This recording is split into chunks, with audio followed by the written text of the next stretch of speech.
It was pure hell. Any doubts that such a place existed vanished the moment you saw it for yourself. And there he was, right before them. The wounded man turned toward Prince Burin.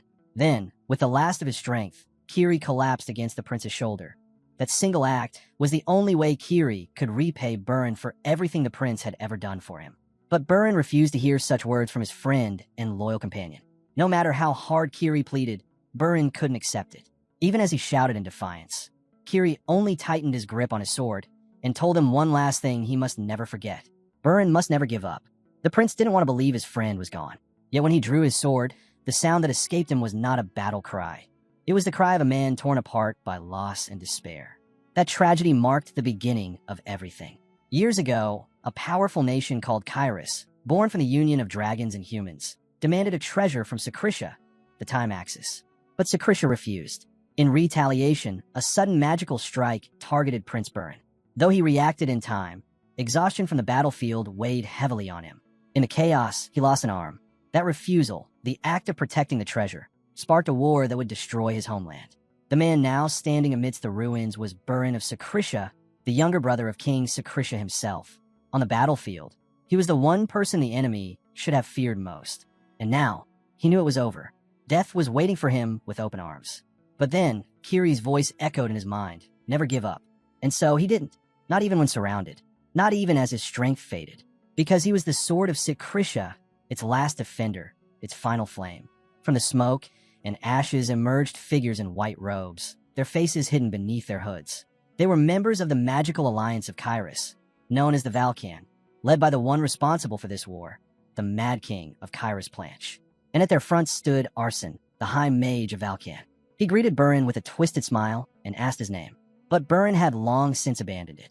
He was no longer a prince, no longer a man, only a sword, one that served as king. With those words, he charged. Even through the mage's concealed face, Burin could sense his cruel delight. Arson vowed he'd remember the Prince of Sakrisha. That was the end. In that final instant, every bright memory came rushing back. His days beside the king, his brother, the laughter of his knights, the pride of their banner fluttering in the wind. All of it gone forever. Everything was dark, an endless void. Yet through that darkness, a faint ray of light broke through. A voice called out, gently waking him. The tone was formal, respectful, like someone addressing royalty. Before him stood a young man with brown hair and striking blue eyes, ringing a small bell. Beside him, a servant waited quietly. The man urged him to rise quickly, saying that Prince Planche had already departed. Prince Planche? The name sent a chill down his spine. He hadn't expected to hear it ever again. That man, the one who had severed his hand. The young servant nervously asked His Highness not to speak such dreadful things. Whispers began spreading through the room. How could a prince ever lose his arm? Surely, this had to be a dream, a nightmare. But confusion deepened. He looked down, his arm was whole. The servant was unfamiliar, and the memories swirling in his mind, they didn't belong to him. Heart racing, he demanded to know who he was. The man with brown hair bowed slightly and spoke. You are Colleen Rain Kairos, the third prince of Kairos. The words hit him like thunder. Prince of Kairos? Impossible. He remembered dying on the battlefield as Burin Sakrisha. How could this be? Burin quickly asked what day it was. April 28th, came the reply. And a year. The 522nd year, Your Highness. It didn't make sense. That was 10 years before his death, 10 years before the Great War. The war that had begun because of a single object, the axis of time. A mysterious relic said to reverse time only once. When it appeared in Sakrisha's palace, the entire continent trembled. Every nation wanted it, especially Kairos. But Sakrisha refused to give it up. And so, the war began. He remembered the king's grief, the soldiers who never returned, and the day Chase witnessed his death. Maybe Chase had used the axis. Maybe he turned back time to undo that tragedy. If so, this was his second chance. His final one. He clenched his fists. This time, he would save Sakrisha, even if it meant living and dying as Prince Kairos. His attendant reminded him that the morning meeting couldn't be delayed any longer. The prince nodded. Understood, he said softly. I'm sorry to have kept you waiting. I'll be ready soon. He rose, determined. This was an opportunity he couldn't waste. Moments later, they entered the grand dining hall. The young attendant apologized again, murmuring that he should have prepared faster. The prince simply smiled. Inside, his thoughts burned with resolve. This time, fate would be rewritten. He didn't expect Prince Randall to already be seated. Randall, the crown prince of Kairos, was a man who carried both authority and the divine blood of tinsel within his veins. All three princes of Kairos were half-brothers, bound more by politics than by kinship. By the king's command, they gathered every morning. Colleen entered and immediately apologized for being late. Randall said nothing. His cold silence was sharper than any scolding. From what Colleen remembered of the man whose body he now inhabited, the third prince was practically invisible, treated as though he didn't exist. Being so blatantly ignored by another human made his stomach twist with disgust. But Randall wasn't the only one here. Moments later, another presence filled the room. Prince Planche. The man sauntered in and took his seat, arrogance radiating from every movement. Colleen stared, momentarily thrown off. This was the man once called the Mad Prince.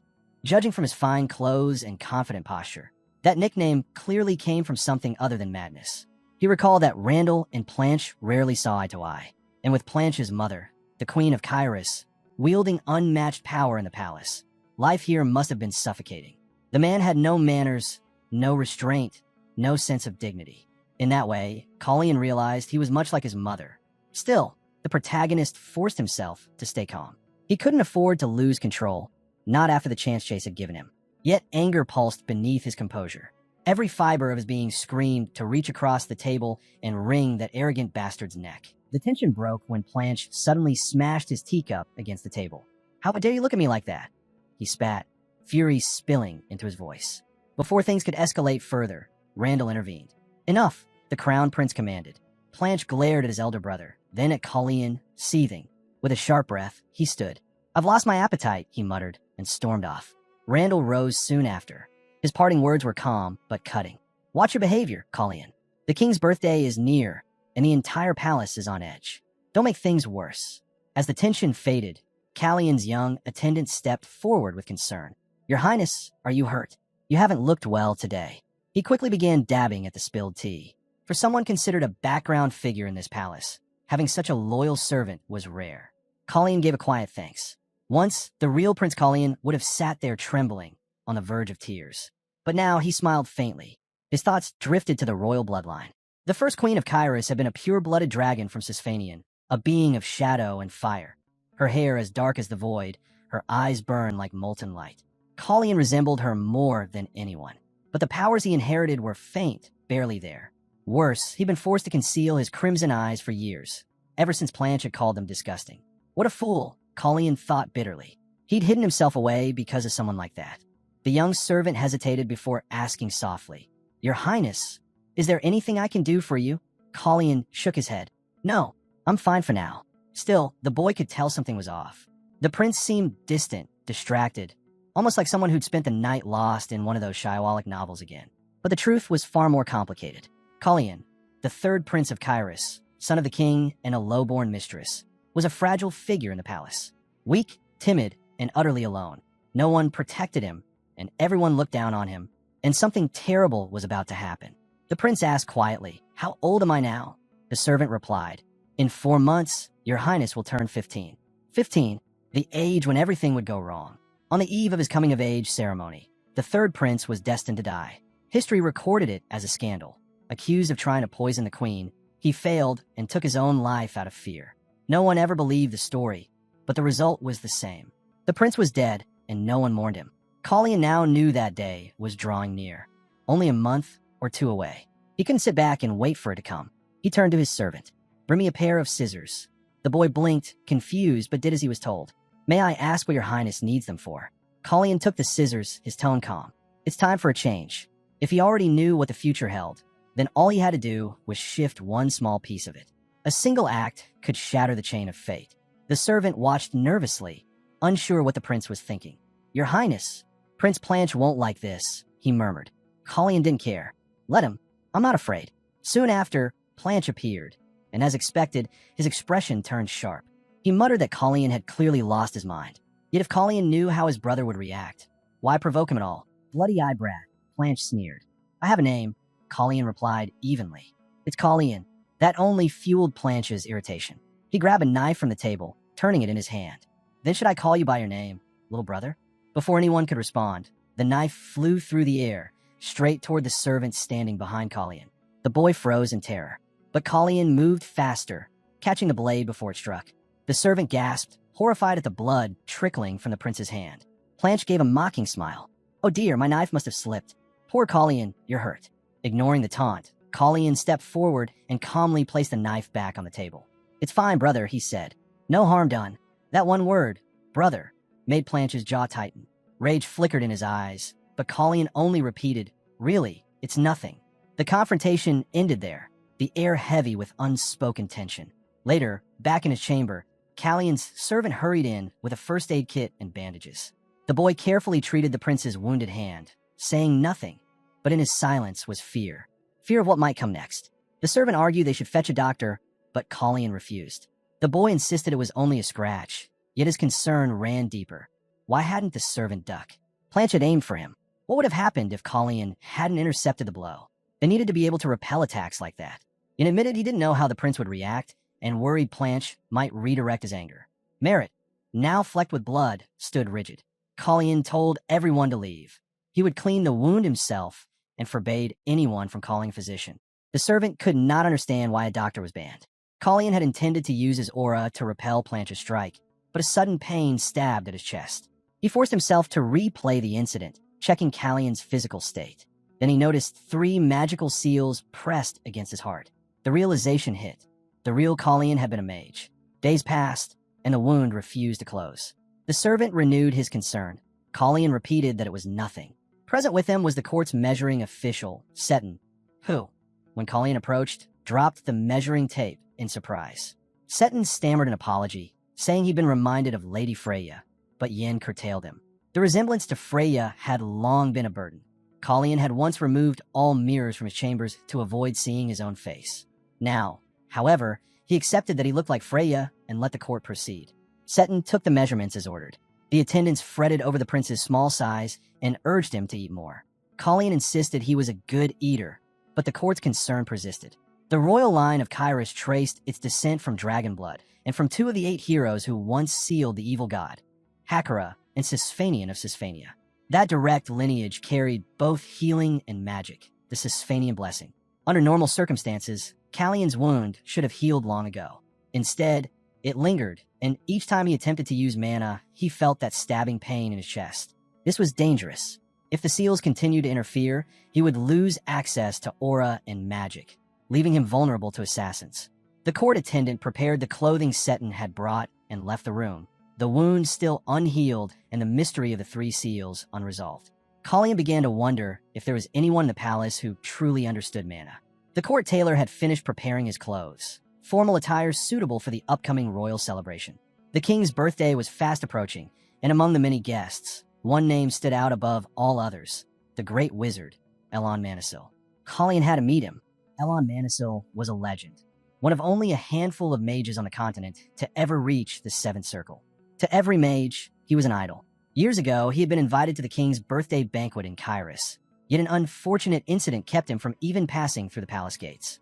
The story of that humiliation spread across the continent, even reaching Secretia.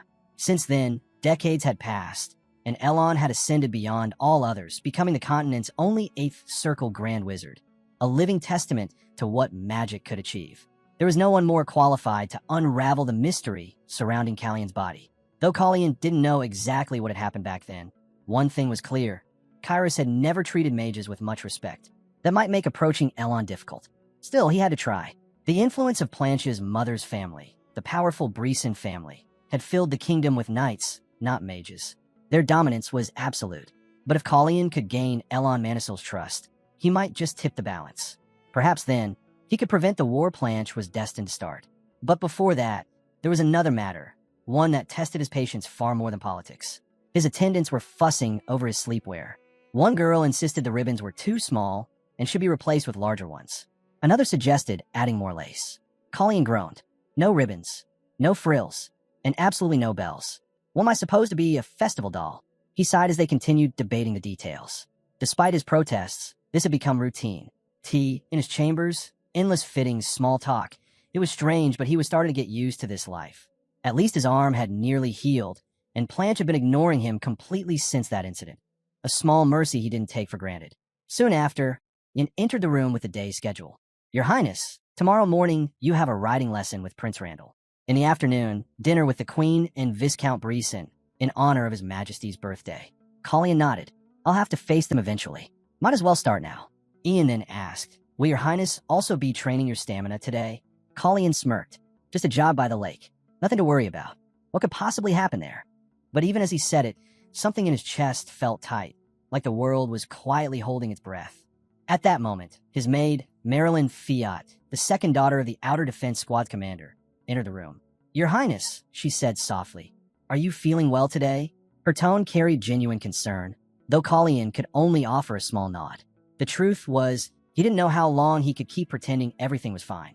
Colleen had been training for several days now. 4.5 laps on the first day, 4 on the third, and today he barely managed 3. His stamina was slipping fast. Each stride felt heavier than the last. Marilyn, watching from the side, grew anxious. Your Highness, should I call for a doctor? Colleen shook his head firmly. No, I'm fine. If a healer came, they'd detect it instantly. The mana circles hidden within him. Even Yin didn't know that Colleen was a mage, and if word got out, it could cost him his life. Besides, what could a healer do about exhaustion? I just need a rest, he said. I'll recover soon. Marilyn didn't look convinced, but she didn't press further. Suddenly, a sharp shout rang across the field. Eyes on your target. Don't look away. The knights' voices filled the air, their blades glinting under the sun. Each strike was precise and merciless. The instructor's tone was cold. If this were the battlefield, you'd already be dead.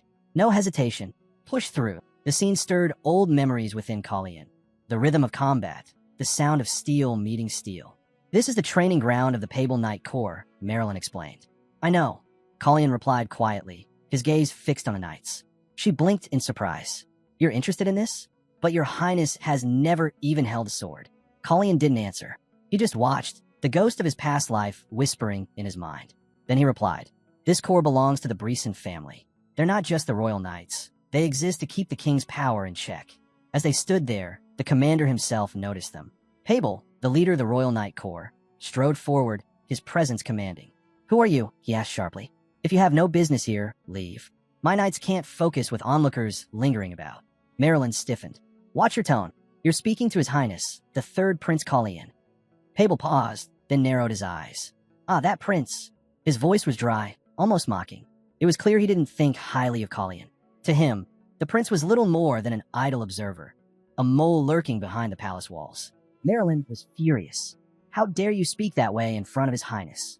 Pable gave a faint shrug. Just a misunderstanding, he said flatly. Almost mistook him, that's all. But there was something strange in the way he said it. Something that stirred an unfamiliar tension in Colleen's chest. Pable's attitude was the same as always, but Colleen himself had changed. The prince who once stood silent now felt a steadiness inside him, a quiet certainty that hadn't existed before. The commander frowned slightly, unsure what to make of it. What's this newfound resolve, Your Highness? Colleen met his eyes. Commander Pable, he said evenly. May I ask you a question? The man hesitated, then nodded. Colleen's gaze didn't waver. What is your duty? Other knights approached the commander, curious about the commotion. When they saw who stood before Pable, their eyes widened. The third prince. But confusion quickly replaced surprise. What's he doing here? They wondered. The third prince was known as a weakling, someone even the knights barely respected. Pable turned to them with a sharp voice. We're in the middle of training. I can't entertain the prince right now. Tell His Highness to mind his own affairs. Marilyn opened her mouth to protest, but Colleen stopped her. He stood firm, gaze steady. I've already asked my question, he said. I expect an answer. The field fell silent. The commander hesitated, then spoke stiffly. My duty is to strengthen the royal family's power and to protect both the royal family and the kingdom. Then you understand your responsibility, Colleen said quietly. To protect. Pable frowned. Of course. Then explain this. Colleen continued, his tone calm but cutting. If your duty is to strengthen the royal family, how does this, he gestured toward the chaotic training field, serve that purpose? From what I see, this is disorder, not discipline. Before the commander could reply, Colleen moved. In the blink of an eye, he was no longer standing in front of Pable, but behind him. The commander's instinct screamed danger. If he didn't block this next strike, he would die. Steel rasped from its sheath as Pable swung his sword up just in time, meeting a sudden, sharp impact. The sound cracked through the air. Colleen was holding nothing but a thin branch. Yet the force behind it rattled the commander's arms. Pable's eyes widened. This power, from a boy who's never even held a sword? Before he could recover, Colleen twisted and the branch struck again, disarming him completely. The sword clattered to the ground. Disbelief flickered through the commander's face.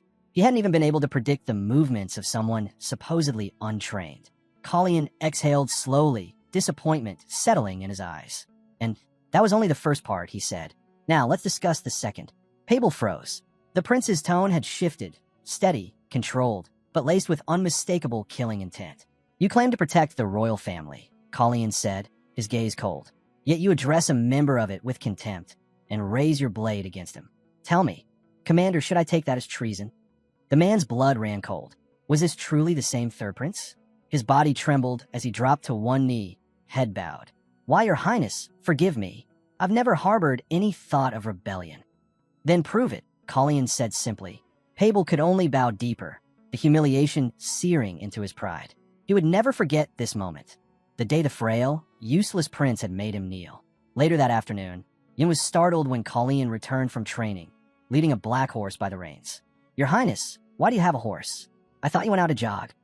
Colleen smiled faintly. Pick him up on the way. His name's Raven. Ian blinked. Raven? Wait, where did you find him?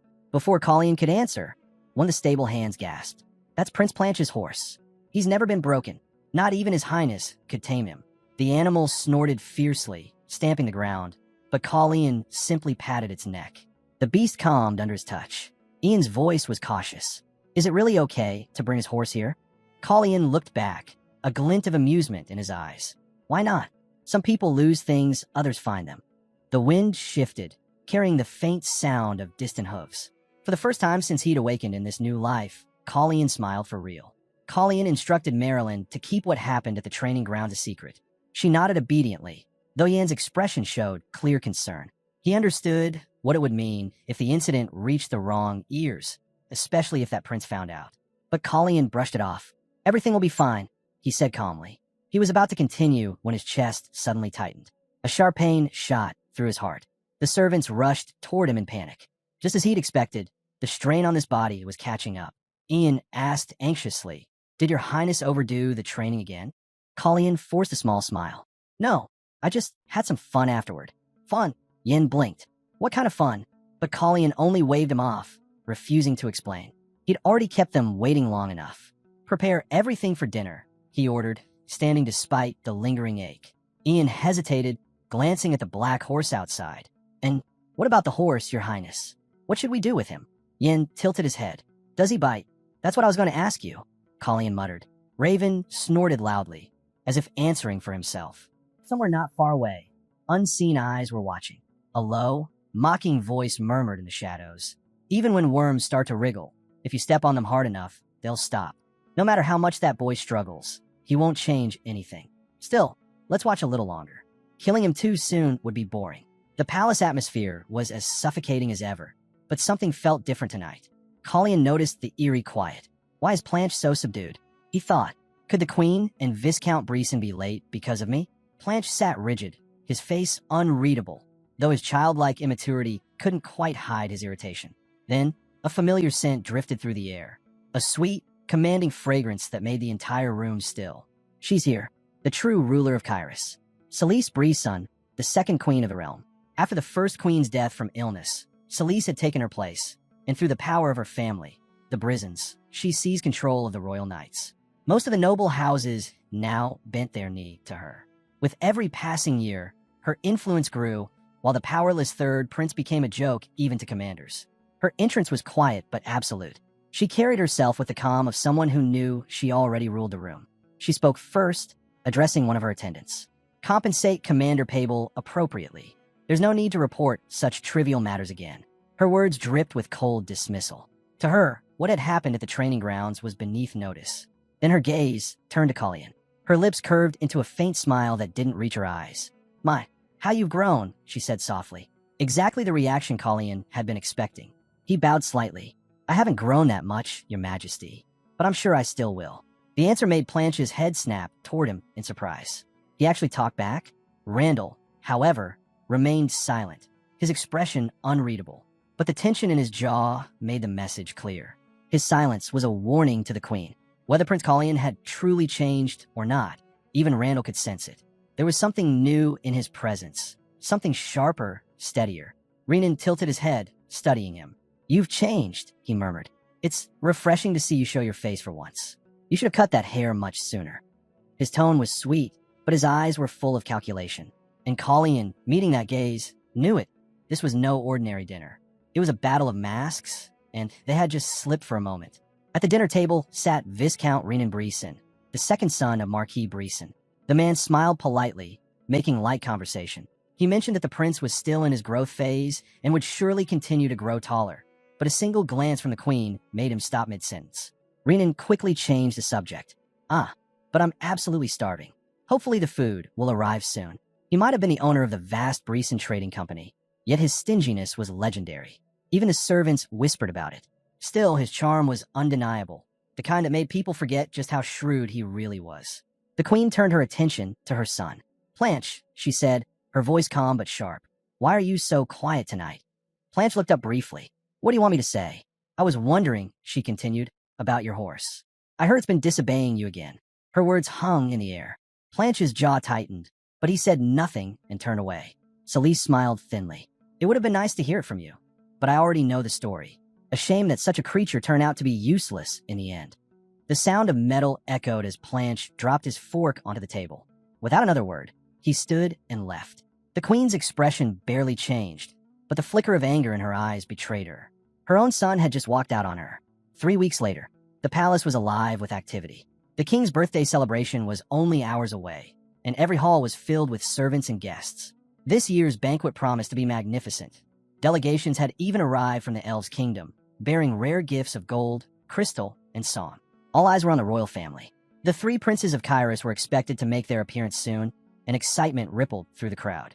Inside the dressing chamber, Colleen stood still while the royal tailor, Seton, measured his frame. But something wasn't right. Seton frowned as he compared his notes. "That's strange," he muttered. "These numbers don't match the last fitting. You seem smaller." Before Colleen could respond, a drop of red splashed onto the marble floor. Everyone froze. "Your Highness." Yin rushed forward, alarmed. "You're bleeding." A thin trickle of blood ran from Callion's nose. He wiped it quickly, forcing a small laugh. "It's nothing. I haven't been sleeping well, that's all. See? It's already stopped." But Yin wasn't convinced. "That's not normal. You've been looking pale for days." Seton hesitated, then spoke up.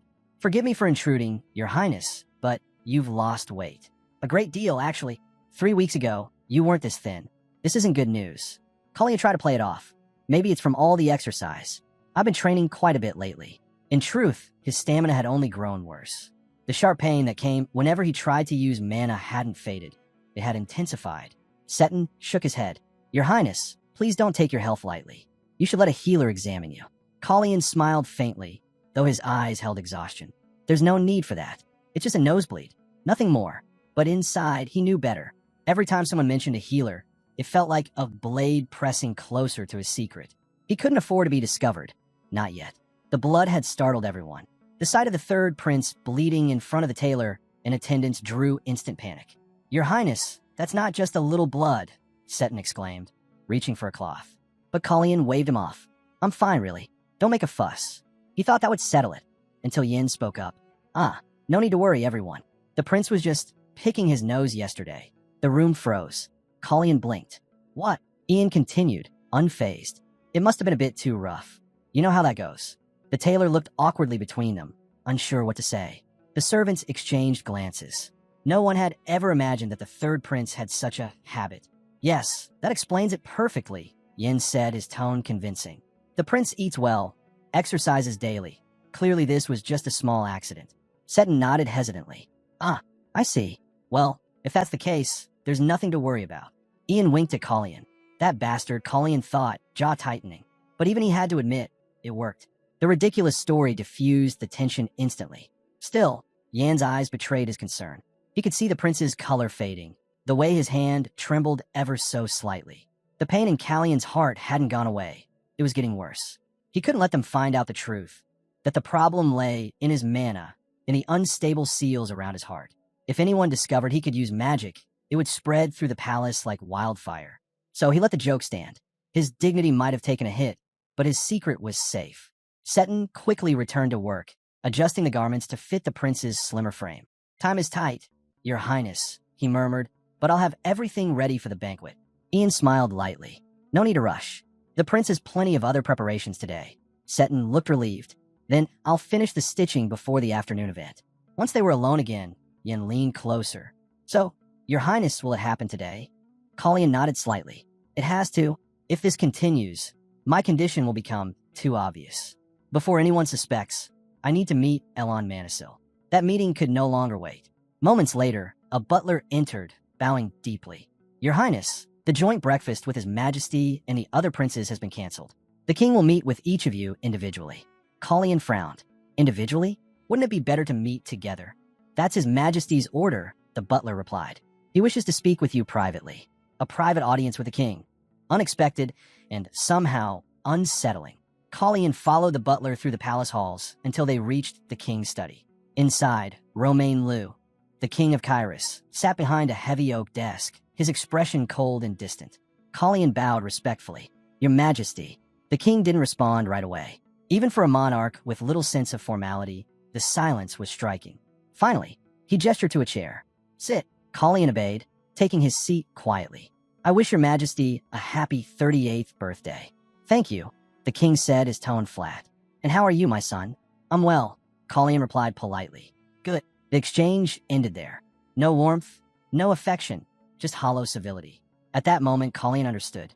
He could still see the anxious faces of his servants earlier. Their whispers about calling a healer, their fears over his health. Even those who barely interacted with the third prince knew how frail his body had become. To everyone in this palace, Colleen Rain Kyrus was fading. And now, even his father seemed to see him the same way. Now everything made sense. The king's decision to summon each of his sons separately wasn't out of affection, but convenience. Meeting them all at once would require actual attention, and the king wasn't one to waste effort, even on his own children. Spending time with his sons, who had only come to offer birthday wishes, was nothing more than an unwanted distraction to him. The more the protagonist learned about this royal family, the uglier it became. A father completely detached from his sons. The eldest prince, indifferent to everything. The second, a man who had no sense of propriety. Even his servant whispered about the stench of alcohol clinging to him, but Blanche simply waved him off. Not long after, the queen appeared, late as usual. Of course, the queen's influence was strong enough to make even the king bow his head. Behind the polite smiles, tension brewed. There were whispers. Someone among them was plotting to kill Colleen. The celebration was about to begin, and now it was up to the protagonist to uncover who would send the blade meant for his life. Rumors of Prince Callion's return spread quickly. People in the square couldn't stop talking. His appearance had changed completely. Compared to him, the second prince, Blanche, looked utterly intoxicated, drawing frowns from those nearby. Still, Colleen didn't seem to care. The noise and gossip around him were meaningless. Yet, there was something undeniably different about him, something everyone present could feel but couldn't name. A servant's voice broke through the murmurs, announcing the arrival of the third prince, Colleen Rain Kyrus. Heads turned immediately, and gasps followed. The rumors were true. His black hair and crimson eyes bore a striking resemblance to the Sisphanian bloodline. His bangs, once hiding his face, were gone, and a red brooch gleamed on his chest, a silent declaration that he no longer intended to conceal who he was. You noticed that people weren't just staring at his face, they were staring at his attire. His hunch was right. The prince looked unexpectedly charming in those clothes, to the point that Seton would have loved to witness it herself. The crowd was stunned, whispering about how someone of his rank could appear in public adorned with such jewelry. They had no idea how difficult it had been to stop him from wearing even more. Yin could only be grateful they'd managed to tone it down. If Colleen had worn everything the attendants suggested, the uproar would have been far worse. Still, Yin couldn't deny, the prince looked good. Neither of them had much awareness of how others would perceive it. That red brooch, chosen without thought, had turned into a statement louder than words. The protagonist recalled what Yin had mentioned earlier, that his family lived in Kairesis, the capital of Kyrus. His younger sister and father had already returned to their hometown, while the rest remained in the city.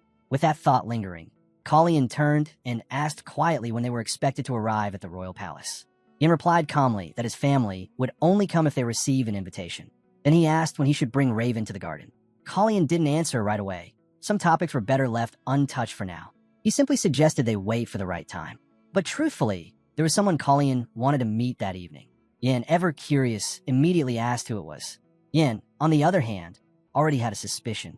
After all, he knew exactly why this grand hall was called the Siegfried Ballroom.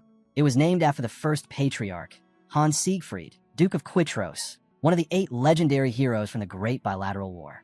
The Siegfried family, the only ducal line in the Kyrus kingdom, had remained steadfastly loyal to the royal crown for over 5 centuries. Their devotion to protecting Cisphanian lands was well known across the continent. Hearing this, Colleen felt a flicker of interest. Yin could easily guess who the prince was hoping to encounter. And before Colleen could answer, laughter echoed through the ballroom. The summer night of Siegfried, a name that had become a timeless legend, had arrived. Duke Slayman Hans Siegfried, heir to a lineage of loyalty and power. Exactly the kind of man that intrigued Colleen. Perhaps it was time to test just how sharp the Duke's instincts really were. It didn't take long. The Duke's eyes swept across the room and locked instantly onto Colleen. As expected, even from a distance, his perception was remarkable. Colleen exhaled softly, barely acknowledging it, while Yin quietly noted the Duke's attention.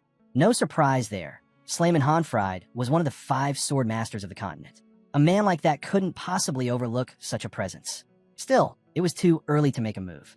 For now, they would pretend not to notice each other. Soon after, the king stood and gave his thanks for the birthday wishes, encouraging everyone to enjoy the evening's festivities. Outside, Yin and Colleen made their way toward the stables where the Raven Black Horse waited. The creature lived up to its name, clever and quiet, almost too well-behaved in the prince's presence. Yin couldn't help but warn him, don't let it fool you. The moment you're gone, that horse turns wild. Watching the beast's sharp movements, even Colleen had to admit it was hard to argue. They discussed heading to the main gate, and Colleen said they'd wait there. But nearby, a commotion caught their attention, a man arguing with the guards. He had come from far away, hoping to attend the celebration, yet was stopped at the entrance. The guards refused him bluntly. No invitation, no entry. The traveler introduced himself, Elon Manisil, asking if they were truly denying him just because of that. Even with his name, the guards didn't budge.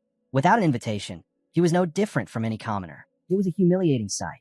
So this was how Kyrus measured worth, by appearance and formality. Colleen couldn't help but frown. Judging people by their looks felt wrong. But as he watched Elon Manisil's calm persistence, he realized something else. The man wasn't frustrated because of the insult.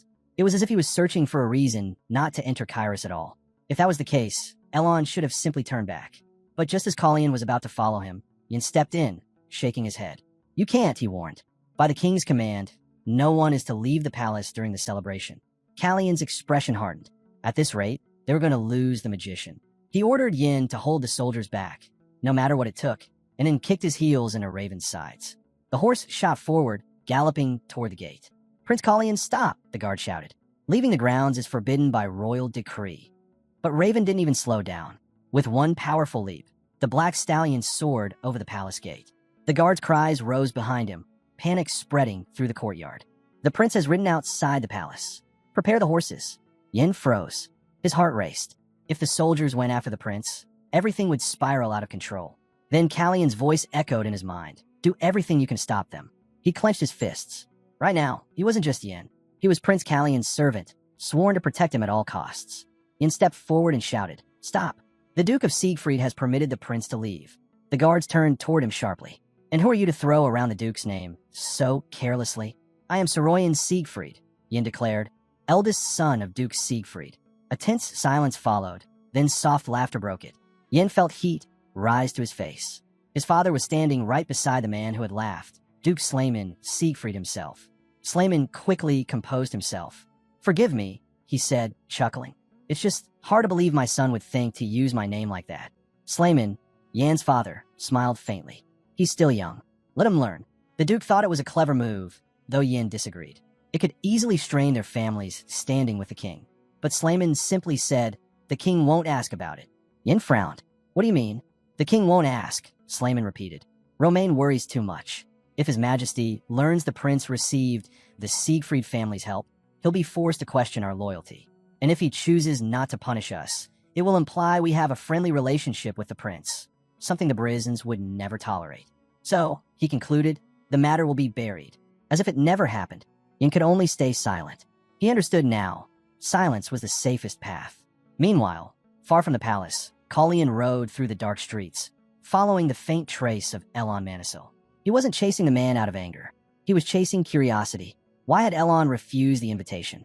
What was he truly after? Kalian had once heard that upon reaching the seventh circle, a magician's age could turn back, their body renewed by sheer magical mastery. Looking at Elon now, he realized that rumor might be true. The old man moved with an energy that didn't belong to his years. It's getting late, Elon said with a faint smile, trying to open a large wooden door that refused to budge. Isn't the prince going back? He pushed harder, but the threshold was too high. The door wouldn't open. Kalian tilted his head. Was this man really speaking in riddles again? So be it. Two could play that game. He smirked and asked, "Why are you trying to force a closed door when there's an open one right beside it?" In truth, Elon hadn't been speaking in riddles at all. He was asking a simple question. Where had the prince placed the invitation he'd so kindly sent?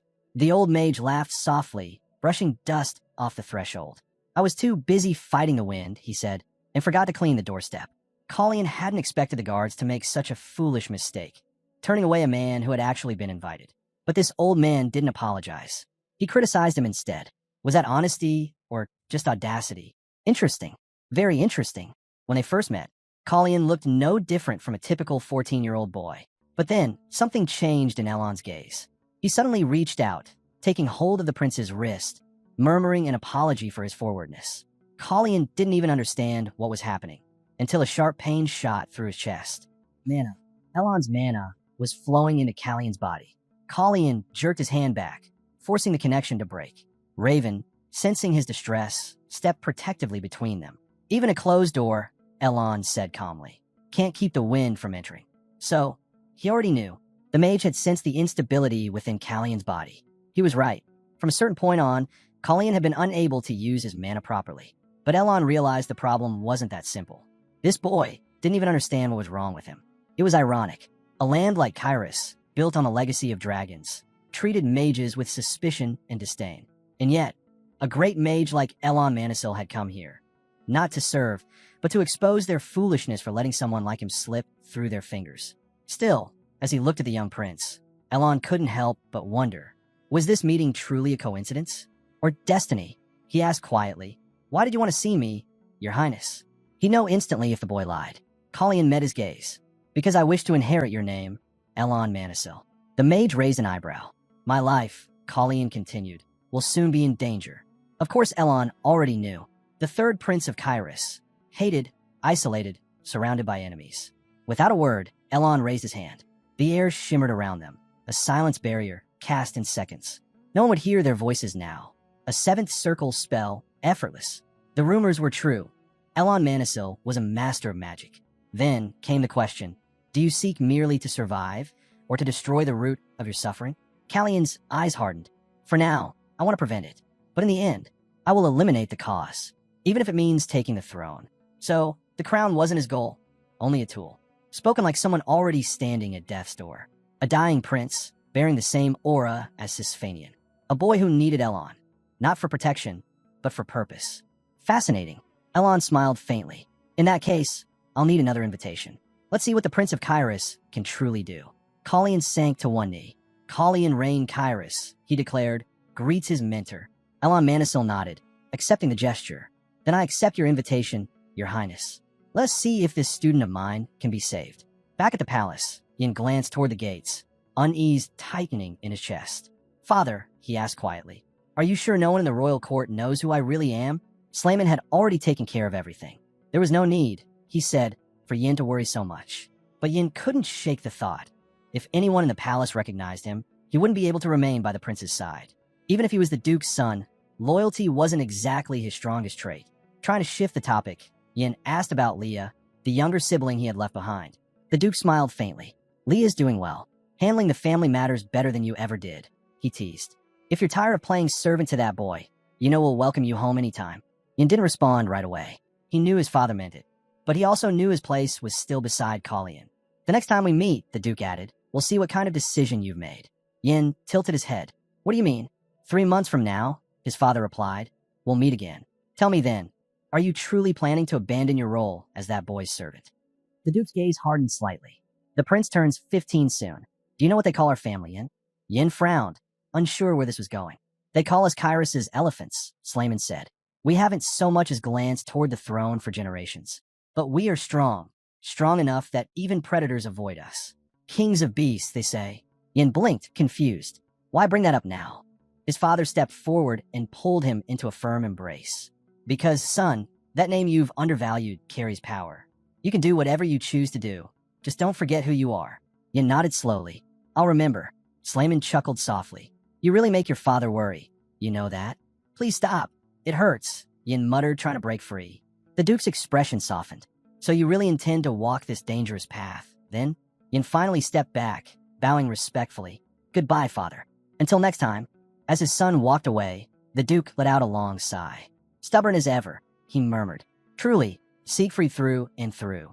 But deep down, he couldn't help but feel curious. When had Colleen grown so much? What kind of man was he becoming? The next morning, the capital buzzed with whispers. A carriage had appeared bearing an unmistakable coat of arms, 7 red flowers encircling a silver staff. People blinked, wondering if their eyes deceived them. Wasn't it the sigil of Elon Manisil? Rumors had said his contract with the Kingdom of Reberin had ended. So what was he doing here in Kyrus? The more they speculated, the quieter their voices became. The moment anyone mentioned Elon Manisil's son, the conversation died instantly. No one dared speak too freely about that family. From the carriage, a man stepped out, calm, composed, and radiating quiet authority. His new student, Prince Colleen, had done something quite bold. He had personally requested Elon's arrival at exactly 9:30 sharp. At that precise time, the mage was to enter through the open door. Was His Highness planning to challenge the Breeson family directly? If so, it would not be easy. Still, Elon couldn't help but smirk. This boy hadn't wasted a single day. Already, he was setting the stage to shake the nobility to its core. As the palace gates opened, the butler appeared, clearly startled by the unexpected visit. Master Manisil, he said quickly, bowing low. His Majesty is expecting you. Elon smiled faintly. I thought as much, he murmured, stepping forward into the grand hall. The king was genuinely surprised when he heard the mage's request. Elon Manisil wanted to stay in Kyrus. He looked the archmage in the eye and asked for confirmation. Elon nodded calmly. A man needs a place to stay, he said simply. King Romain leaned back, his mind already racing. Power like Elon Manisil's could tip the scales against Celise, their long-standing rival. But for Elon to volunteer to remain here, that was unexpected, intriguing even. What was he planning? As the silence stretched, Elon suddenly spoke again. There's something I should mention about last night in the square. Romain's brows furrowed. I saw a black cat with red eyes, Elon said. He caught my attention. So bright, so full of potential. I thought about teaching him a few tricks, but it seems he doesn't have a proper place to stay. The king's eyes narrowed slightly. And what exactly would you teach this cat? Magic, of course, Elon replied without hesitation. But before that, I'll need to clean up his environment a little. I'll need the help of the house's master for that. The king gave a low chuckle. Are you saying I'm the one who needs to tidy up? Elon only smiled. Romain understood then. The mage wasn't talking about a cat at all. He was referring to Prince Colleen. If Elon Manisil had truly chosen to make the 3rd prince's apprentice, then even the powerful Breeson family wouldn't dare interfere. The king sighed. I suppose you can't spend your days buried in arcane studies forever. If this is how you wish to assist His Highness, then no one will stop you. In truth, this had been Callion's real invitation all along. Not a formal summons, but a calculated move to draw Elon to his side. Romain finally nodded. Very well. I'll grant you a place here. Things are chaotic enough without Togo.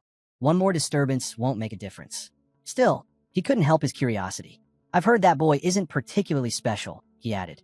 Elon's expression didn't change, but his eyes gleamed faintly. I don't share that opinion. The king continued. From what I've been told, his health is fragile, barely within the range of normal. And he's fearful, afraid of horses, even. Hard to imagine that he would chase after a mage like you. Elon's voice turned cool. Why do you speak only of what you've heard from others, Your Majesty? Romain frowned at the tone. If there were truly something remarkable about that boy, the king replied, I would already know of it. Then tell me, Elon said smoothly. Do you even know his height? Romain hesitated. That pause told Elon everything. The king knew nothing about his own son, not even the simplest details.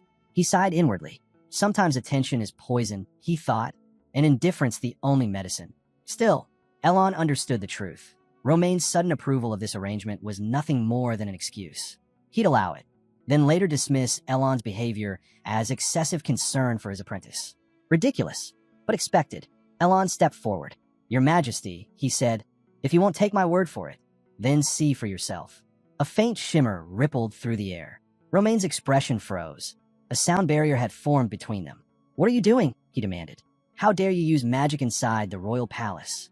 He tried to rise, but stopped abruptly. His lips were pale, his breathing heavy. His skin had taken on a bluish hue, and his fingernails a deep shade of purple. His clothes were hastily sewn, uneven at the hems, signs of someone concealing a long, unspoken weakness. Elon watched quietly, saying nothing. The king, for all his authority, sat trembling behind the barrier, a man of power, yet clearly corroded from within. The ceremonial outfits had been prepared a month ago, yet now they no longer fit. Colleen had clearly lost a great deal of weight in that short time. He could barely open his eyes each morning, his body heavy, his strength fading more and more each day. The king, sitting in uneasy silence, began to piece together what Elon Manisil had been implying earlier. Slowly, painfully, he understood. If he continued to keep his distance, he would lose his son. A knock came at the door. "Your Majesty," a servant reported softly. "It's nearly noon, and His Highness still hasn't taken his morning tea." Inside, and motioned for her to hand over the tray. "Give it to me. I'll make sure he drinks it safely." He entered the prince's chamber quietly. Colleen lay motionless on the bed, still asleep, pale, weak, barely breathing steadily.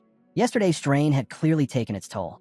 Before the servant could approach, another presence appeared behind him. Elon Manisil. He almost dropped the tray in shock. Sir Manisil, how did you?" He tried to lower his voice, but panic edged his words. He hadn't even sensed the man arrived. When Elon stepped toward the bed, Yin instinctively blocked his path. "You can't just walk in here. This is the Shermill Palace. Entry without permission is forbidden." Elon glanced at him calmly. "I didn't enter. I warped. A far more refined spell than teleportation, if you're curious." "That's not the point," Yin muttered. "You still have to leave. The prince's health is unstable." Elon's gaze sharpened. "You should know that better than anyone, baby elephant." Ian froze. That name. He remembered his father's words. How people underestimated him because of his small build. But it seemed Elon had seen through him immediately. So, he had recognized him. Suryan Siegfried, the duke's son. Colleen stirred then, eyes fluttering open. He blinked, disoriented, then saw Yin standing nearby. "How long was I asleep?" "Quite a while," Yin said, regaining composure. "And, Your Highness, you have a guest." Only then did Colleen notice the mage standing beside the bed. Elon held out a small, knotted pouch. "Take this," he said simply. Colleen hesitated. "What is it?" "A medicine," Elon replied. "You'll take one pill a day, without fail." The prince obeyed, but his curiosity showed. Elon spoke before he could ask. "You have two problems," the mage said. "First, your body cannot properly sustain mana. Second, your life force is depleting rapidly." Colleen said nothing, but Elon's eyes made it clear he already understood everything the boy wanted to hide. "You possess the powers of blessing, don't you?" Elon asked quietly. Colleen nodded. "Yes, they allow me to heal and give me affinity with magic. But lately, the healing part feels gone, and I think something's wrong with my heart." Elon's expression grew thoughtful. "A curious mix, isn't it?" he murmured. "Healing powers bound together with magic. Have you ever considered what such a combination might really mean?" Callion's mind began to race. Could it be that the blessing had been protecting him all along, keeping his heart strong? After all, the heart was the core of both life and mana. Elon nodded slightly, as if reading his thoughts. "That's correct. The power of blessing fortifies the heart." But then his tone sharpened. "However, your blessing hasn't disappeared, and you have no heart disease. Your mana isn't blocked either." Colleen froze. "Then, what's wrong with me?" Elon's eyes narrowed. "You've misunderstood your condition. The Sisphanian blessing hasn't failed. It's reached its limit. Something has corrupted it, forcing it to exhaust its power just to keep you alive." A chill crept down Callion's spine. "Poison," Elon said quietly. "You've been poisoned, and if not for your blessing, you'd be dead already." The realization hit Colleen like a blow. Every wave of weakness, every sleepless night, none of it was natural. "The poison is lethal," Elon continued, "and the strain of resisting it is overworking your heart. Your blessing keeps healing the damage, but it's pushed to its absolute limit. That's why your body rejects mana. Your system is constantly fighting for survival in the background." He paused, letting the truth sink in. "This means, Prince Colleen, you were murdered. Long before you came to occupy this body." "Murdered?" Colleen clenched his fists beneath the sheets. If this wasn't random, it meant someone had planned it. A slow, deliberate death meant to erase him quietly. But why kill a child who was already dying? Elon studied him carefully. The prince's eyes held no fear, only a cold, quiet rage. That bloodlust, he thought. Unnatural for a 14-year-old. Just who are you, really? Colleen broke the silence first. This pill you gave me, he said. It's an antidote, isn't it? Elon nodded. A temporary one. I prepared it quickly, but it should suppress the poison's effects. Colleen looked down at the pouch. And what if I take the antidote, but also continue taking the poison? Elon frowned. Then the antidote will only delay the inevitable. But why would you? That's enough, Colleen interrupted softly. A delay is all I need. Elon stared at him, realizing the prince's intent. You suspect something. I have one guess, Colleen admitted. The tea. Every morning, I drink it in front of everyone. No one else touches it. That's the perfect way to poison me, without question. His gaze darkened. I think I refused it once. That's when things got worse. They must have realized I noticed. Elon nodded slowly. So, you'll continue pretending to drink it until you uncover who's behind it. Exactly. Elon crossed his arms. And if you're wrong? If the tea is just a distraction and the real source lies elsewhere? Colleen looked up, eyes cold and unwavering. Then I'll find out, one way or another. The mage let out a quiet sigh. You really are reckless, Your Highness. Then, almost as an afterthought, he added, don't worry about your servant. The baby elephant will be fine. Colleen blinked. What's that supposed to mean? Elon didn't answer. He just turned toward the window, sunlight glinting against his robes. In any case, he said, you understand the situation now. Colleen nodded. I do. Elon's gaze returned to him. Then tell me, Prince Colleen, what do you plan to do next? For a brief moment, Colleen was silent. Then, faintly, a memory from another life surfaced, someone's mocking words echoing in his mind. You're a fool, Burin. A fool, perhaps. But this time, you will be the fool who survived. To remove another's trump card, you must first discard your own. And for Colleen, that card was his father. It was in moments like these that he found himself remembering him, not out of longing, but as a painful reminder of what strength really cost. That night, he turned to Elon. Tomorrow, he said quietly, escort me outside the palace. I have something I must confirm. Elon didn't ask why. He simply nodded. Morning came. The servants entered softly, calling for the Prince Blanche to wake. But before they could even set the tea tray down, the door flew open. The queen swept in, her voice sharp as glass. Out of my way, she snapped at the servants. Has he not prepared for the afternoon ceremony yet? He's already late. Her eyes cut to the side. And you, Blanche, she said coldly. You reek of alcohol again. Did you learn nothing after being forbidden to drink at the last ceremony? Blanche, sitting lazily by the table, reached only for a glass of water. What are you doing here, mother? He muttered. Say what you came to say and go. Celise's tone was frigid. Colin has taken a mentor. A seventh circle mage, Elon Manisil. The nobles are already talking, and not all of them favor it. Blanche frowned. So, she ignored him, turning instead to the mirror. You will make sure my efforts on your behalf are not wasted. There will be eyes on you today, many of them. Do not embarrass me. When she left, the glass in Blanche's hand shattered. Water and blood dripped onto the floor. The attendants rushed forward in alarm. Your Highness, you're bleeding. Get out, he growled, voice trembling with anger. All of you, get out. As the last servant fled, his thoughts spiraled. Unbidden, his brother's face flashed in his mind. Colleen. Meanwhile, the palace echoed with cheers. All his majesty, King Romain. May the years ahead be glorious. Long live the kingdom of Kairos. It was the grand birthday celebration, and all the princes had gathered in public for the first time in years. From the crowd, a child's voice called out, Daddy, look at that one, pointing excitedly to the darkest horse in the procession. That was Prince Colleen. Yin rode beside him, whispering, How's your body today, Your Highness? You seem better than yesterday. Colleen gave a faint smile. I feel lighter. Maybe it's the antidote. My breathing's steadier, and the pain's almost gone. That's good, Yin said, though worry lingered in his tone. But today's schedule is brutal. The parade, the horse show, then the ball. If you overdo it, you'll... I'll be fine, Colleen interrupted gently. You worry too much. I can handle it. Then something caught his eye. Two figures in the distance. One of them struck him instantly with familiarity. Kiri. It was unmistakably him. But what was Kiri doing here in Kairos? Before he could dwell on it, Raven suddenly grew restless beneath him, stomping and tossing its head. Easy, Colleen murmured, tightening his grip on the reins. Yin frowned. What's wrong with him? He's never acted like this. Raven pawed the ground, snorting, refusing to move forward. It's because of them, Colleen said quietly. Raven feels it too. He exhaled slowly, regret flickering across his face. We can't go there now. Tell Kiri to wait. He turned his horse aside, his thoughts sharpening. I'll find him later. And then, Beneath the bright banners and the cheering crowds, his gaze settled on a name whispered through the nobility. Melfer Polun, the powerful owner of the Polun Insurance Center, a man whose reach extended into every noble's pocket and every quiet conspiracy in Kairos. It was an honor beyond measure to serve His Majesty. Today's performance had been prepared with care, something the king himself would surely enjoy. This year, the horse riding exhibition had been arranged not by the Brisson family, but by Baron Melfer Polun. That small change alone spared Colleen a great deal of unnecessary tension. Still, that wasn't what truly concerned him. His memory whispered a warning. Randall would be injured during the show, and soon after, Baron Polun would be executed. A grim sequence he couldn't forget. The Baron, smiling confidently, invited the nobles into the grand arena. "Please, everyone, come this way. I prepared special seats for you." Callion's eyes followed the direction of his hand. Above those seats hung a massive chandelier, the very one destined to fall. Strange, he thought. The knights should have inspected everything thoroughly, especially for an event where the king himself is present. The Papal Knight Corps were on guard duty today, after all. But then again, their commander was infamous for carelessness.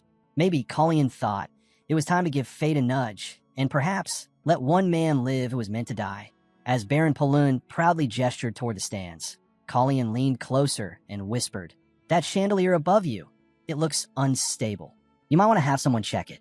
The Baron blinked, then glanced upward. A faint unease crossed his face. Moments later, the trumpet sounded. The horseback performance had begun. The grand day was here, and the arena erupted with excitement.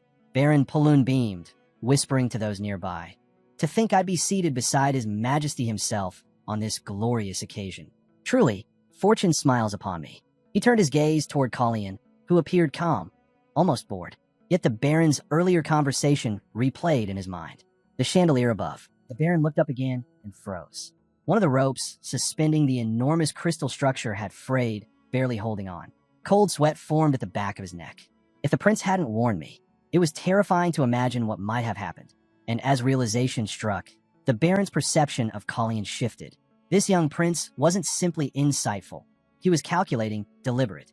A man who looked forward, not sideways. But then, why had the Brisson family turned against Polun so viciously? What drove them to orchestrate such chaos? Before he could answer that question, the crowd gasped. Colleen and Planche had locked eyes. Planche smirked faintly. "Don't forget where you belong, little brother," he muttered under his breath.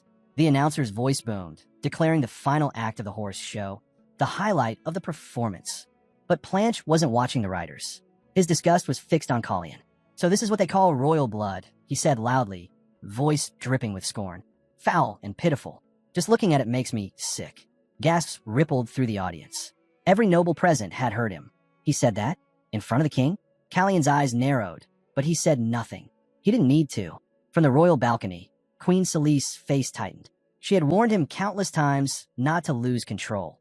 Not today, not during the celebration. And yet here he was, dragging the family's dignity through the mud. Then she caught sight of Callion's expression, calm, almost expectant. That's when she realized he had done this on purpose. But why now of all days?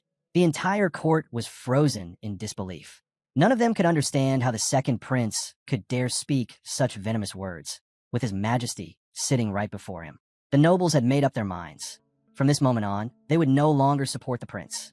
To them, the most suitable successor to the throne was Prince Colleen, backed by none other than Elon Manisil himself. They had lingered in silence long enough. Now a choice had to be made. The show was over.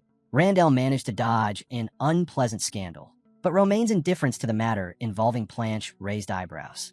Everything had unfolded exactly as Colleen had planned, yet she remained eerily calm. Was she expecting this outcome? Or did today's events catch her off guard?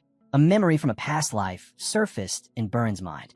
Could it be that Burin truly believed the so-called accident in Kairos was just another assault on the royal family? The more he thought about it, the more he began to suspect that someone close to them had orchestrated the whole thing. But if it were that simple, it wouldn't be so intriguing, would it? The king then proposed a wager. Burin, half amused and half bitter, remarked that he was already losing. Had his brother forgotten how much debt he still owed? Every coin, every favor, Burin remembered them all.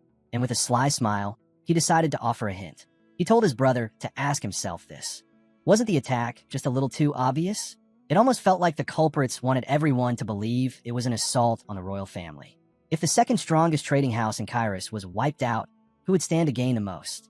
The answer was clear: Reincarnated, the head of Kyros's most powerful trading house. Kallian questioned which of Polun's businesses was the most profitable. Yin answered without hesitation: the Polun diamond mine. If Polun were to vanish, Brizen's reach in the diamond market would become unmatched. Renan's cleverness was finally starting to show. Kallian wanted to understand everything, both to protect Polun and to uncover the truth. But before that, Kallian demanded something in return for saving his life. Orders were sent to Yin: cancel all of Kallian's plans for the night. But with most nobles gathering at the royal ball, that wouldn't be easy. The words he'd heard earlier kept echoing in Kallian's mind. His expression gave it away. He was disturbed. Yin seemed to buy the excuse, which only made it harder for Kallian to attend the event. When they finally returned to the palace, confusion filled the air. The king couldn't make sense of anything that had happened. Manisil's warning echoed in his mind. If he continued to distance himself, he would lose his son.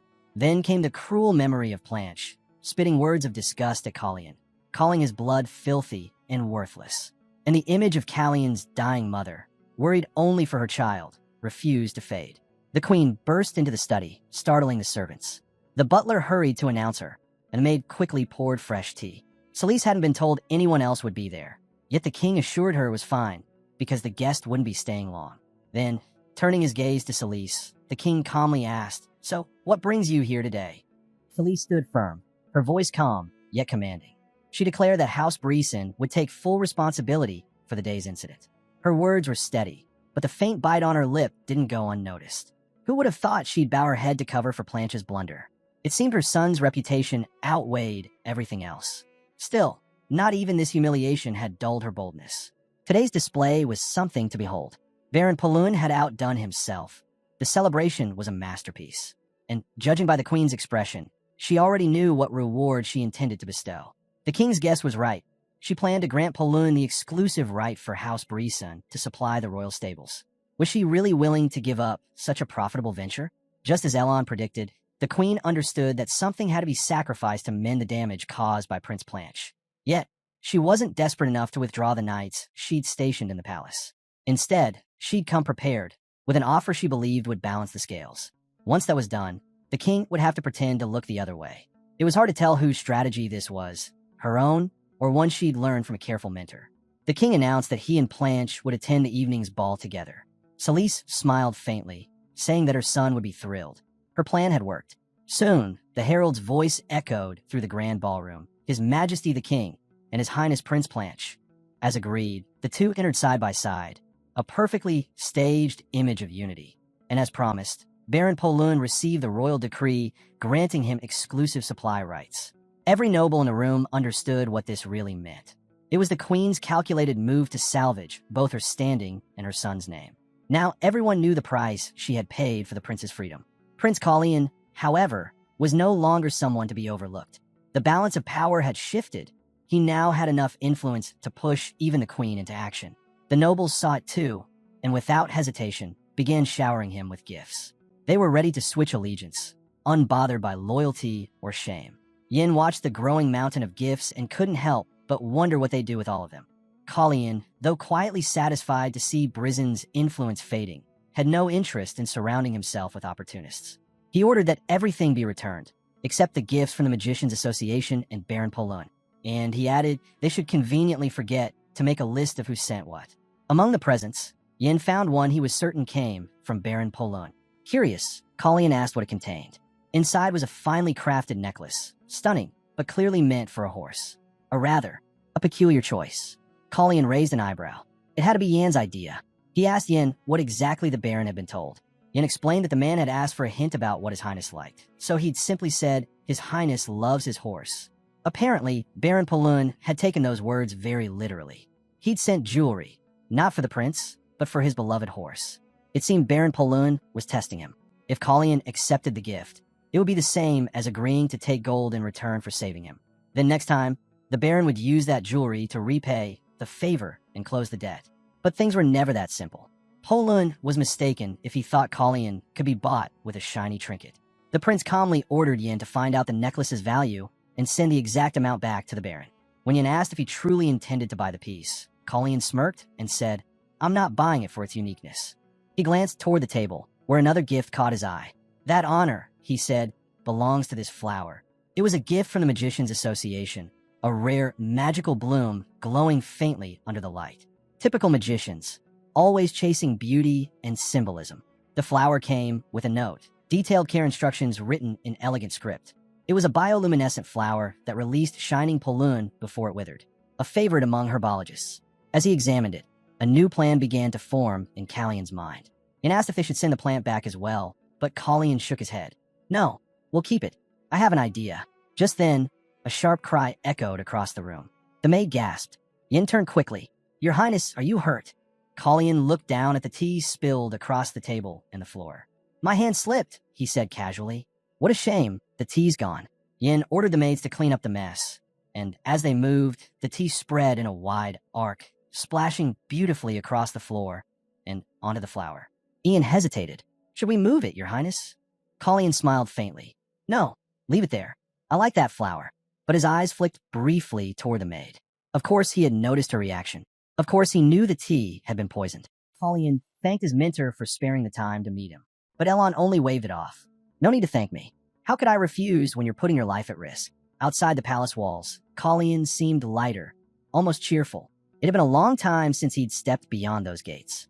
For a moment, he almost said it was his first time out. But he reminded himself he was Callion now, not Burin. He turned to Elon. Did His Majesty really approve your departure? Elon chuckled softly. If he didn't, I suppose we're about to find out. Callion didn't even look surprised. It didn't matter. They were both equally guilty in this little rebellion. He told Yin earlier they'd return by dawn. Elon raised an eyebrow. Funny, I could have sworn you said midnight. That made the old mage smile. Yes, this was definitely his apprentice. He'd even take that as a compliment. Elon asked if Callion was still taking his antidote regularly. The prince nodded. Took a dose this morning. I feel much better already. So much better, Elon mused, that the one who's been poisoning you must be panicking right now. Callion's lips curved into a knowing smile. Exactly. Once they take the bait, everything will fall into place. Elon clapped once, impressed. Brilliantly done, Your Highness. Truly brilliant. Perhaps Elon wasn't needed after all, but Callion disagreed. That's not true, he said quietly. None of this would have worked without the gift you sent. Elon only smiled at that. Their paths split soon after. This was where the mage would part ways with the prince. He suggested that Callion should have let him stay close, but he didn't argue further. As you wish, Your Highness, he said finally.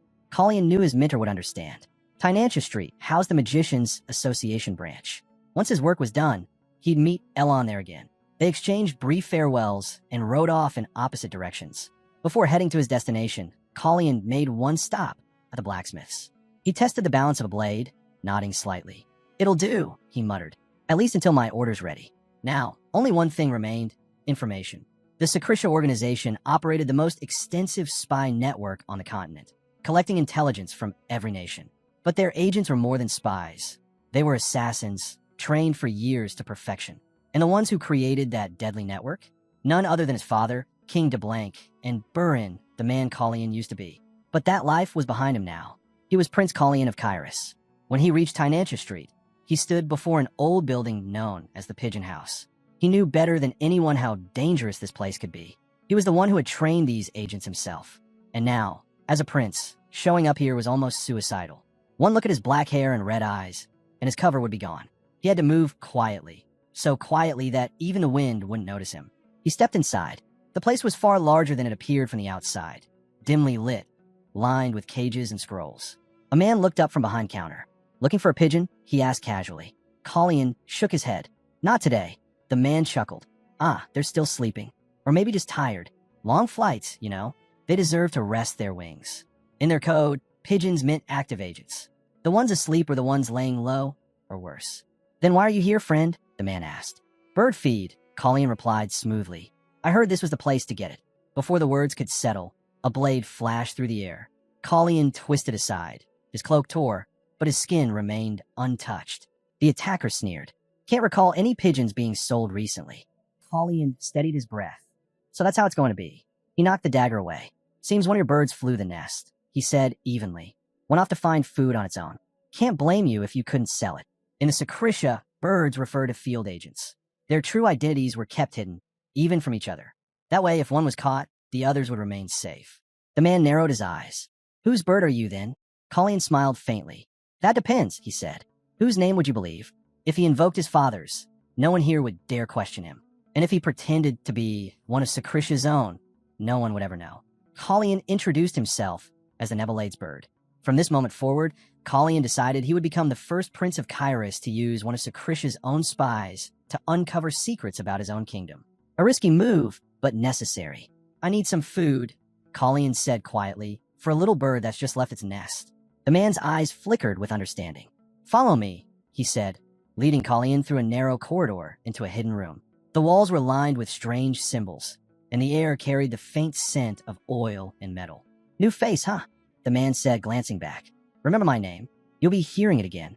He gave a small, sharp grin. They call me White Eagle. Then call me Red Swan, Kalyan replied smoothly. White Eagle nodded. All right, Red Swan. What kind of food are you after? One item, Kalyan said. And one piece of information. That'll be 8 purins. White Eagle interrupted before he could continue. Kalyan's gaze narrowed. The man had named the price before knowing what he wanted. A trick to make him drop his guard. Fixed price, White Eagle said with a shrug. Pay first. After the exchange, the agent handed over a small item wrapped in dark cloth and a slip of paper. Kalyan unfolded the map, scanning it carefully. This looks correct, he murmured. Given the territory, this is the only spot that fits. White Eagle leaned back. Be careful, Red Swan. That's a brutal place. You'll need more than luck to walk out of there. Kalyan smiled faintly. I'll take your advice. Because as dangerous as that place might be, he knew the White Eagle was far deadlier. Later that night, Kalyan rode down the empty streets of Kairos. But ahead, a crowd had gathered near the bridge. He frowned. At this hour, drawing closer, he realized the road was blocked. What's going on? A man bowed slightly. My apologies. The deceased are on their final journey. Please wait a moment if you're not in a hurry. Kalyan halted his horse and nodded. It was a funeral. No need to rush, he said quietly. The dead should have their peace. The man gave a grateful smile. Every nation had its own way of saying goodbye to the dead. In Kairos, there was a belief that if a living person crossed a bridge while red flowers floated on the river, the souls of the departed would lose their way. In Sakrisha, however, they planted a flower called Sinistar on the graves of the dead. It bloomed white under the sun and turned deep blue under the moon, a symbol of 2 people who could never meet again. The tradition carried a simple message. The paths of the living and the dead must never cross. As Kalyan stood watching the petals drift across the water, a strange thought crossed his mind. Did my brother plant a Sinistar on my grave? Or did time itself rewind before that happened? Maybe I'm a lost soul now, the one who couldn't find his way back. The sound of soft footsteps broke his thoughts. The man from before approached and bowed deeply. Thank you for waiting. You may cross now. Kalyan gave a small nod. May the departed rest in peace, he said solemnly. As the last lanterns flickered in the river's reflection, Kalyan's eyes caught sight of a familiar figure among the mourners, someone whose presence he recognized instantly. The moment the prince left, one of the men in the shadows turned to another. It's time. We can begin, he said quietly. But the man beside him didn't respond. His attention was elsewhere, his gaze distant, thoughtful. His name was Arson. Memories flickered through his mind, moments from when he'd once met the prince of Sakrisha. He remembered him as someone unusually kind for royalty. A good man, he thought. Someone different. Kalyan continued his journey, passing through streets lined with signs carrying the same name over and over. Sisfanian. Sisfanian deep sleep. Sisfanian rest. Sisfanian lunch. Kalyan frowned slightly. Isn't that a bit excessive? Even the air carried the sharp scent of Sisfanian liquor. Back when he was still Burin, he'd heard rumors from the Sakrisha agents about this place. They used to joke that the Sisfanian clan had taken over half the capital. It seems they hadn't been exaggerating. A man approached, offering to guide him to a seat. I need to go to the 4th floor, Kalyan said. The man's eyes flickered in understanding. He knew what that meant. Without a word, he led Kalyan to a small corridor and wished him a pleasant evening. Of course, there was no 4th floor. Kalyan stepped inside and pulled a lever hidden behind a wall sconce. The mechanism clicked, and the floor beneath him shifted, revealing a staircase spiraling downward into darkness. The code phrase, 4th floor of a 2-story building, was a signal. It meant the real action took place below. The information he'd bought from White Eagle had pointed him here, a venue of illegal underground fights, buried deep beneath the city. Not gambling for coins, but something much darker. When Kalyan stepped into the hidden arena, the stench of blood and sweat hit him immediately. The roar of the crowd shook the air. In the ring, 2 men fought savagely, fists colliding with bone. Finish him, someone screamed. Don't let him fall unconscious yet. We bet too much on this one. The crowd was rabid. In the center of it all stood the reigning champion, Bloody Gerard. When his opponent finally collapsed, the audience erupted. Bets were exchanged, fortunes lost and won in an instant. The smell of iron and violence lingered thick in the air, refusing to fade. "Another fight," someone shouted. "Bring in the next one." The announcer's voice boomed, excitement masking the cruelty. "Next up, room assignments. Entrance fees must be paid before the next round." A hooded figure, Colleen, stepped forward and handed over a coin pouch. The man behind the counter nodded. "Room 27. The lady will escort you." A girl approached him then, white hair, dark eyes, delicate hands trembling slightly. She couldn't speak, only tugged gently at his sleeve and gestured for him to follow. Callion's gaze lowered, and he noticed. Her ears were cropped. Her clothes weren't her choice. Around her neck was a small metallic collar, a tracking device, just like the others. His eyes darkened. "Cruel," he murmured under his breath. The girl stopped at a table and pointed at a silver tray. A number was engraved on it, 27. So, she wanted him to place a bet. He nodded faintly. You have to play along to survive in a place like this. There were no real rules here, only chaos and the courage to fake belonging long enough to get what you came for. The crowd roared as the next round began. Here, the rules were simple. Spectators bet their money, fighters bled for it, and when a fighter won, their better's coin doubled. 3 plens became 6, 6 became 12, and 12 became 24. Round after round, the cycle of greed and violence continued, an endless rhythm of blood and coin. By the 10th match, the announcer's voice echoed through the underground arena. The winner, Pantelon Iron Knee. Those who had bet on black cheered wildly as their earnings multiplied. What started as 3 plens had turned into 1,536. But Colleen hadn't come here to make money. The real reason for his presence was about to enter the ring. The lights dimmed. A hush fell over the audience as the announcer declared. And now, the final match, a special quadruple elimination round. The crowd leaned forward in excitement. On the white side, the bloody hammer of Sean, and his opponent, the undefeated challenger. As the gates opened, Callion's eyes narrowed. He recognized the man instantly. It was him.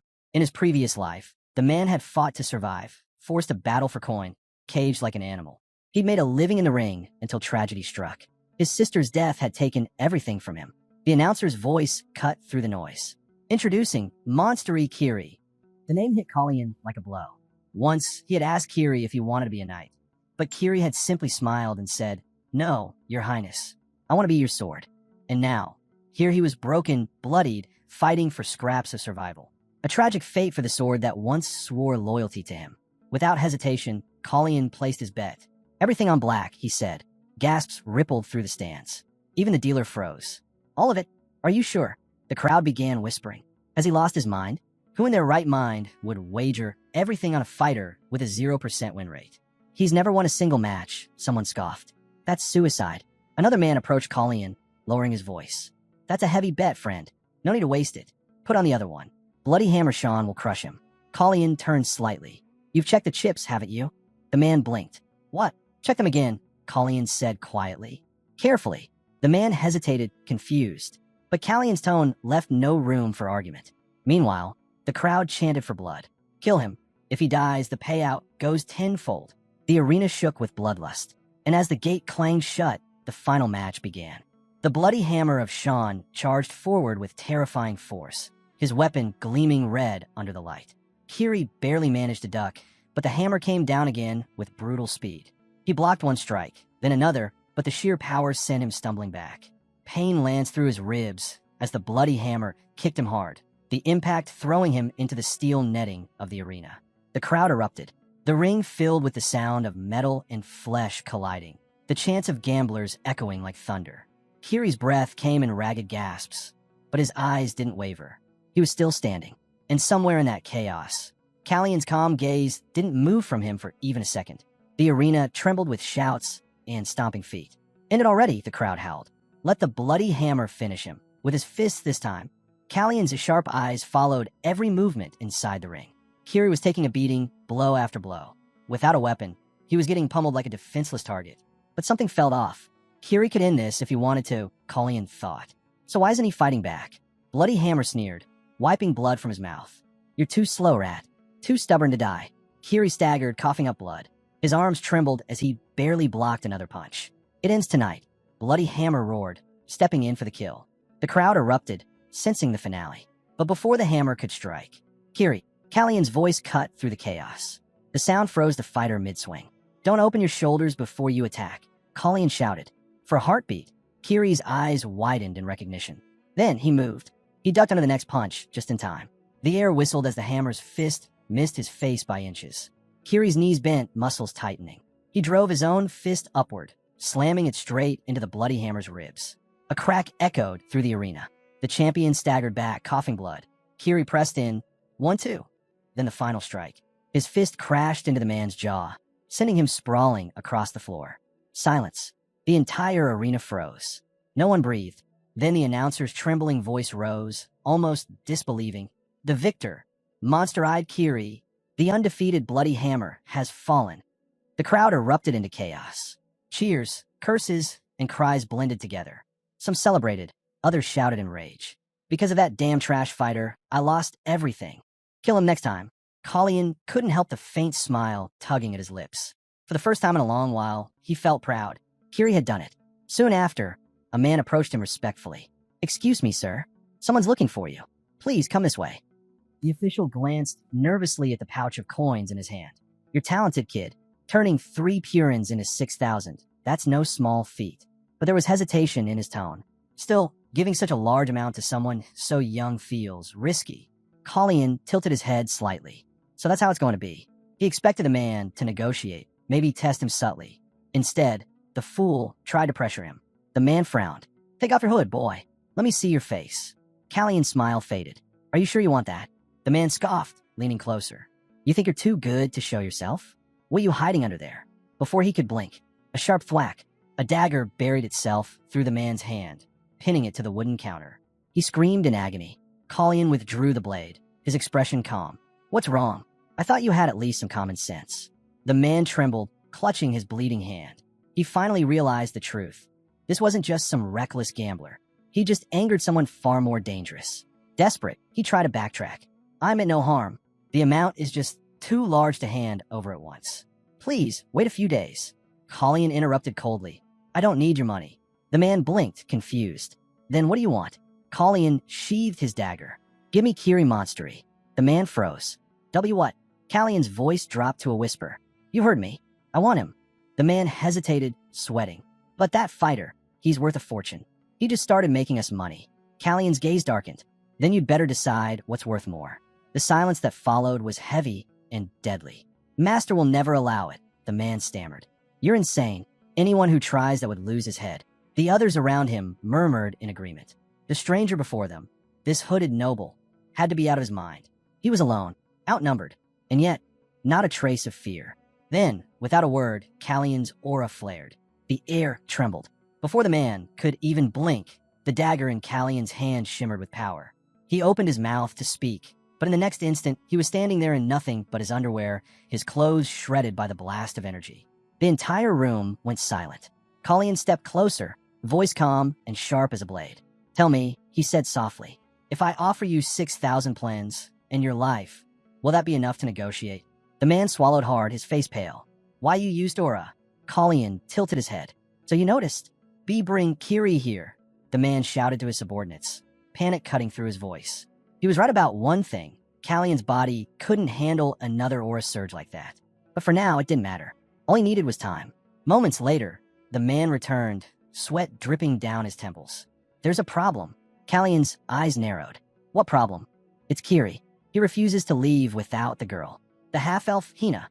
At that name, a memory hit Kallian like a dagger to the chest. His sister. The one who had chosen death over chains. The one he couldn't protect. He looked away, jaw tightening. "Bring them both," he ordered coldly. The man hesitated, but one look from Kallian silenced any argument. "I'll make arrangements," he muttered. Kallian nodded. "Do that. And while you're at it, prepare my winnings." He'd come here for information, not for coin, but leaving without claiming his reward would only draw suspicion. A short while later, 3 figures emerged from the arena's lower tunnels. Kallian, Kiri, and the girl. Hina stayed close to her brother, eyes darting nervously. She could sense the danger that clung to the man beside them. Kiri turned, bowing his head slightly. "Thank you for helping us, but I don't understand why." Kallian's expression softened just a little. "No need to question it. I mean you no harm." Kiri's gaze lingered, and then his breath caught. Recognition dawned. He dropped to one knee. Why, Your Highness, the third prince? Colleen sighed quietly. Enough. Don't bow. But I said don't. His voice was firm. A sword should never lower its head. Kiri froze at those words. The prince's tone, his presence, there was no mistaking it. These two, half-elves, penniless, scarred by years of hardship. He could see it written in every line of their faces. In his past life, Kiri had failed to protect his sister. Now, fate has given them another chance. Colleen remembered his habit, the way Kiri always opened his shoulders before striking. A beginner's flaw, one he'd tried to correct before. He stepped closer. Tell me, Kiri, do you still want to be a knight? Kiri shook his head. No, Your Highness. I want to be your sword, to protect everything you stand for. Colleen smiled faintly. That's the same answer you gave me before. You haven't changed. He reached into his cloak and withdrew something wrapped in silk, a finely crafted blade. A man doesn't become a knight overnight, Colleen said. So for now, act as my shield. Protect me, as I once protected you. Kiri looked down at the weapon, his eyes wide. Your Highness, why give us something so precious? Callion's gaze softened. Because I know what kind of life you've lived, and because I trust the man who swore to become my sword. Kiri had promised his loyalty, but Colleen had one last thing to say. You'll need a good sword, he said quietly. It's the least I can do to repay you. Financial Street, Magicians Association, Elon's office. Elon reads how Colleen told Poloon Melfer to examine the chandelier because he was feeling uneasy about it. Across the room, Elon froze mid-step, eyes darting upward in alarm. How did His Highness know that? He stammered. His fingers twitched toward the rope hanging near the rafters. Callion's faint smile didn't help his nerves. Moments later, the prince stepped into Elon's private study. I'm here, he announced cheerfully, as if he hadn't just survived a night of blood, deceit, and underground fights. Elon looked up from his desk, unimpressed. You look like you've been through a fight, he muttered. Where are your clothes? Colleen said, shrugging. Something like that did happen, but I wouldn't call it a fight. The mage sighed deeply. Judging by the prince's tone, it was obvious that today's negotiations had been complicated. It truly had been a long day. Colleen had rescued Kiri, secured Hina, and even laid a trap to expose whoever had poisoned his tea. Everything was falling into place, just as he planned. And yet, an odd discomfort lingered in his chest. Perhaps it was simply exhaustion, or something deeper. Elon studied him silently, then with a small flick of his fingers, poured 2 cups of tea using magic. Steam curled into the quiet air.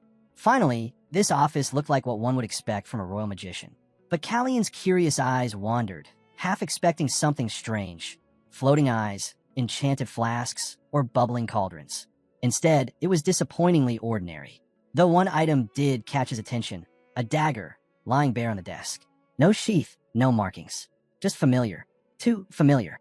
Callion's expression darkened. It was identical to his own blade. Elon noticed the prince's focus and raised an eyebrow. You recognize it?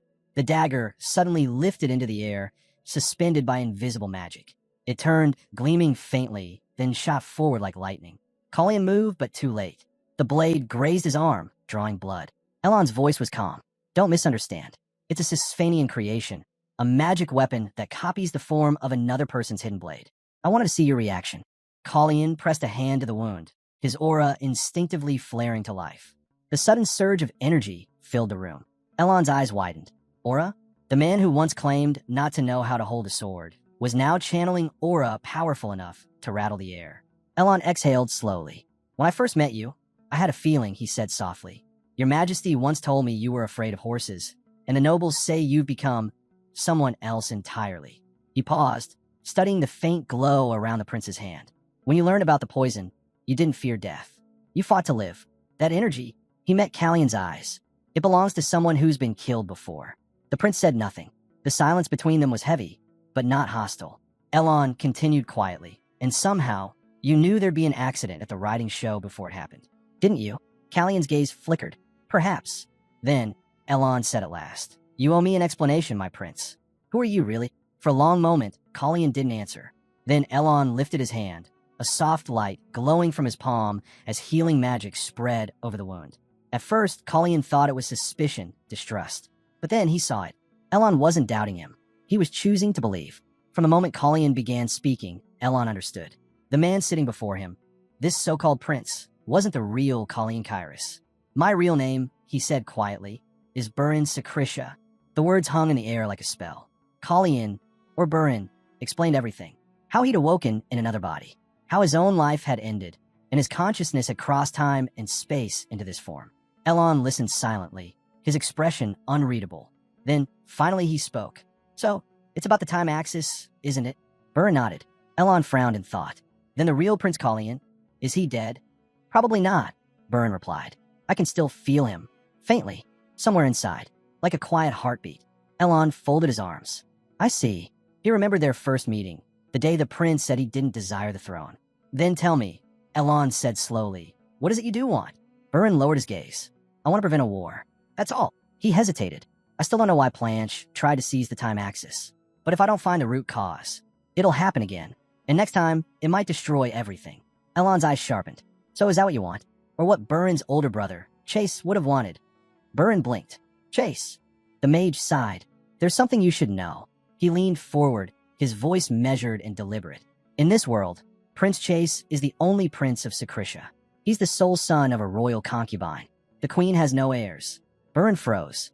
What? Elon nodded gravely. Here, the name Burin Secretia doesn't exist.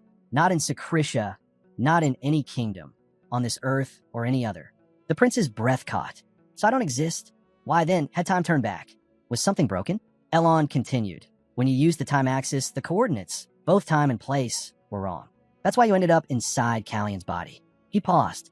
Prince Kalian's soul is still alive. You felt it, didn't you? Burin nodded faintly. I did. Then it's simple, Elon said. Just as you entered his body, someone could enter yours. The realization hit hard. If that were true, then Burin's original life had been erased.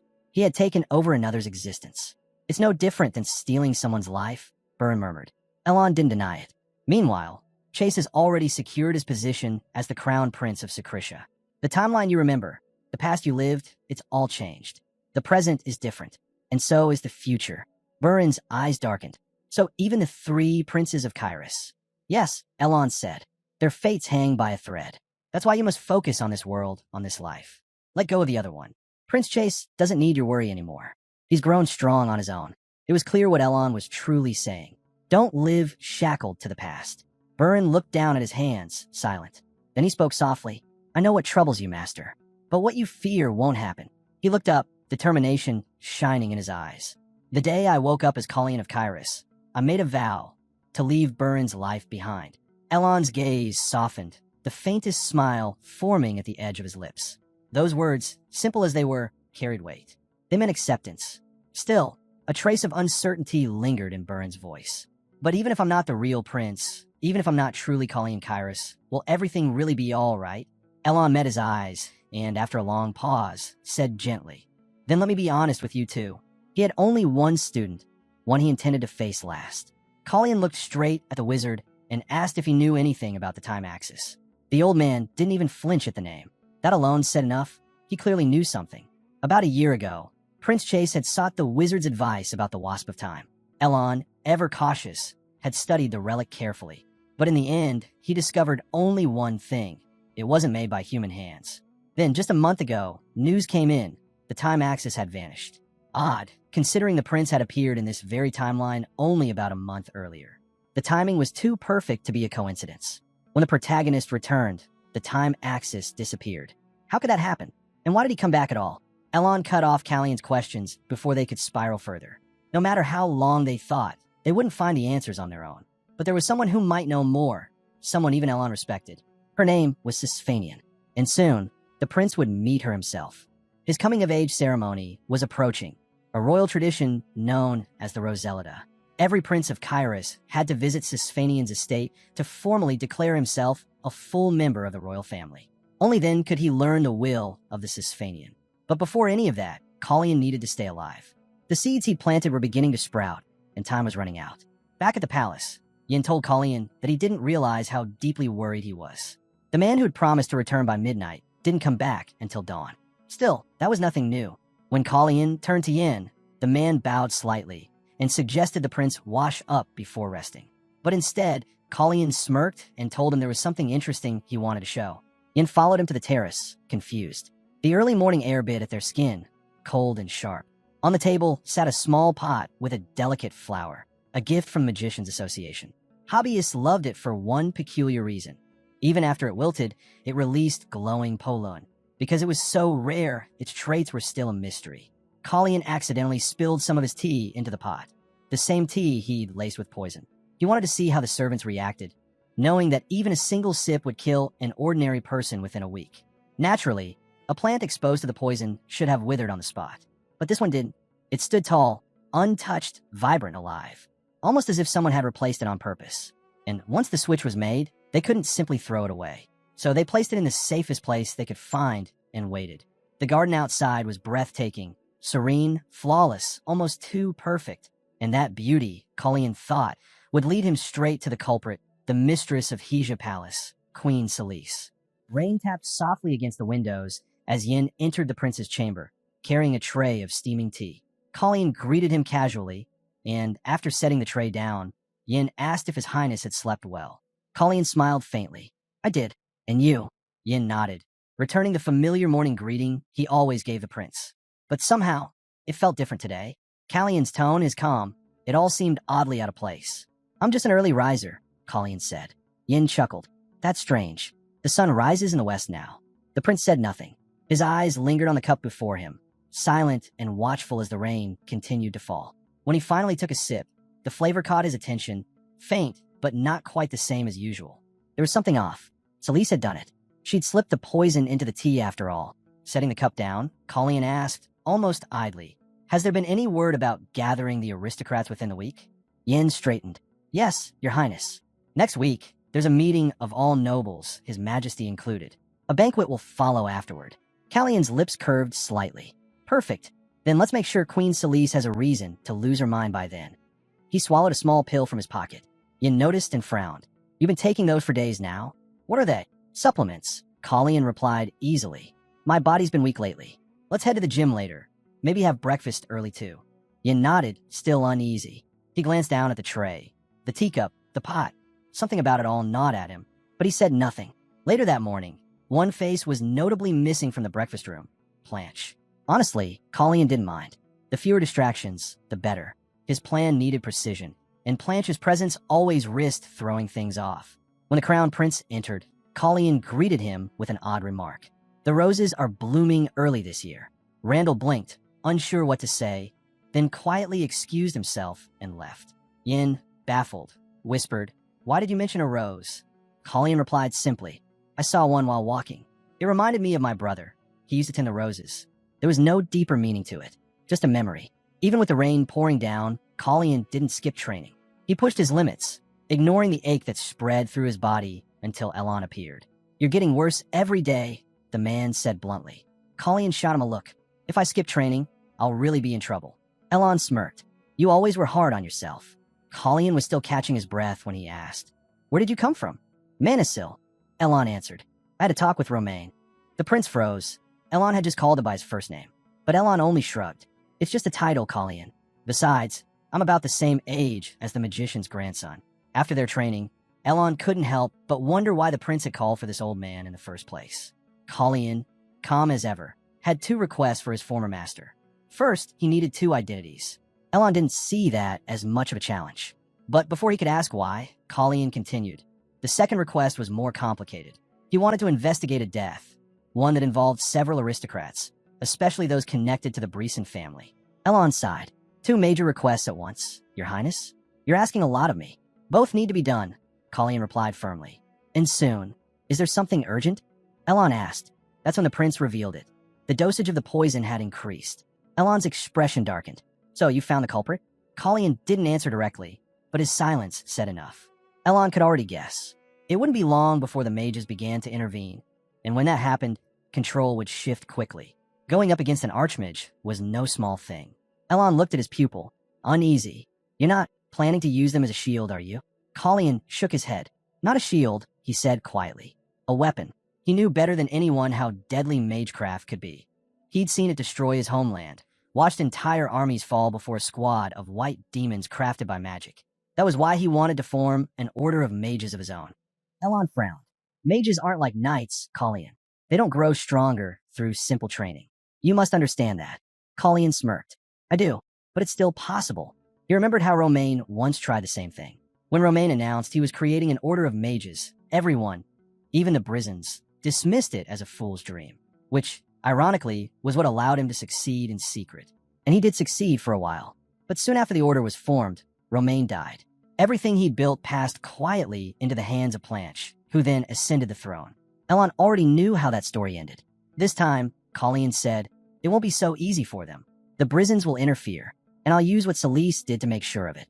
Elon crossed his arms. "And how exactly do you plan to do that?" Colleen smiled faintly. "That's a secret. You'll find out soon enough." Elon rolled his eyes. "Ah yes, very reassuring." His tone dripped with sarcasm. Colleen only laughed under his breath. "Tell me, Master, you've been talking with Romain, haven't you? I'm sure Manisil's thinking about plenty of things right now." He reached into his sleeve, a quiet, deliberate motion, before changing the subject. "When Celise makes her move, we'll have to dominate the negotiations," he said. Meanwhile, in another corner of the palace, the maid had just reported back. She had increased the dosage exactly as Her Majesty commanded. Celise sighed, tired of the endless whispers and the noise around her. "Just make sure it's done right," she muttered. She wanted nothing more than for this entire mess to end. Her servant nodded and left, just as another figure stepped into the room, someone who seemed more like an observer than a helper. It was Planche, looking weary and frustrated. And indeed, it was hard to blame him. The man who should have been doing the real work was sitting idly by, while chaos unfolded around them. Celise shouldn't have been so hard on herself. Planche had come to tell her that none of this was her fault, and, honestly, there was nothing he could do either. Still, she said nothing. Maybe this pain was simply her fate, something she had to bear alone. Planche clenched his fists, anger and frustration twisting inside him, then turned and walked out. Weak or not, she was determined to make sure nothing, and no one, would stand in her way. The day finally came. Their carriage rolled toward the palace gates, and Hina was in such high spirits that she hummed all day long. The excitement in her voice filled the air. At last, they were about to meet the prince. Kiri couldn't help but notice how Hina's eyes sparkled whenever his name was mentioned. She liked the prince, far more than she wanted to admit. As the sun dipped lower, Hina found herself hoping evening would come sooner. Inside the palace, Yin was busy assisting the prince. The meeting of the aristocrats was nearly over, and the banquet was to begin within the hour. Colleen pulled Yin aside. "There's something I need you to do for me," he said quietly. An hour later, the moment finally arrived. A special tea, meant for the weakest prince, was ready. Colleen had a plan, and tonight it would unfold.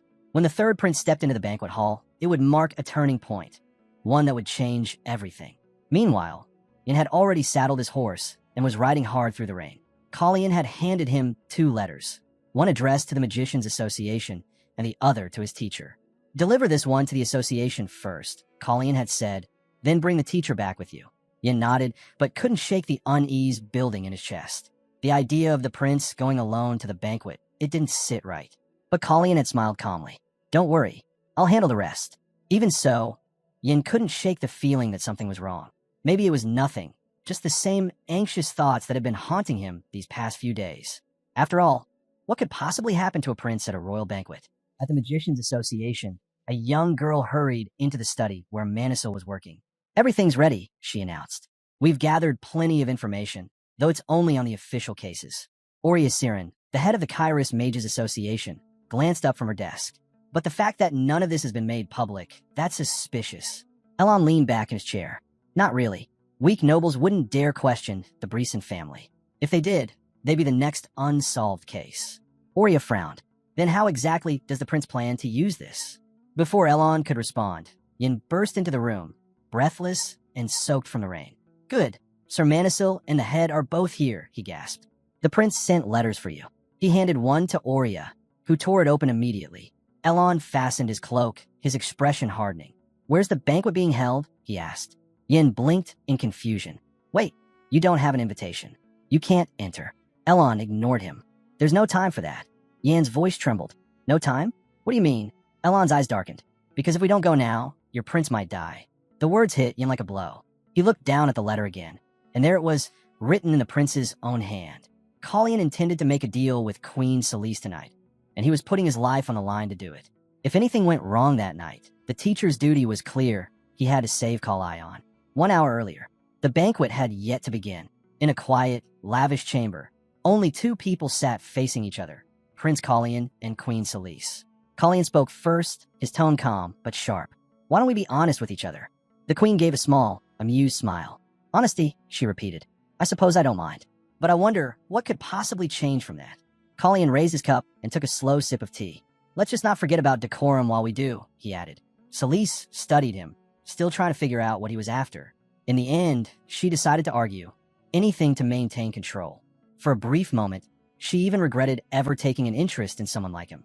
How unbecoming, she thought, to even entertain a man of such low birth. But Colleen didn't give her time to insult him. He cut her off mid-sentence. Let's stop pretending, he said.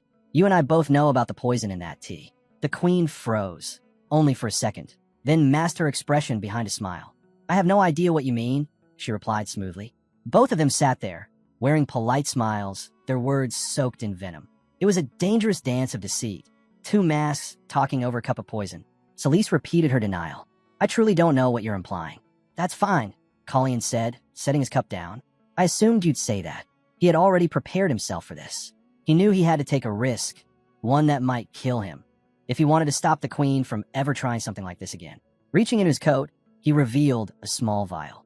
Inside was a clear liquid. This, he said quietly, is a poison that can stop the heart for a short while. I got it from the White Eagle. He explained that it left no trace. It didn't react to silver, and no magical test could detect it. Of course, he added, thanks to the blessing I carry, my heart will keep beating.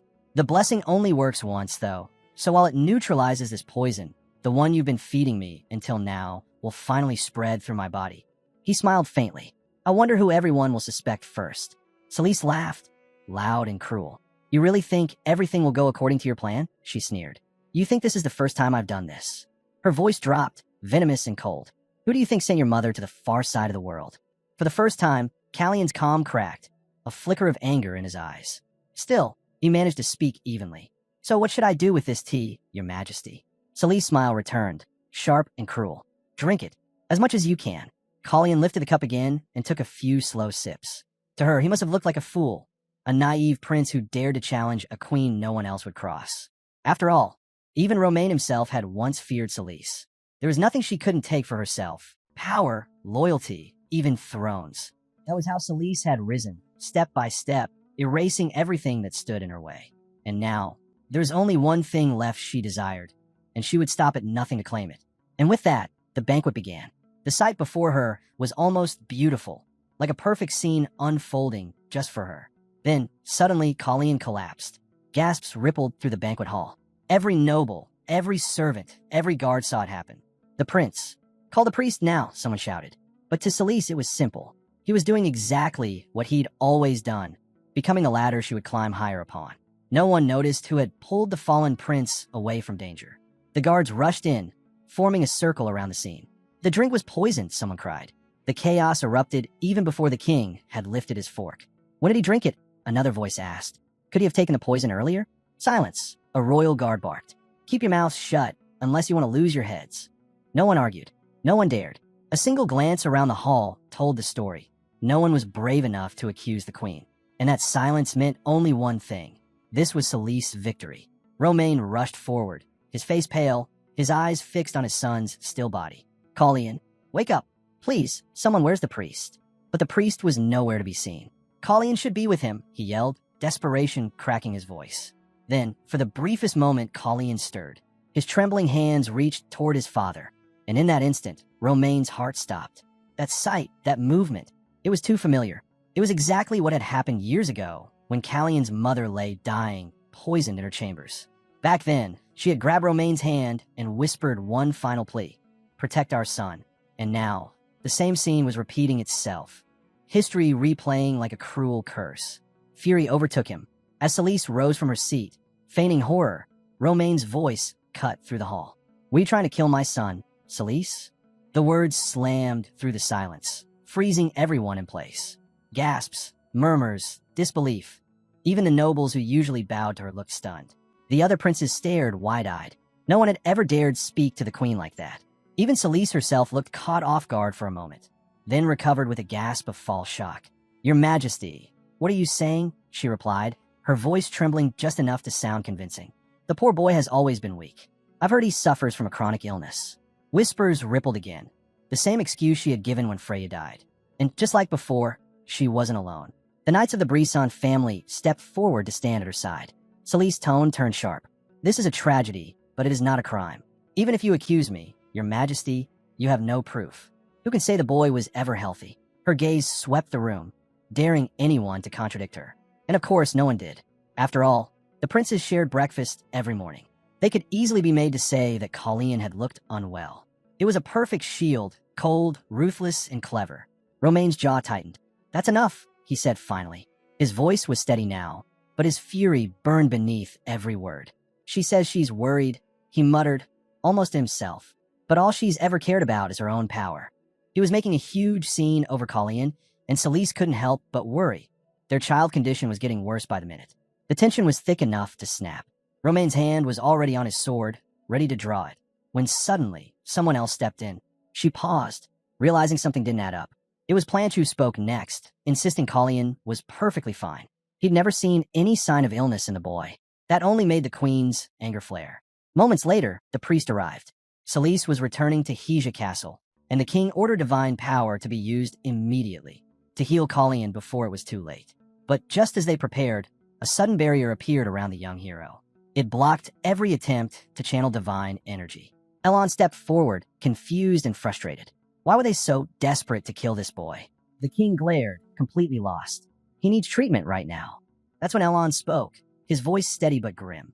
He revealed that a magic circle was etched into the prince's heart. If mana and divine power collided inside him, even if he somehow survived, his heart would be destroyed instantly. The king froze, speechless. Then what are we supposed to do? Before anyone could answer, Colleen began to cough violently. They couldn't use divine power, and magic couldn't save him either, not unless a natural-born healer stepped in. Romaine slammed his fist down. Then find another way. Can't you see he's in pain? At that moment, Elon remembered this had happened before, to his own son, and now to his student. Colleen looked up weakly, noticing the strange expression on his mentor's face. Elon had never imagined he'd have to use that spell again, the forbidden one that erases pain.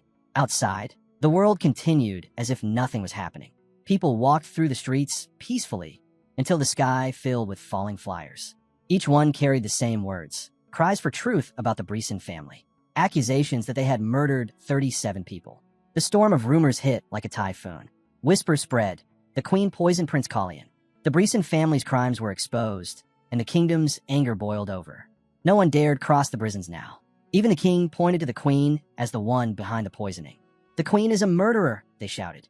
What kind of queen is Salice anyway? The people demanded her removal. But amid the chaos, Elon's voice rang out, steady and determined.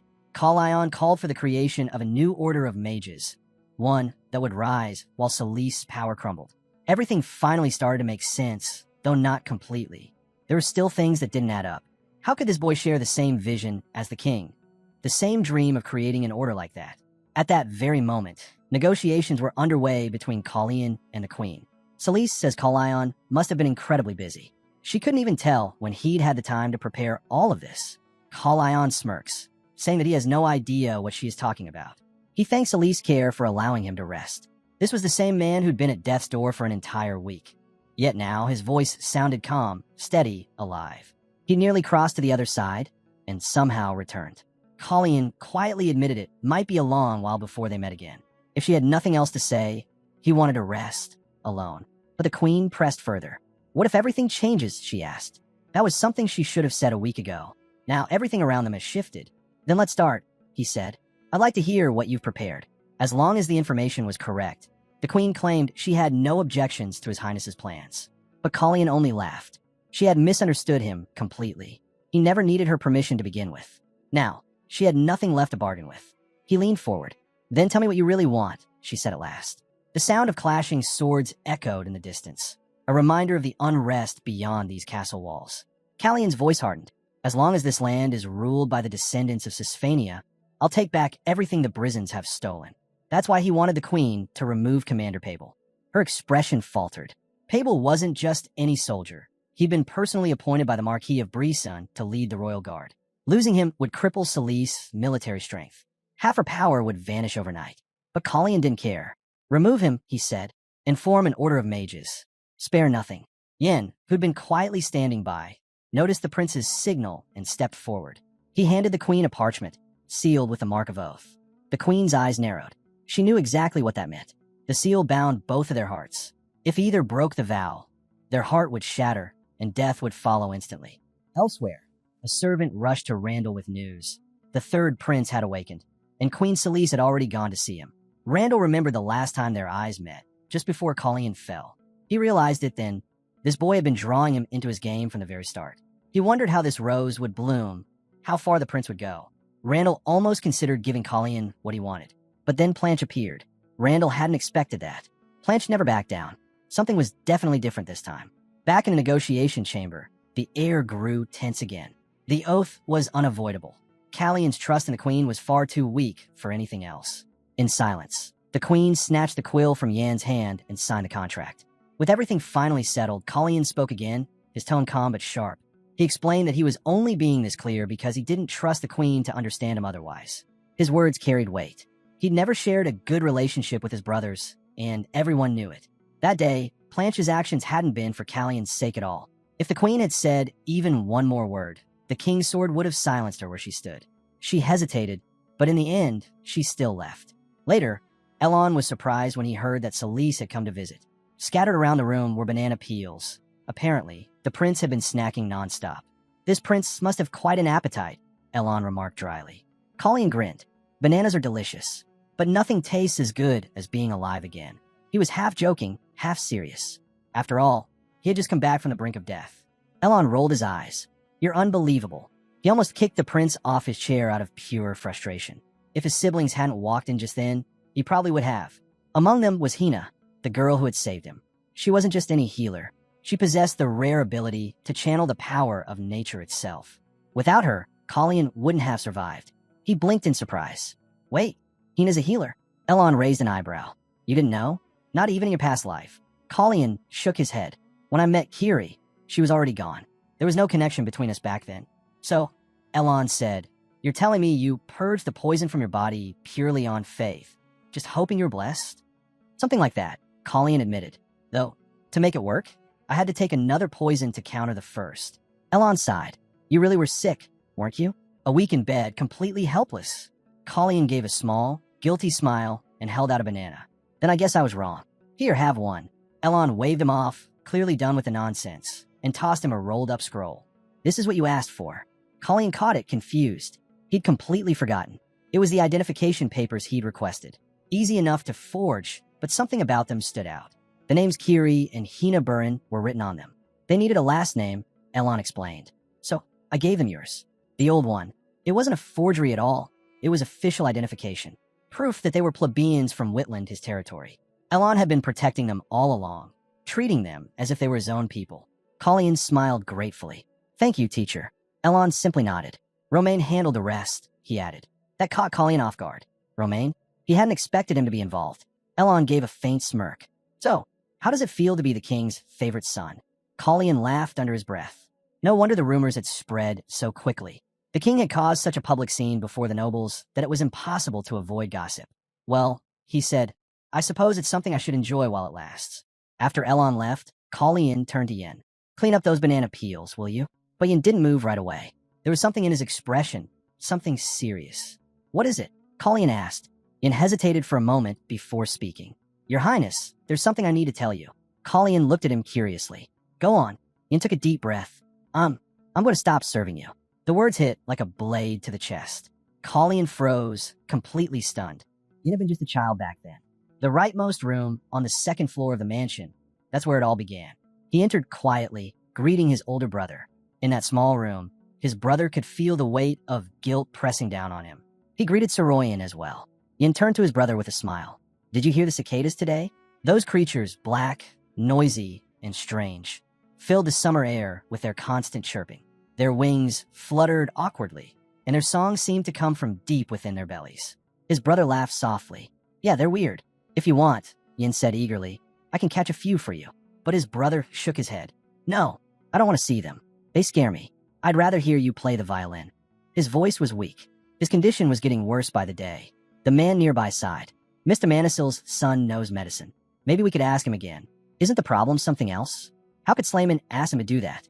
It's not easy for him either. There has to be another way. At that time, Yin didn't understand. There are some things you should never offer someone who can't have them. The fear in the room was unbearable. Then came the chaos, the fire. Servants and knights were shouting, telling everyone to run. Flames devoured the building as the knight carried Soroyan away, yelling for the others to flee as far as they could. But the fire only grew stronger. And the day before his 15th birthday, his brother chose to end it all himself. After that, summer faded into autumn and then into winter. When the cicadas returned, filling the air with their cries once again, Yin had long withdrawn into silence. Their father, unable to bear seeing his son like that any longer, dragged him out from the prison of his grief. And for the first time in so long, Yin finally looked at his father. "Who's that kid?" he asked. The man turned to see who he met. Sitting quietly nearby was a boy, alone, weary, with tired eyes. It was the third prince of the kingdom. Something inside Yin shifted that day. Everything changed. Now, standing before Kalian, Yan's voice trembled as he said, "I'm resigning from my position as your assistant." Kalian froze. "What are you talking about?" Yin looked down. Of all people, he had been the closest to the prince. Yet there was so much he hadn't known, especially the truth about what had really happened. Because it was him. Yin had been the one who gave the prince the poison. He had done it with his own hands. It was his fault. And when the prince was lying on the brink of death, Yin hadn't been there. He hadn't seen the danger, hadn't understood what was happening. The truth hit him hard. He'd been blind to everything. The prince could have died that day, and it would have been because of him. The image of Yan's older brother flashed through his mind, clear, painful, and unshakable. Then Kalian's voice cut through his thoughts, pulling him back to reality.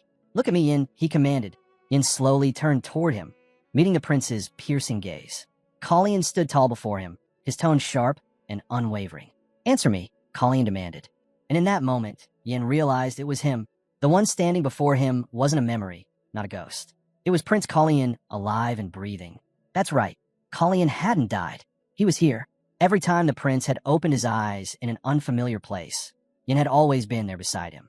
Every battle, every scar, every trial. He'd endured it all because Yin never turned his back. If Kalian had survived everything fate threw his way, it was thanks to Yin. Kalian might not have known everything about him, but one thing was certain: Yin would never stop protecting him. That truth broke Yin. Tears streamed down his face before he could stop them. Kalian sighed softly. "Enough, Yin. Don't cry. Stand up." But Yan's mind wandered to his father. "I'm not coming home after all," he thought. "I found someone who needs me more." Kalian noticed the shift in Yan's expression, the sharpness in his eyes, the quiet rage simmering beneath the surface. He could tell Yin was ready to kill whoever had done this to him. At the same time, Yin bent down to clean the discarded banana peels. "Are you planning revenge?" Kalian asked. "You think it's that simple?" "Why not?" Yin muttered. "They made you suffer." "Stop it," Kalian said firmly. "If the elephants act out, a war will start." But Yin didn't care. He didn't care about kingdoms, bloodlines, or war. None of it mattered, because he wasn't truly a son of House Siegfried. And then it hit him. Elephant? The prince had called him that. Yin froze. You know? You knew everything." Kalian didn't answer. He only gave a small laugh, the kind that left everything unsaid. Somehow, he'd known all along. It was just how things had played out. And Yin realized it wasn't fate or enemies. It was his father's fault all along. "Brew me some coffee," Kalian said casually, breaking the tension. Yin wiped his eyes and nodded. "Right away, Your Highness." The two exchanged a few words, even arguing for a moment over who had gotten taller. The heaviness lifted just a little. Later the night, Kalian dreamed. In that dream, he saw Kalion, the real one. Kalian walked toward him, but Kalion didn't stop. Instead, he ran joyfully past him toward two familiar figures, the ones he cherished most. Then Kalion turned. For a fleeting second, his gaze met Kalian's. He smiled. Kalian reached out a hand toward him, but Kalion just stood there, smiling softly. And then, the world around Kalian began to fade. He was being pulled away, back into his own reality. The real Kalion said something, his voice fading, his figure dissolving into light. By the end, Kalian could only smile back. He didn't want to leave him there alone, but he had no choice. That was the end of the dream. Kalian's eyes opened. He was awake, and beside him stood his mentor. Before leaving, the protagonist thought he might as well enjoy the peace he had longed for all this time. But before he could, he vanished suddenly, without warning. In that fleeting moment, his voice echoed. "I gave him this life. Let him live it as he desires." If this life had become a chain for the child, then perhaps freedom, true freedom, was something even he could envy. Kalian understood perfectly well. He wouldn't pretend otherwise. He had work to do, plans to set in motion. And for that, he needed his mentor's help. There was only one thing he truly wanted now: to live his second life properly. Soon after, the core unit of Pable's Knights was disbanded, their members sent back to the Marquis's territory. Rumors were still circling around the royal family, but Romain warned everyone not to believe anything without proof. Meanwhile, Elon Manisil made his announcement. He would form an order of mages. 3 months passed. During that time, something about Colleen began to change. The servants noticed it first: his posture, his voice, even his presence. They hurried to inform Sir Seton, saying the prince's clothes no longer fit him. When Colleen appeared, Romain welcomed him warmly. Even the king couldn't hide his surprise. His son had grown taller and broader. "He's taller than Planche now," the king said with a laugh. Colleen had recovered completely. His color had returned, his body had strengthened, and he carried himself like a true prince.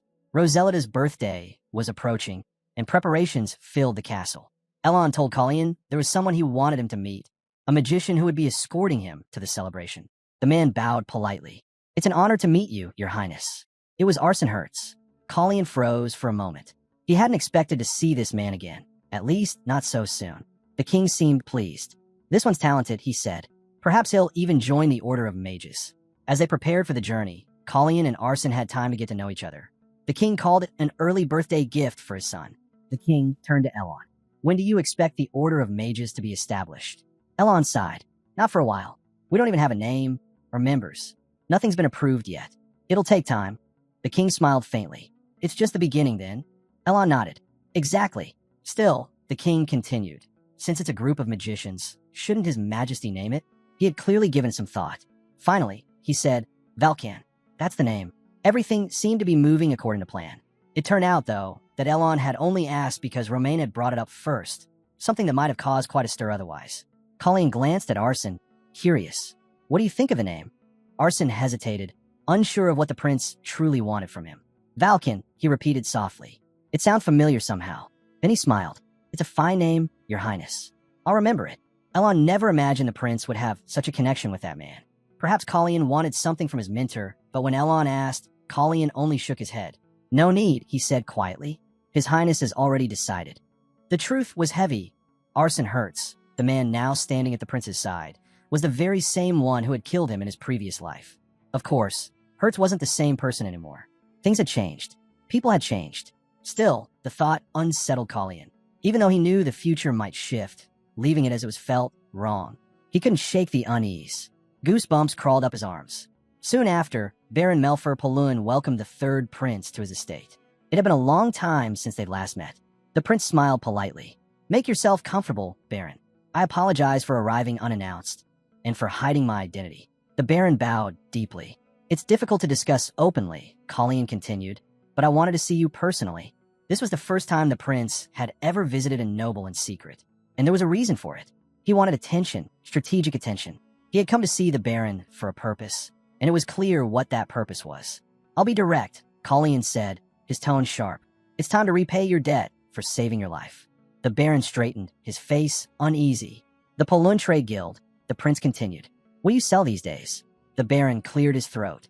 "We recently began trading diamonds with Tinsel. There are also negotiations with the Imperial family, but I doubt that the answer Your Highness is looking for. Is there a formal contract yet?" Colleen asked. "Not yet, Your Highness," the Baron replied. Callion's gaze darkened. "Then tell me, Baron, could your guild handle something greater? Something beyond trade?" "If there are people and resources," the Baron said cautiously, "there would be no issue." "There are people," Colleen said, "and money, but there's also a prison house." The Baron hesitated. "Would His Highness be involved as well?" Colleen smirked. "That's a foolish question. Of course I'll be involved." He stepped closer. "With manpower, gold, and a prince to whom House Breeson will bend the knee, nothing is impossible." Only then did the prince reveal his real plan. "We're forming an order of mages." The Baron blinked. "That's ambitious. You have money and people, but do you have leadership? Structure?" "That's the challenge," Colleen admitted.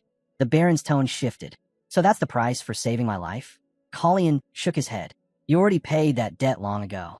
Understanding dawned on the Baron's face. He knelt. "Then I, Baron Melfer Polun, swear to serve Your Highness faithfully."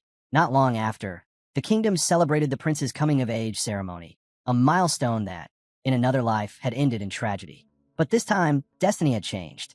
Colleen stood surrounded by people he could finally trust. Now all that remained was to swear the ancient Sisphanian oath in Roselita. Sometimes he couldn't help but wonder why had fate shifted so dramatically. The great hall was filled with nobles from across the land. They gathered, raising their voices in celebration for the young prince's 15th birthday. Everything was ready. Every detail had been prepared. Among the guests stood Blanche. When Colleen caught sight of him, he gave a faint smile. "It's been a long time, brother." Blanche nodded, returning the gesture. But as Colleen tried to walk past, someone's voice cut through the noise, sharp, cold, and mocking. Bloodshot eyes. The prince stopped immediately and turned, his attention locking on Blanche. Colleen warned him calmly, "Don't ever say that to me again, especially not today." He had spoken his name clearly, but Blanche only laughed, brushing off the warning as if it were nothing. "What's the point?" Blanche sneered. "You're not even the real Colleen. You can ride a horse, you can swing a sword, sure, but that doesn't make you him." He took a step closer, his smile twisting into mockery. "So tell me, who are you really?" Callion's eyes hardened, staring at Blanche. Colleen reminds himself that he is not the lost prince of Secretia who lost his homeland to Blanche. Colleen frowned and replied to Blanche, "I have no idea what you're talking about." But even as he said it, it was clear Blanche didn't believe him. Blanche had always been sharp, more cunning than people gave him credit for. He might have noticed something, even beneath the prince's perfectly crafted disguise. The way he treated Colleen now, it was all an act. A mask. Elon knew it, too. He wasn't surprised in the slightest. He'd seen this kind of thing before. While Colleen laughed and played the part of a carefree prince, the truth lingered just under the surface. Even he didn't expect others to understand what he carried. Elon finally asked, "So, what do you want me to believe, then?" "They only have one name," Colleen replied quietly. "And I chose to be Colleen." He had given up the name Burn easily enough. But letting go of who he once was, that was something else entirely. Elon nodded and tossed something to him. A small ring glimmered in Callion's palm. "Use it when you need my help," Elon said. "Think of it, and I'll hear you." Colleen studied it. "Is it enchanted?"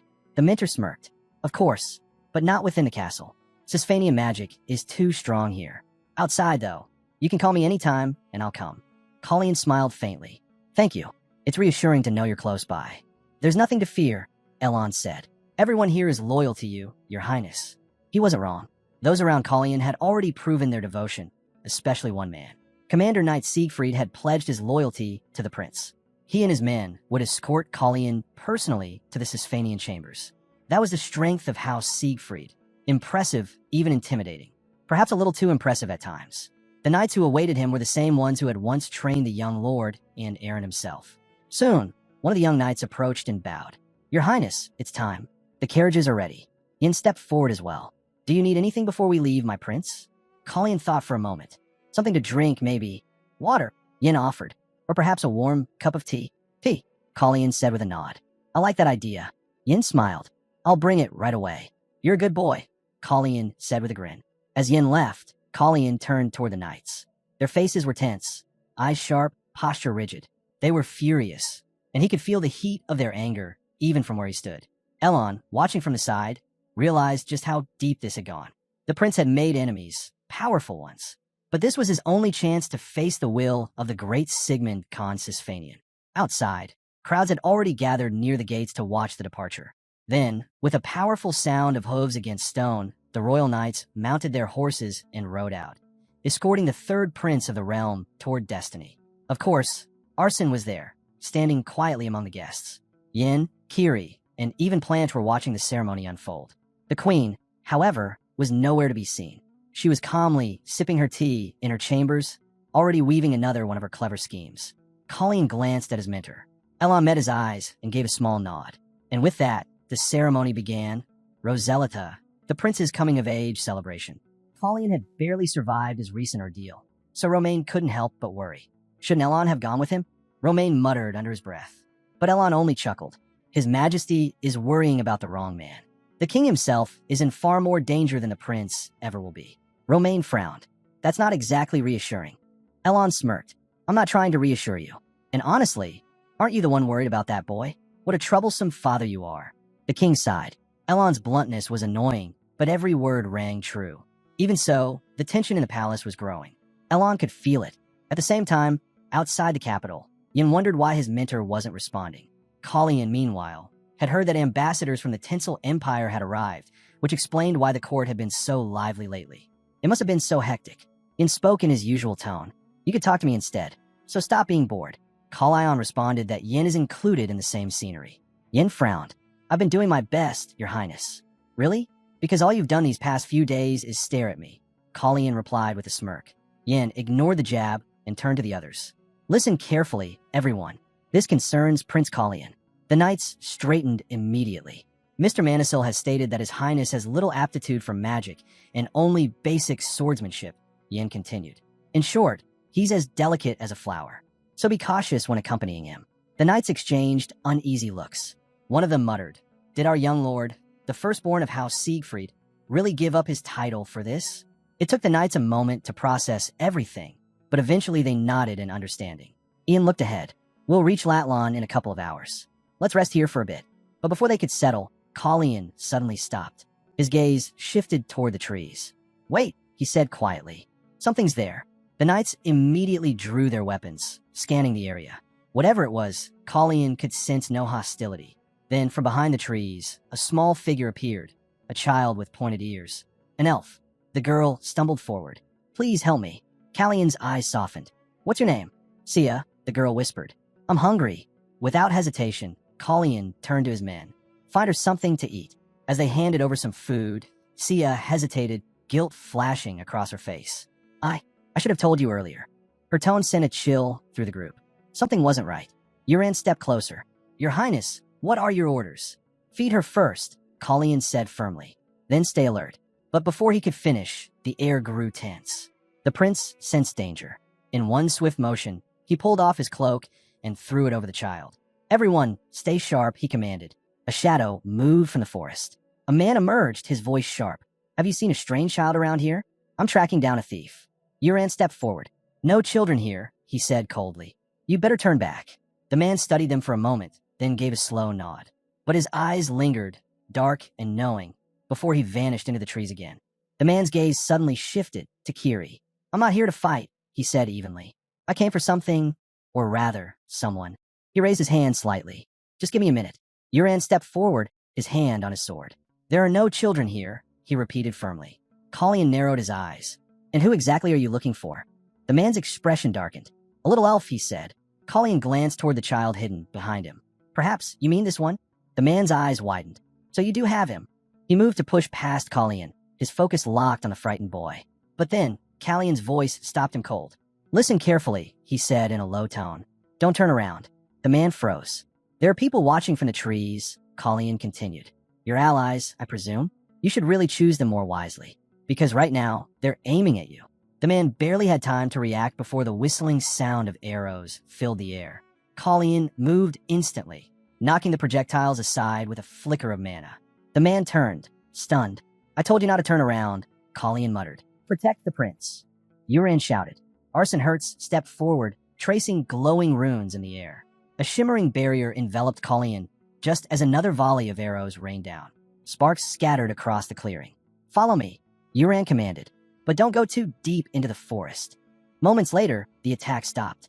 The forest fell silent. It seemed the ambushers had retreated. Arson turned toward the small elf. Leave the child to me, he said firmly. Kiri, stay with the prince. Kiri nodded, but her attention stayed on Kalian. Your Highness, are you hurt? Before he could answer, his eyes went wide. Behind you, Kalian spun around just in time to catch the blade, aimed for his back. Steel clashed, the sound sharp and heavy. With a burst of mana, he forced the attacker away and countered with a quick spell. Light flared, striking the man's shoulder and knocking him down. The knights stared, stunned. Their prince had just used magic. Yin rushed to his side. Your Highness, he shouted. Please, stop this reckless behavior. You could have been killed. There are dozens of knights here for a reason. Kalian only smiled faintly, brushing dust from his cloak. He barely knows how to swing a sword, Yin muttered. And he calls that basic magic? It's a miracle he's still standing. The knights whispered among themselves. Was this really the same prince who'd once been described as fragile, a delicate flower of the royal house? Because that flower had just taken down an armed attacker on his own. Kalian turned back to the trembling child. Now, he said gently, why don't we talk? He removed the hood from the girl's head. Sia flinched, eyes wet with fear. It wasn't me, she cried. It was Luca's fault. I swear, I didn't steal anything. The girl's story directly contradicted the pursuer's claim. They were at an impasse. Kalian glanced at Arson. Mr. Hertz, question her. I want a full report. As you command, Arson replied, kneeling beside the girl. What happened next startled even Colleen. The child seemed to know what Arson was going to ask, answering each question before he could even speak it. After a few minutes, Arson stood and bowed. I have the information, Your Highness. He began his report. The girl is an elf in the forest of Hariska. His true name is Cialis Tion Ureha, a name given to her by his mother tree. It means the spirit of a sneaking horse. She also has a close friend, another elf. The girl confessed that her friend had stolen something from the bandits they had just encountered. While escaping, Luca, the other child, got separated, and Sia accidentally ran straight toward Callion's group. He looked down, flustered. I don't even know why she keeps answering your questions before you ask them, Arson said nervously. Callion studied her. Could it be a prophetic ability? Sia quickly shook his head. No, it's not that. Callion thought for a moment, then turned to Arson. That's enough. You can go. But before Arson could leave, Sia stepped forward. Please, let me come with you. Yin frowned. Your Highness, what do you plan to do with her? We'll drop him off near the forest, Callion decided. If we leave him here, he'll be caught the moment we're gone. This way, he'll have a chance. Yin nodded, though he didn't look convinced. Should we investigate further? Callion shook his head. No, we have a long journey ahead. We can't get tangled up in this story. He turned to Uran. Send a message to the nearest lord. Tell him there's a child in need of protection. We'll reach Latlan Manor by nightfall. Make sure he's informed. Yes, Your Highness, Uran replied. But before leaving, the knight hesitated. If I may, Your Highness, we found something unusual during our search. Callion raised an eyebrow. Show me. Uran handed him a small object wrapped in cloth. The moment Callion saw it, his expression changed. This wasn't part of our supplies, he said quietly. That's correct, Uran confirmed. Do you know what it is? Callion examined it closely. I've seen something like this before, but I can't say I understand it. He looked up. Where did you find it? Among the man's belongings, Uran replied. Callion frowned. He had assumed the man was just another low-ranking noble. But now, there was clearly more to him than met the eye. This man, Callion said slowly, is far more honorable than he appears. He turned his gaze to the captive. You should know what this is, shouldn't you? Seems like something valuable enough for you to keep hidden. The man hesitated, then muttered, I only picked it up because it looked important. One each, Callion echoed. And what are they trying to achieve with it? The man shook his head. I don't know. Truly, do you know who they are? Callion pressed. They hide their faces, the man said. And even if I didn't know, I wouldn't care to. They're not my concern. Callion narrowed his eyes. Then what is it that you want? If you help me, the man said quietly, I'll help you. I'm not like the other lords. That depends, Callion replied. I don't know if my influence is enough to give you what you're asking for. My wife, the man said, voice trembling. She's in Hanson Village. They know about her. Please protect her. Callion's tone softened. I'll see to her safety. Now tell me, what were they after? The man hesitated, then spoke. A small sphere, about the size of a fingernail. I don't know much about it, but I heard only the priestesses of Tinsel can recognize it. A divine artifact, Callion murmured. The man nodded. That's right. The Tinsel Shrine has been scouring the continent for them. They say these artifacts can channel divine magic, without the need for divine power itself. Callion's eyes darkened. So that's what this is about. He stared at the object in his hand, realizing that this simple encounter had just become something far greater and far more dangerous than any of them had imagined. If the artifact was stolen, then it made perfect sense that hunters would be sent after it. But one question still lingered. What did they need the poison for? This specific poison, known as penny poison, was used by Secretia spies as a last resort, something they carried to take their own lives if their mission failed. The man claimed he had gone to the White Eagle to obtain it, because no one else could. He didn't know who these mysterious people were, but he did recall one thing. They called their leader by a strange code name, Blue Warbler. The name struck a chord with Callion. Blue Warbler. He remembered it well. It was the name of one of his father's personal messenger birds, always kept locked away, never released. Later that evening, rain began to pour, forcing the group to stop at Latlan territory. Count Hale Latlan welcomed them at the gates, his face beaming with pride. It's an honor beyond words to have His Highness under my roof, he said. Truly, this must be a sign from above. Callion smiled politely. The man was too eager, too talkative. He remembered the name, Count Latlan, from the list of nobles who had sent gifts to the palace. Didn't he return those gifts already? Yes, he did. Latlan had once supported Prince Randall's faction. But 6 years ago, after the war between the Great Dunes and the Sanctuary of Tinsel, he switched sides, pledging loyalty to Prince Planche. And now, suddenly, he was eager to win over him. Callion could already see through it.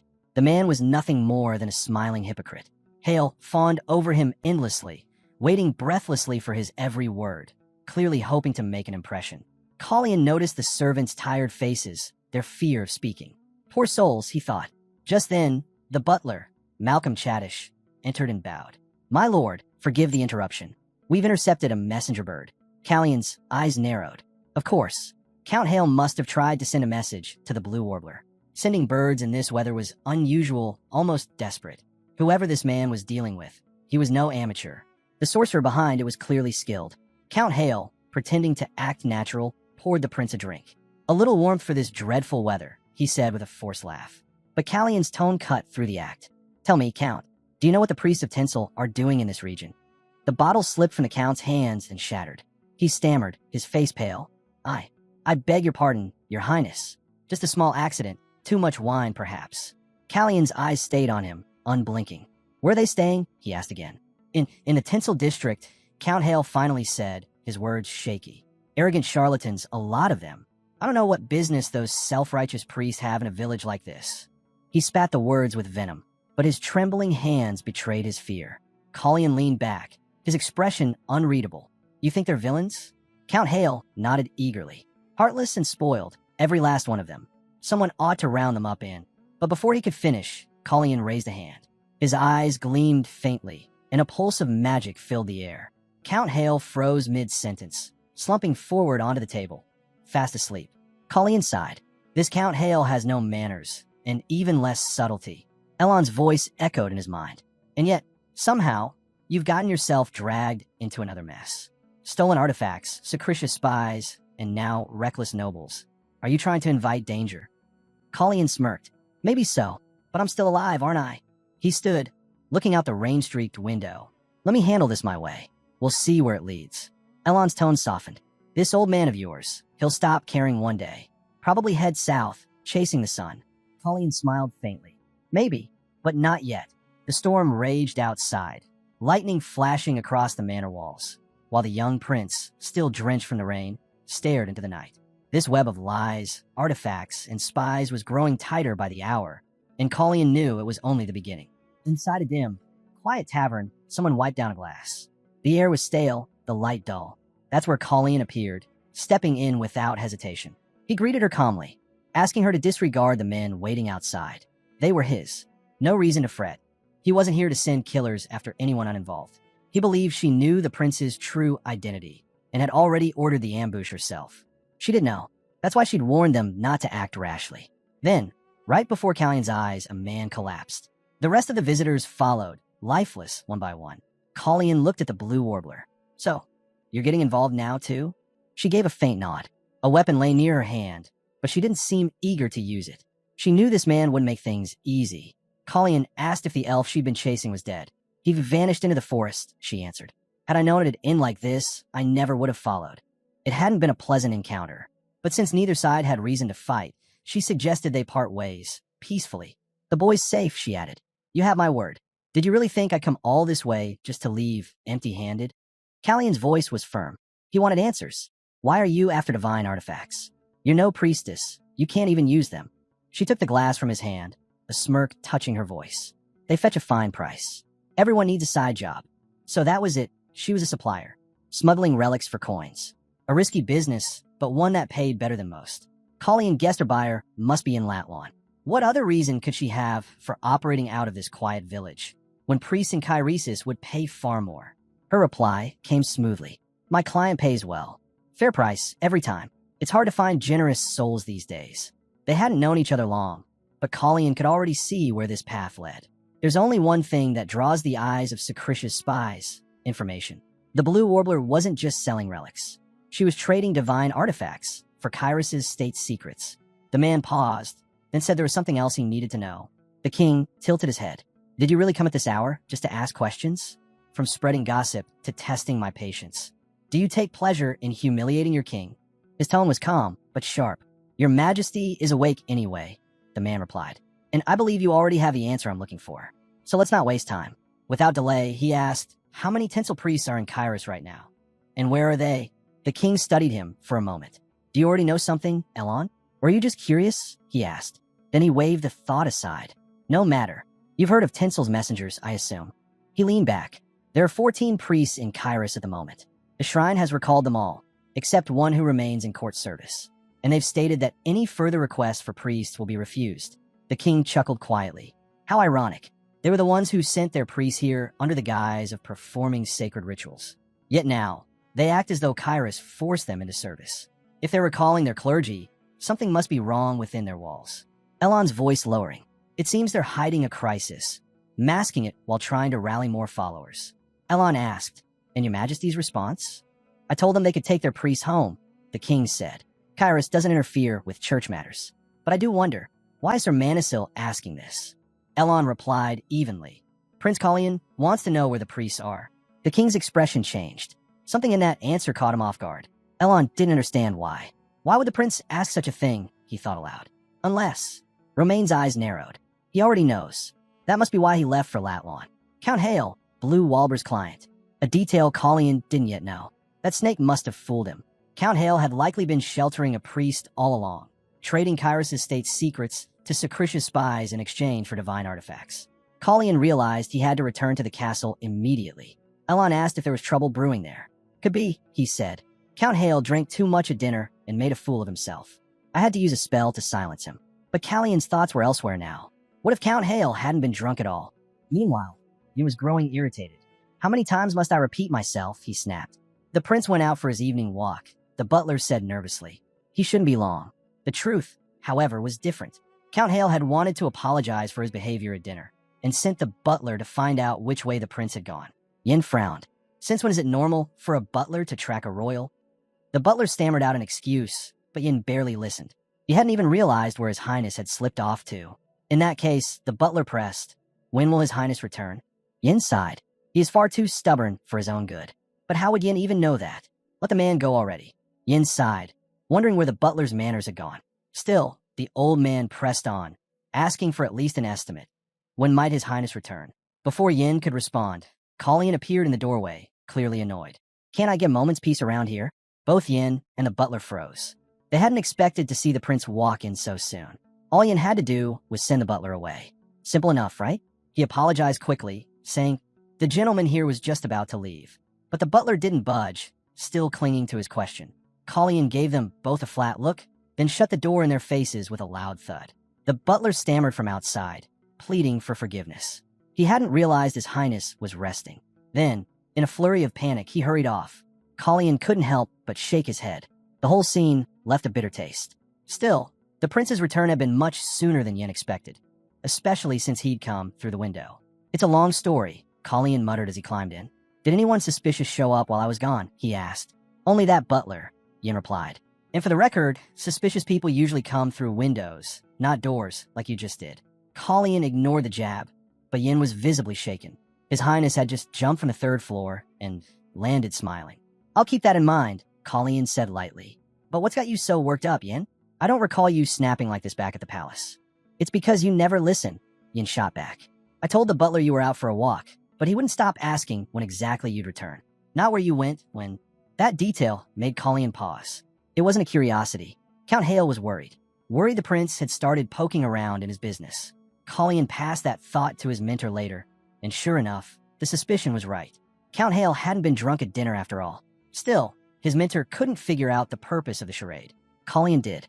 "It was a distraction," he said, "to keep our eyes off the deal with the Blue Warbler, the one set for tonight." That explained why she'd appeared when she did. The wine and theatrics were meant to cover the Count's disappearance, letting him slip away unnoticed. But that plan fell apart the moment Kalian used a sleep spell on him. When Count Hale woke and realized the prince had left the castle, he panicked and sent the butler to find out where he'd gone. The reasoning fits perfectly. But one question still lingered. Why was Count Hale so desperate to acquire divine artifacts? Simple. They were the perfect offering to gain favor with the holy kingdom of Tinsel, Randall's mother's homeland. In the end, it all made sense. Count Hale was quietly strengthening his bond with the Randall faction, while still keeping one foot in the Planch camp. Behind everyone's backs, Count Hale wasn't just showering Kalian with gifts. He was leaking Kairos' state's secret straight to Sacritia's spies.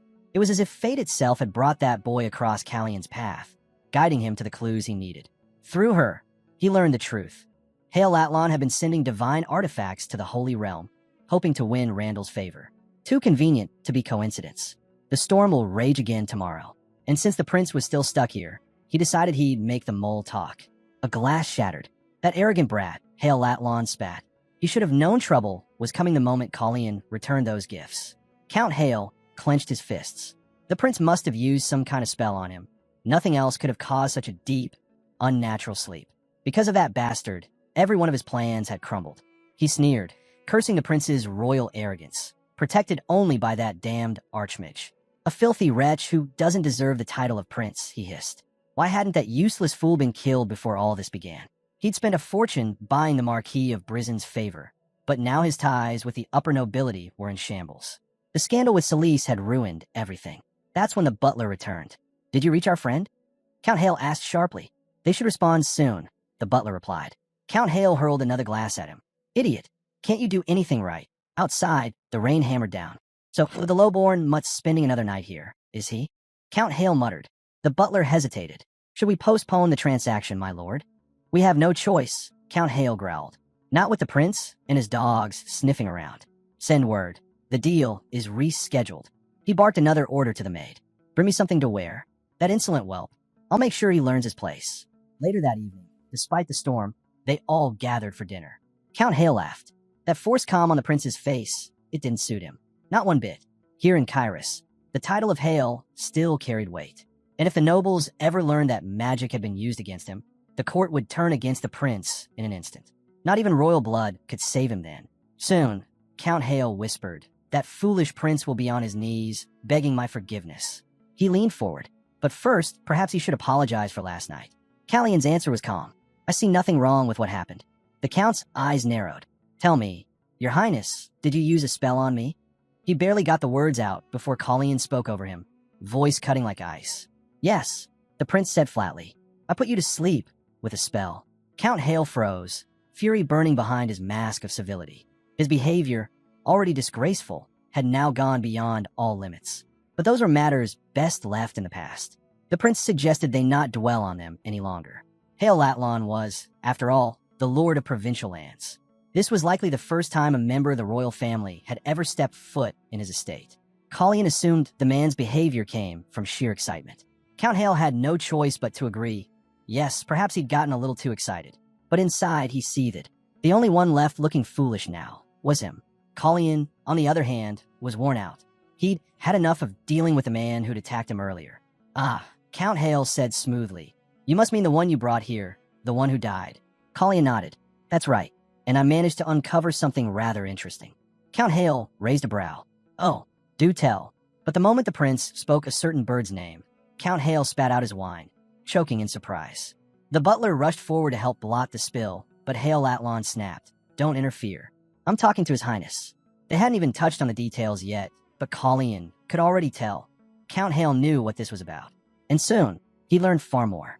The news comes from your lands, Colleen said evenly. I thought you'd like to hear it.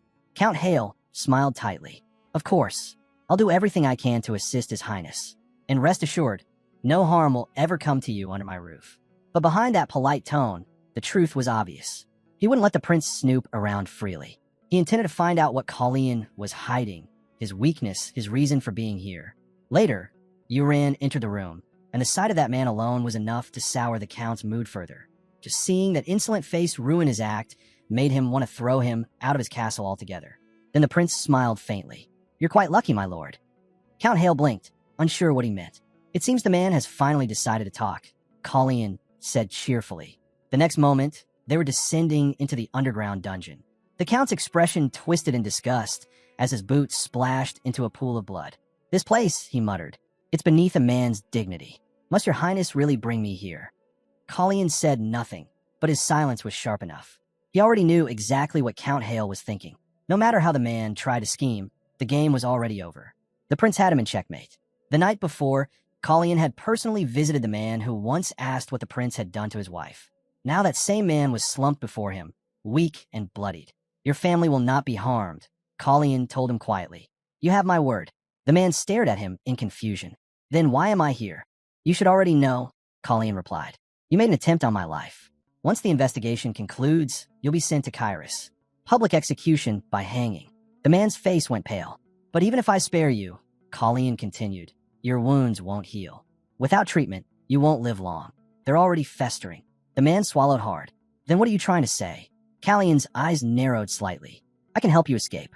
Callion's voice softened, almost persuasive. I can give you a new life, he said. Far from this estate. A small plot of land. A home where you and your wife can live quietly, in peace. The man's eyes flickered. In return, the prince continued, all I ask is your help. Do that, and your punishment will be reduced to the loss of your infected hand. You'll live, and you'll be free. Silence hung heavy between them. After a long moment, the man nodded. He would do it. What do you need me to do? He asked. And so, he began to speak. The truth spilled out, one piece at a time. Information the prince had long suspected. The one they call the Blue Warbler, the man said, she's a spy. She came here to sell certain items to her client. They've known each other for years. Callion's gaze sharpened. A spy with personal ties to her buyer. That alone was enough to raise alarms. Friendship with spies was treason in Kairos, unless one was a double agent. Otherwise, it was a crime punishable by death. The prince turned to the count. Is that true, Hail Atlan? Count Hale forced an uneasy laugh. Ah, yes. It appears so, your highness. His attempt at humor couldn't hide the tension in his voice. He was cornered, and Colleen knew it. The prince waited calmly, letting Count Hale sweat, waiting for him to slip to hand over the proof himself. Then, the butler broke down completely. He fell to his knees, begging for mercy. Please, your highness, I only obeyed my master's orders. I admit my guilt, but I beg you, spare me. Colleen had expected Latlan to crack under pressure, but not this. Still, the truth unfolded faster than he imagined. Only then did Colleen realize. The butler was no ordinary servant. He was a priest of Tinsel. Only priests were trusted to handle sacred relics. Now, Count Hale had leverage, knowledge he was never supposed to possess. The temple will execute him the moment they learn he sold relics, Count Hale said smugly. But Colleen wasn't finished. Wasn't this supposed to be about offering a relic to Tinsel to earn their trust? He asked. So tell me, who was buying them? The butler hesitated, trembling. Was Queen Celise's brother, Viscount Rain Breeson. The air went cold. He delivered the relics to the temple himself. The man continued. Renan has been trying to win Tinsel's favor for years. He abandoned Planche and joined the Randall faction. In short, Viscount Breeson had betrayed everything. Not just Celise, who was determined to see her son on the throne, but his entire bloodline. Colleen exhaled slowly. So, the trapment for a rat caught something far greater. One of the guards turned to him. Your Highness, what shall we do now? This will cause unrest. We inform the king, Colleen replied. That's the wisest course. Before leaving, the prince talked to his teacher. Write a letter for me to Count Hale Atlan. Then he gave his next orders. See the prisoner's wounds. They're severe. He'll lose the arm without proper care. Have Uren handle it. He paused, then added, and send Kiri to the village. Find the man's wife. Bring her to a safe place nearby. They've both suffered enough. That's when the elf kid barged in, announcing that Hina had come to clean the room. He said he wanted to see the bird. Hina tried to stop him. No, you can't, she said quickly. But he was already inside. Colleen frowned. You didn't even ask permission. I didn't need to, the elf replied. You're just trying to keep the prince from punishing her, aren't you? That's Arson's concern, not mine, Colleen muttered. The elf stepped closer to the cage where the bird sat. Yin glanced at the prince. Your Highness, what should we do with it? Do you intend to keep it? Colleen shook his head. No, I'll return it to its owner when the time is right. Hina's eyes brightened a little. She had grown fond of the bird. The prince noticed. When we get home, he said, I'll buy you another one. She smiled faintly, but by evening, that bird would be gone. Hina hesitated. Marilyn might not like a bird flying around your room, Your Highness. Then let's set it free after dinner, Colleen offered. You'll help me, won't you? She nodded. I will. Good, he said. Keep the windows open tonight. Hina frowned. What? We're expecting a guest. The balcony doors stood ajar, letting the night air drift in. The guest arrived earlier than expected. Her letter had been written like a poem. Beautiful, but edged with threat. It said, Come to me, or the dovecote on Tash Street will know what you've done. The Blue Warbler understood what that meant. The prince was blackmailing her. Colleen only needed proof that Hale Latlan was involved in the sale of sacred relics. Once he had it, her secret would remain buried. But what would her answer be? He barely had time to think before she attacked. She hated deception, and the prince embodied it. The air cracked. Colleen immediately recognized the flash of magic. Projectiles, fast and precise. He deflected them with a pulse of power, forcing some space between them. The Blue Warbler, he remembered, fought with a sword. not hidden weapons. Then came the explosion. The shockwave rattled the room, sending shards across the floor. Outside, shouts echoed, the guards panicking, calling for the prince. But Kalyan raised his hand and whispered a command. A barrier flared, sealing the doors. "No one comes in," he ordered. He turned back to her. "Do you really want me dead?" The blue warbler didn't answer. She simply drew her blade. Kalyan's sword was plain steel. No enchantment, no aura. It wouldn't last long if he pushed it. He had to end this fast. Their blades clashed. Sparks flew. He pressed her back, forcing her guard low. Her sword slipped from her grip, skidding across the marble floor. "I told you," she said breathlessly. "I'm not hiding anything anymore." But her stance said otherwise.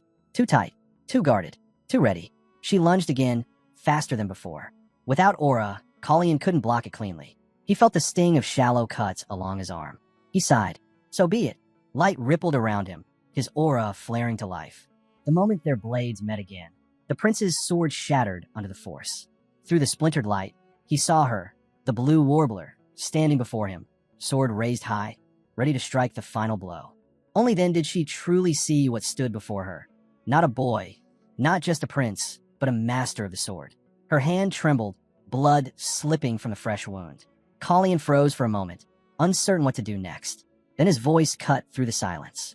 "Isla." The name stopped her cold. She blinked in disbelief. How do you know my name?" Kalyan stepped closer, his tone quiet but unwavering.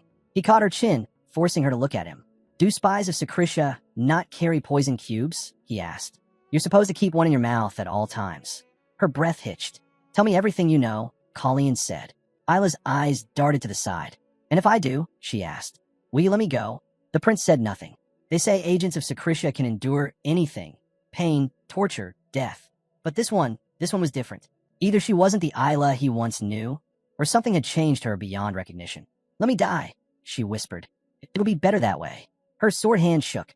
"Your technique is too refined for a mere guardsman," she added bitterly. "You hide your true strength. Afraid someone might find out who you really are." Her tone sharpened. "So let me go. Keep your secret intact, or I'll walk out of here and tell the knights exactly what I just saw." In her past life, the blue warbler had been unwaveringly loyal to Secretia, a blade devoted to the shadows. But this woman, she wasn't that person anymore. Kalyan's eyes darkened. He grabbed her by the collar, yanking her close. "If your life matters that much to you," he said coldly, "then don't test me." Isla stiffened. She hadn't expected anger from him. Not like this. "Don't think you can use me as a bargaining chip," Kalyan warned. "You're not worth that much." He released her, letting her stumble back. "Just tell me what you know," he said. "Do that, and I'll spare you the pain of what comes next. Because someone else will be asking questions soon. Someone like the White Eagle." Elsewhere, fury boiled through the halls of Latland's manor. Count Hale was pacing livid. "Where is that useless old man, Malcolm?" he roared. First the mercenaries, and now this damned letter. His plan was unraveling. If he wanted to convince the court of his innocence, he needed to act fast. He had already drafted a report to Her Majesty, explaining everything that had happened, every detail that had driven him into this corner. Elon signed it neatly, Elon Manisil. But as Count Hale reread the lines, a chill ran down his spine. Could it be that the prince had uncovered his dealings with divine artifacts? "Clever little snake," Count Hale muttered. If the letter had reached him, then the prince already knew. But if Kalyan thought he could intimidate him with petty threats and blackmail, he was mistaken. "I won't bow before that low-born imposter," Count Hale hissed. No more crawling, no more fear. He straightened his coat, rage sharpening his voice. "Let that arrogant child come. We'll see who kneels in the end." They weren't going to give him up that easily.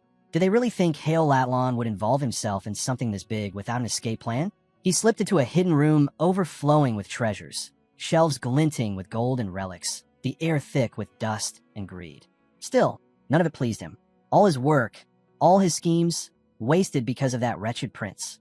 At least he still had one thing left, his most precious possession. He opened a carved chest, and inside were countless shimmering beads, divine artifacts. With these, he could start anew, build another fortune. He had once believed that his deal with Renan would make him rich. Instead, it had buried him deeper in trouble than he could have imagined. Then, a voice came from behind him. "Thank you, my lord. You made my job much easier." Hale spun around, startled. He hadn't even sensed the presence. Out of thin air, Arson appeared, the shimmer of an invisibility spell fading from his form. "You," Hale hissed. "The prince's dog." Arson smiled politely. "Arson, mage to His Highness Prince Kalyan." He gave a courteous bow. "And truly, my lord, I can't thank you enough for procuring such valuable evidence on your own. The Count's face went pale. There's no need for concern. Arson continued smoothly. Soon enough, the prince and the court will recognize just how helpful you've been in our investigation. Arson gestured to the open box, now exposed under the lamplight. Such a fine collection of divine artifacts, my lord. And here, he pulled a folded parchment from his cloak. The records of your transactions with the Blue Warbler, as well as the list of state secrets you've conveniently sold. By the time Colleen arrived, the scene was already laid bare. Impressive work, the prince said quietly. You saved us a great deal of trouble, Arson. Arson bowed again. Always an honor, your highness. Before Colleen could speak further, Yin burst into the room, his face tight with alarm. Your highness, there are soldiers outside. How many? Colleen asked sharply. Dozens. They're wearing golden armor. Callion's eyes narrowed. The Kaela, the king's personal guard, an elite force meant to protect his majesty himself, stationed only in Kairos. What were they doing here? Even Elon was stunned when he received the news. The king sent them to Latlan? I expected a standard hooray, not the Kaela. When he had written to Romaine, this was not the response he had imagined. He's only a boy, Elon muttered bitterly, and his majesty is already stirring up chaos. Romaine remained calm. It was too dangerous to send ordinary knights.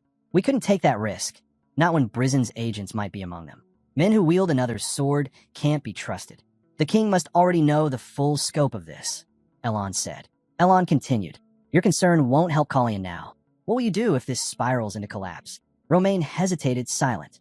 Elon sighed. Every gesture of affection the king shows his sons only tightens the noose around Callion's neck. His rivals will twist it into politics. Understand, Romaine said quietly. Romaine added, good. My other two sons are joining me for breakfast tomorrow. I want to see how well they get along. He turned toward the window, where dawn light began to seep through the curtains. A happy day for His Majesty's house, Elon murmured. The butler could hardly believe it. His Highness was already preparing to leave. Colleen fastened his cloak, replying evenly. The service has already been called. Kaela will handle the rest. The criminals would be escorted to the capital, where justice awaited them. Their fates would be decided there.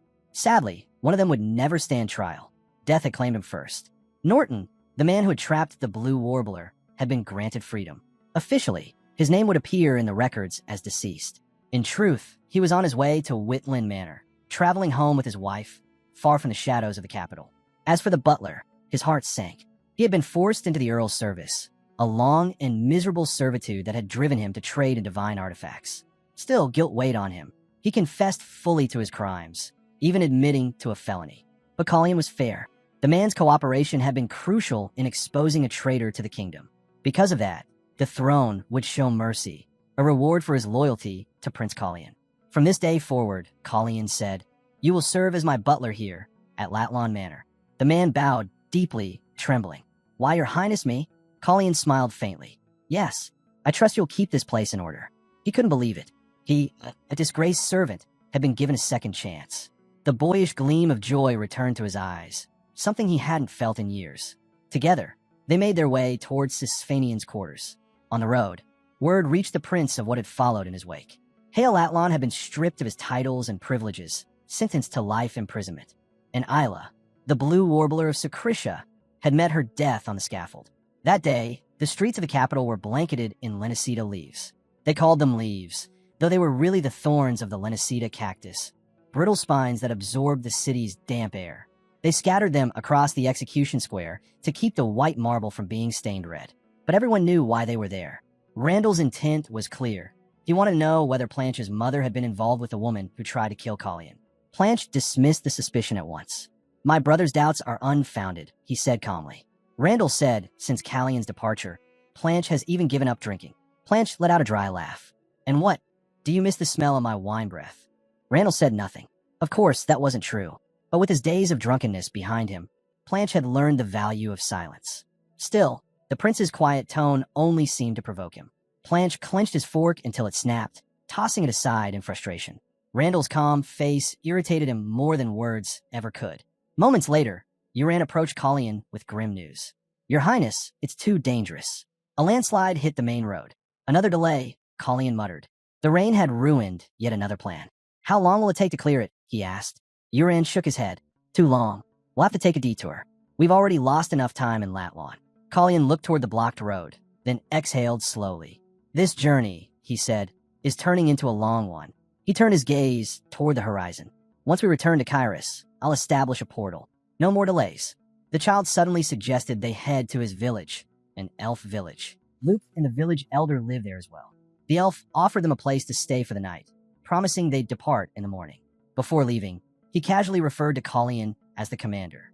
It was, surprisingly, the most reasonable thing that an elf had said so far. So, they set off toward the elven village. Along the way, Colleen raised an eyebrow and asked when exactly he'd been appointed commander. The boy simply smiled and replied that he always had been. When they finally arrived, Colleen couldn't help but be amazed. The place was unlike anything he'd ever seen. A village that seemed almost alive, blending seamlessly with the forest. He'd never imagined he'd set foot in such a place. As they entered, 3 elves appeared to greet them. One of them stepped forward and asked who among them was the king of men. Colleen chuckled and explained that the title was a bit exaggerated. No one here held such rank. But if they were looking for a representative of their group, that would be him. The elf introduced himself as Zera, the village elder. After a brief pause, he addressed Colleen once again as King of Men and asked for a favor. Colleen, whose full name was Colleen Reincarnated, corrected him politely, insisting he wasn't a king. Before agreeing to anything, he needed to know exactly what this favor involved. Zera explained the situation. 3 elves from their village had traveled to a nearby human settlement and never returned. 10 days later, 2 scouts were sent to find them, only for those scouts to vanish as well. 5 elves gone without a trace. He asked for Callion's help in finding them.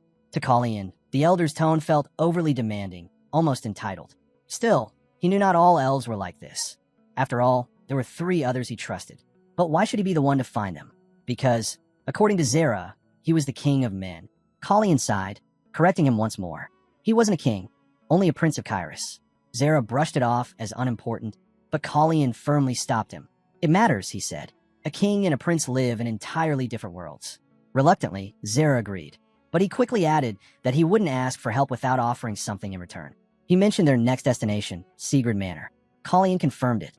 The elder then explained that while human roads would make the trip long and difficult, the elves knew hidden forest trails that could shorten their journey fourfold. What would normally take 2 months could be done in just 2 weeks. The offer was tempting. So, despite his doubts, Prince Kairos agreed to help them search for the missing elves. That was exactly the answer Zera had hoped for. But before they could discuss it further, Uran stepped in, reporting that they'd found no trace of the slave trade the prince had mentioned earlier.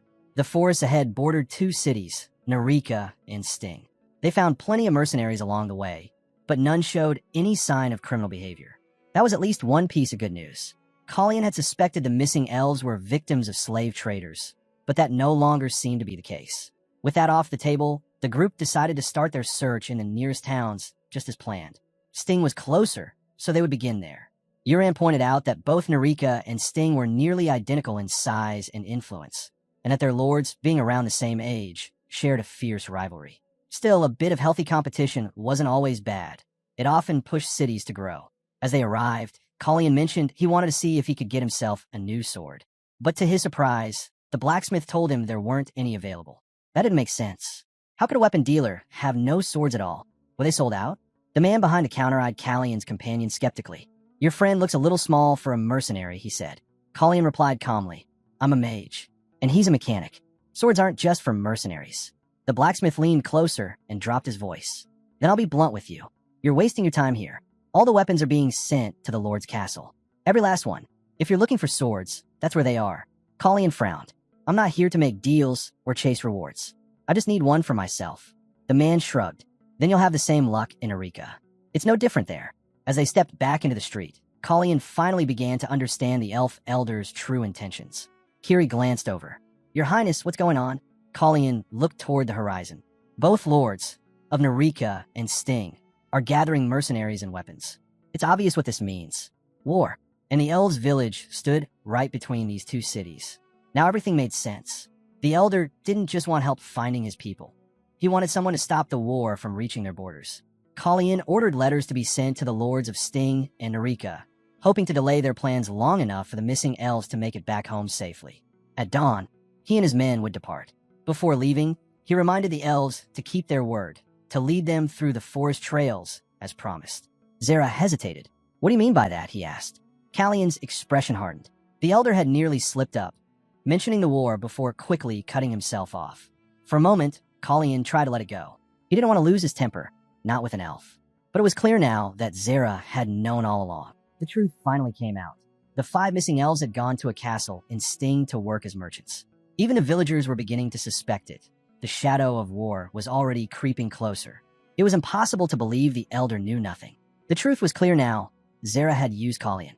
The elf understood perfectly well that the prince's duty was to prevent war in his own land. Callion's patience had run out. I don't want your forest roads, he said flatly. The deal's off. Zara tried to stop him. Would you really stand by and watch your kingdom burn? Callion's voice was cold. People fight because they have reasons.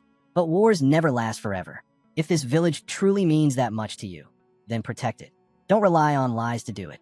Without another word, the prince turned and left. The real source of the conflict wasn't the elves. It was the merchants of Breesen. Their caravans were the only ones that traveled this far, but they'd stopped coming after the incident at Latlawn Manor. Once again, the names Renan and Breesen echoed through Sting and Eureka. These towns couldn't grow wheat. Their soil was barren. They relied entirely on Briesen's merchants for food. But when Breesen suddenly pulled out of their agreements, Sting had no choice but to buy wheat from Eureka to survive the winter. Eureka, seeing the opportunity, raised the prices to an outrageous level, and that greed sparked the flames of war. First, they seized control of the food trade. Then they shut it down entirely. Did they really think that would make them proud? They didn't seem to realize this would starve their own people long before it hurt their lords. A sudden knock broke the silence. Zara stood at the door. He bowed deeply. Please, accept my apology. He admitted that all of this had started with a single shipment, one small trade that spiraled out of control. He'd kept quiet, terrified of how the prince might react if he knew the truth. The fault was his and his alone. But then came the part Colleen didn't expect. Zara revealed that Luca was his son, and the missing elves? They were tied to him as well. Zara had been afraid that if the prince learned everything, he would turn away from them completely. Still, the elder begged for forgiveness, not for himself, but for his son and his people. They didn't have the strength or the resources to handle this crisis on their own. Colleen took a long breath before responding. He handed Zara a set of letters. Deliver these to the lords, he said. Find out what they truly need besides wheat. Once you bring back that information, I'll meet with them myself. Zara's eyes lit up. So you'll help us? Colleen shook his head. I'm not doing this for you. Even so, Zara thanked him sincerely. Elves never forget a promise, he said. We will remember your kindness. As the elder left, Colleen turned to his mentor. The same names, Renan and Breesen, kept coming up again and again, stirring unrest wherever they went. It seems, Colleen said quietly, it's time to clean house. At the Breesen estate, the butler bowed deeply as Marquis Evan Breesen, head of the Breesen household, returned home. Shall I keep the carriage waiting, my lord? The butler asked. In case you wish to depart, right after your meeting? Evan shook his head. No need. I'll be staying. He ordered that the guests be escorted to the study. A strange request, since no guests were expected today. Even the butler found it odd. The Marquis never missed a council meeting and usually received visitors in the main hall, not in his private study. Something about his demeanor was different. When the door opened, a man entered. A familiar name, though not a familiar face. Elon Manisil, Evan said flatly. They had never met in person before, and Elon confirmed as much. If I had sent word ahead, I imagine you'd have prepared a more formal welcome, he said lightly. But I prefer to come unannounced. I won't take much of your time. I believe I have something that might interest you. Evan leaned back in his chair, unimpressed. And what would that be? It's about your second son, Elon replied. The boy seems quite taken with the king's firstborn, isn't it? The Marquis frowned. That puppy? I doubt he'd have the nerve to get involved in anything so bold. His tone made it clear. He didn't think much of his son. Elon smiled faintly. Perhaps, but I have something here that might change your mind. He placed several documents on the table. Evan flipped through them impatiently, trying to decipher what Elon was implying. Let's be honest, the Marquis finally said. I decided long ago that Renault would be removed. This isn't a matter for a court magician to meddle in. Elon chuckled quietly. Funny, coming from a man who built his fortune like a common thug. The words hit like a spark in dry grass. Evan's aura flared, and the air in the study thickened. His anger sharpened like a drawn blade. Yet Elon didn't flinch. He met the Marquis's gaze calmly, even as the pressure of an Eighth Circle mage, and a master swordsman at that, filled the room. This was no ordinary noble. Evan had clawed his way to power, and his presence alone carried the weight of death. Still, Elon stood his ground. He'd faced worse. The Marquis exhaled sharply and let the aura fade. That's better, Elon said quietly. No need to lose composure, my lord. Inside, though, he couldn't help but be impressed. For all his arrogance, Evan Brisen's strength was real. To withstand the force of his magic and still stand composed. Few could do that. Elon continued smoothly. Of course, I'm certain you're capable of handling your son on your own. But what if I could offer an alternative? A cleaner way to remove him, without drawing unwanted attention. Evan's eyes narrowed. I'm listening. Have you meant to approach me? Elon said. Say he wishes to buy my trade guild. That's all. The Marquis tilted his head slightly. And what would that accomplish?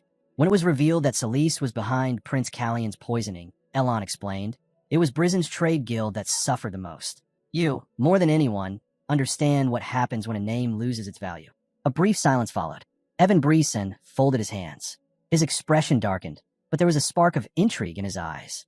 Elon Manisol might have just offered him a way to reshape the game entirely. You can't keep a guild alive on reputation alone, no matter how great the name behind it.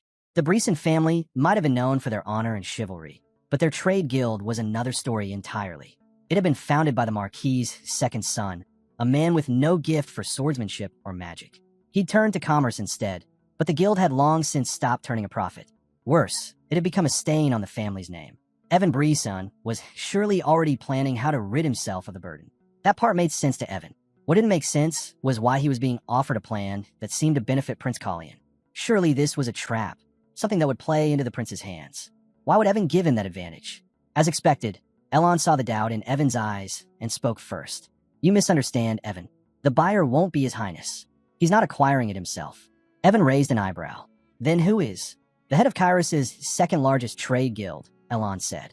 He's the perfect candidate, a rival strong enough to take over, and a reason to do so. The Marquis's tone turned sharp. All I need is the right reason to sell. Once I present that, I'll receive an equally generous offer in return. It was a clever move, discreet, efficient, and entirely self-serving. Meanwhile, elsewhere, a different conversation was unfolding. Renan Brisen sat in his private study, tending absent-mindedly to a potted plant. Father's busy again, he murmured. But don't be sad, my beautiful one. I'm here now. He tried to sound calm, but anger simmered beneath his words. Hale's arrest had unsettled him deeply, though he refused to show it.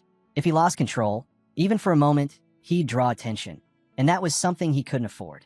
For a fleeting second, he considered selling off everything he owned and fleeing to Tinsel before anyone discovered their connection. But the thought made him shudder. Tinsel was a dangerous, godforsaken place. Fortunately, he'd cut ties with Hale before things fell apart. He plucked a leaf from the plant and sighed. Such a shame, he whispered. Moments later, his butler entered, speaking quietly. I'm truly sorry, my lord. The young lady has been in great pain. Other lords who trade with Tinsel haven't been disturbed. But the man suddenly stopped. His expression froze. A dark shadow fell across the room. Renan turned. Why are you here? He never finished the sentence. The attack was swift. Multiple figures closed in, and in seconds the Brisen heir was gone. By morning, rumors swept through the capital like wildfire. When news of his son's disappearance reached him, Marquis Evan Brisen launched an exhaustive search across the entire kingdom. Zera appeared once more, this time with two elves at his side. They spoke softly of the mother tree, how it had answered their plea. Soon, the forest trails would open again, allowing them safe passage. That meant it was time to move out. Zera announced that his son, Luca, would serve as guide to the prince. Callian thanked him, but couldn't hide a flicker of hesitation. He would have preferred Sia to accompany them. Turning to Sia, he asked, Can you lead us through the forest trails instead? The elf nodded without hesitation. Of course I can. Callian hesitated. But are you sure? No one will be there to guide you back. There's no need to worry, Sia added with a confident smile. I can find my way even with my eyes closed. Just as he was about to signal their departure, Callian noticed something strange. Sia was speaking differently, more naturally than before. Is something wrong, Commander? She asked. Callian frowned. This stone, where did you get it? He took the dark gem the elf was holding and examined it closely. You must have found it among the relics. Luca blinked, confused. I don't remember taking anything. Arson, standing nearby, muttered. We assumed it was another holy relic. It was found beside the others when Luca returned to the village. But Yurin's tone turned grim. No, this one's dangerous. It reeks of blood. Callian felt it too. A sharp, oppressive energy that made the air feel heavy. He's right, the prince said quietly. There's something alive inside it. A life force stolen by force. The blood energy still clings to it. Whoever owned this stone was murdered. They'd have to investigate it later. For now, it could serve a purpose. See, Colleen said, handing the stone back. Use it to stay in touch while we're on the road. The elf's eyes widened slightly. This is the stone of the bow, he murmured. Colleen nodded. It's mine. That was all she needed to hear. She accepted the relic carefully. Then I'll hold on to it until we reach the other end of the trail. Before setting off, she glanced at Arson and grinned. Let's play a word game along the way. As they prepared to leave, Uran leaned toward the prince. That child, Sia. Have you noticed? She sometimes answers before you even ask. Could it be foresight? Colleen shook his head. It's not foresight, but Colleen wasn't convinced. Maybe not exactly, he said, but it's close. I think the future just reaches him a little faster than the rest of us. A distortion of time, and a relic that could suppress abilities related to it. It all tied back to one thing, the axis of time. Meanwhile, far away, a messenger knelt before Randall. The report was brief, but made him remember Callion's cryptic words. The roses will bloom soon. This time, Callion had dealt with Renan personally. From his sleeve, the prince drew a relic. He focused, channeling power into it until the artifact began to glow. The air shimmered, and from that radiance, a bloom appeared, unfolding in full, vivid color. A small smile crossed his face. Still beautiful as ever, he murmured. Let it stay that way a little longer. Then, calmly, he began to draw mana from the world around him. The teacher smiled faintly, congratulating His Highness, not for gaining another magic circle, but for something rarer, a stronger aura. Colleen sighed. Please, teacher, don't tease me. Just scold me and get it over with. Elon chuckled. Why would I scold you? You're the one most frustrated here, aren't you? He wasn't wrong. It wasn't easy to abandon the habits of a lifetime, the instinct to gather and shape mana, as if wielding a sword. Even a single moment of hesitation could alter everything.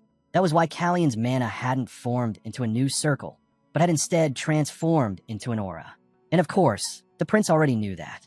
Mana and aura might differ in form, but their essence followed the same principle. Still, he couldn't help wondering, why had his power shifted on its own? Elon didn't have an answer, but he smiled knowingly. Then figure out before you return to Kyrus. Don't come back until you do. Colleen turned his gaze upward. The night sky stretched endlessly above them, stars glittering like 1,000 unspoken riddles. Could he really find the answer out there? His mentor's voice was calm. You're already on the right path. Keep walking it. Every path leads somewhere. Before he could respond, Sia called out from ahead. Commander, this is it, the end of the forest trail. Finally, they had arrived. Before them lay the vast territory of the Siegfried Duchy, the land of elephants. Sia, smiling brightly, stepped forward. This is where we part ways, Your Highness. Sia approached and handed back the Blackstone. You should take this now, she said softly. Colleen accepted it, then hesitated. Sia, must you return to the village? He had noticed it before, the cold stares, the distance. Even as an outsider, it was obvious that the villagers kept away from her. The elders' disapproval of her guiding them had made that even clearer. If your presence there causes trouble, Colleen said carefully, I can take your case to the Sisfanian Council. Until then, you're welcome to come with us. The words caught her off guard. For a moment, Sia looked away. You're right, she said finally. The others don't like me. But the World Tree said, this is who I am. I don't need to be fixed. Colleen nodded slowly. Different doesn't mean broken. Sia smiled faintly. Exactly. The prince could tell she had made her peace with it. Then I won't worry, he said. You'll find your own way. She nodded. And we'll look forward to the next time we meet. Sia bowed deeply. Thank you, Your Highness, for saving me. Towering castle walls loomed ahead, surrounding the Sisfanian domains. Every prince of Kyrus who had stood before those walls must have felt the same, grateful that the Siegfried family had never sought the throne. Colleen turned to his companion. Yin, he said, while we're here, you can stop calling yourself my errand boy. You've done enough. 20 men already hate me. I don't need to make it 30. Yin grinned. But I've been doing just fine so far. Colleen couldn't help but smirk. The memory came rushing back. The time a blade had come flying toward Yin, and he'd caught it barehanded before it could strike. Back then, Yin had said he could handle it, and when he later collapsed from poisoning, he'd only smiled silently at his prince, never blaming him, never speaking a word of resentment. That silence had made Callion's apology all the heavier. They were staying in that night. After his shower, Colleen leaned against the window, thinking their long journey had finally come to an end. He was wrong. Yin, ever calm, explained, we've only reached the outer gates. The inner gate of the castle is still 2 days away. Colleen stared at him. 2 days? Just to reach the main gate.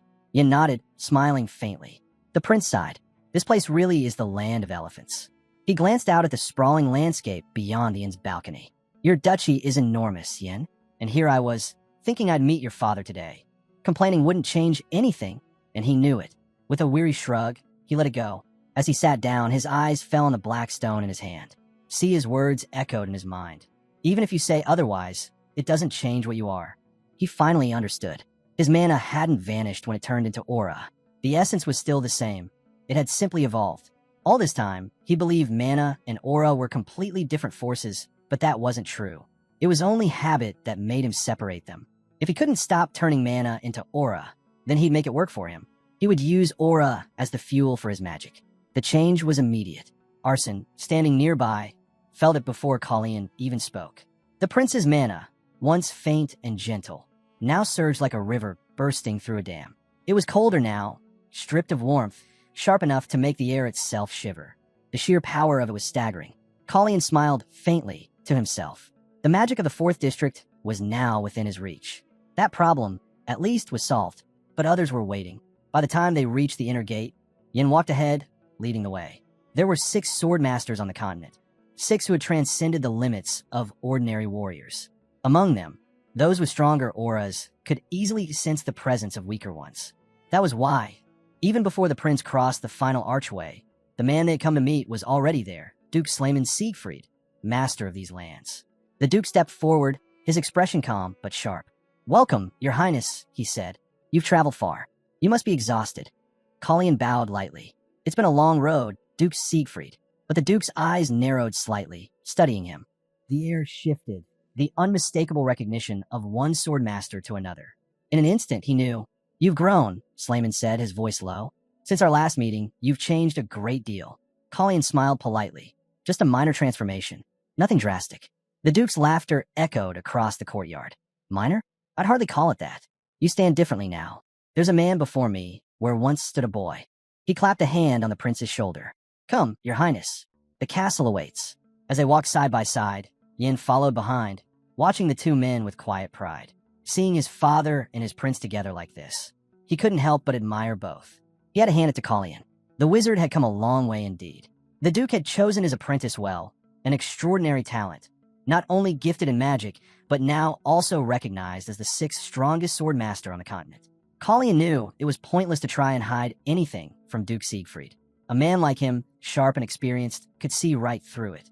Every scar, every trace of aura, nothing escaped his eyes. The Duke smiled faintly.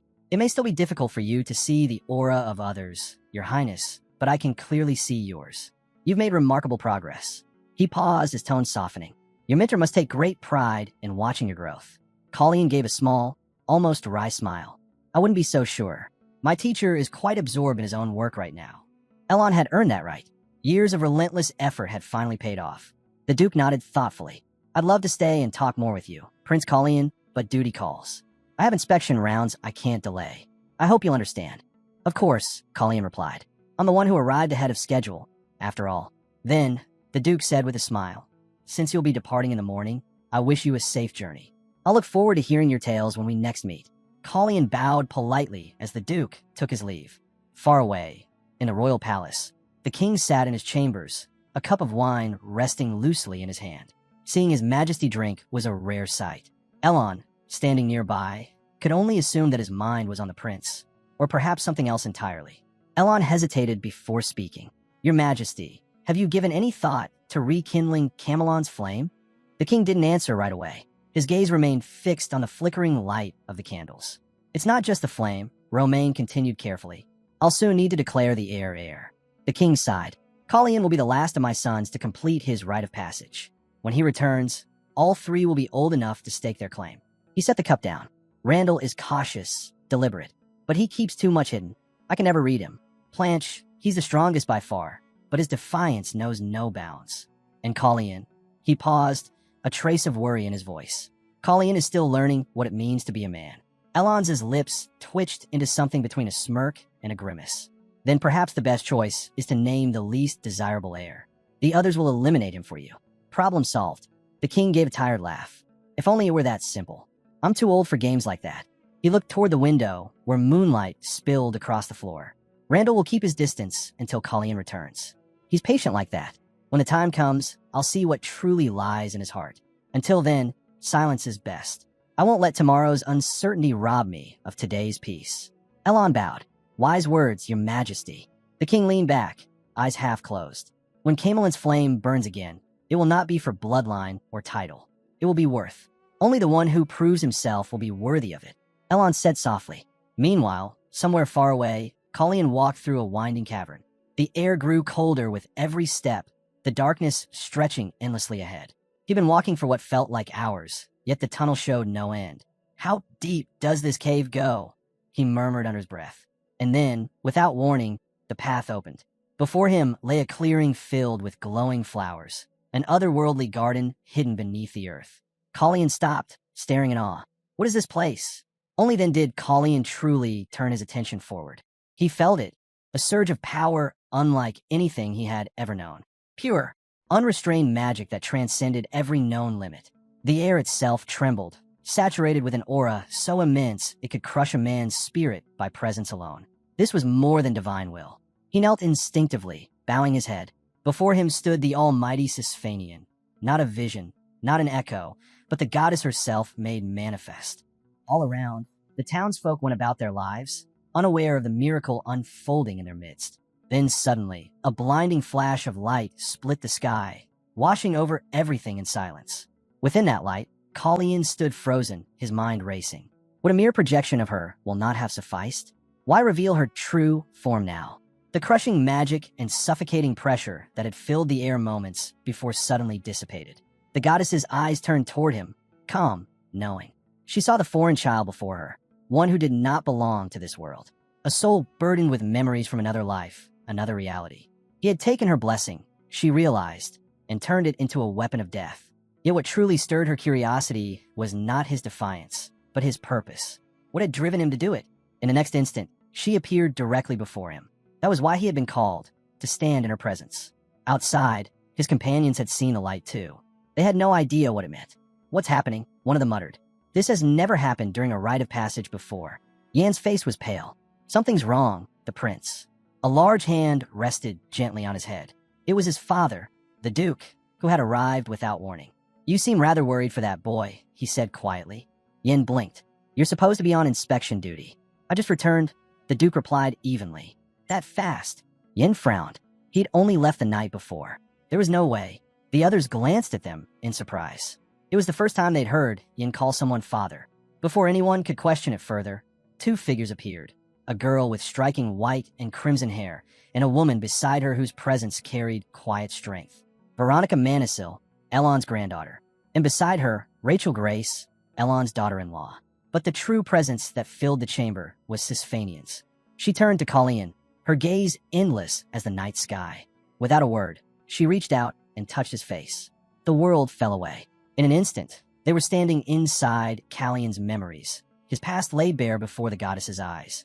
She saw his brother, the grief that consumed him, the moment of death, and the awakening in another's body. Everything became clear to her. Sisphanian whispered something, a string of divine words that rippled through the air like music beyond comprehension. Colleen tried to listen, but her voice was lost to him, as though it existed in a realm his ears could never reach. He frowned. "What are you saying?" But she didn't answer. She didn't want him to understand. He looked up confused. Who are you talking about?" A single name echoed in his mind. Sereni. The goddess smiled faintly. Yes, that was her name. Sereni, the queen of the gods. The one who had stood against the bringer of the void during the great war of the two gods, side by side with the 8 heroes of the Elder Age. They say Sereni fell into eternal slumber the moment she sealed away the tomb of the bearer of the void. If that's true, then she shouldn't have been able to interfere with anything that came after. But then Sisphanian revealed something unexpected. Even in her sleep, Sereni's essence continues to exist. Could it be that Sisphanian herself is dead, only because she allowed her will to become her living form? These questions gnawed at him, yet they only led to deeper mysteries. Once, the kingdom of Sigia guarded a sacred artifact, the Axis of Time. She confirmed it herself. But what was its true purpose? Why had Kairos tried to claim it through him? Sereni spoke again, her voice faint, her words impossible to understand. The more he strained to hear, the more they slipped away. Why couldn't he hear her clearly? Why was the truth being kept from him?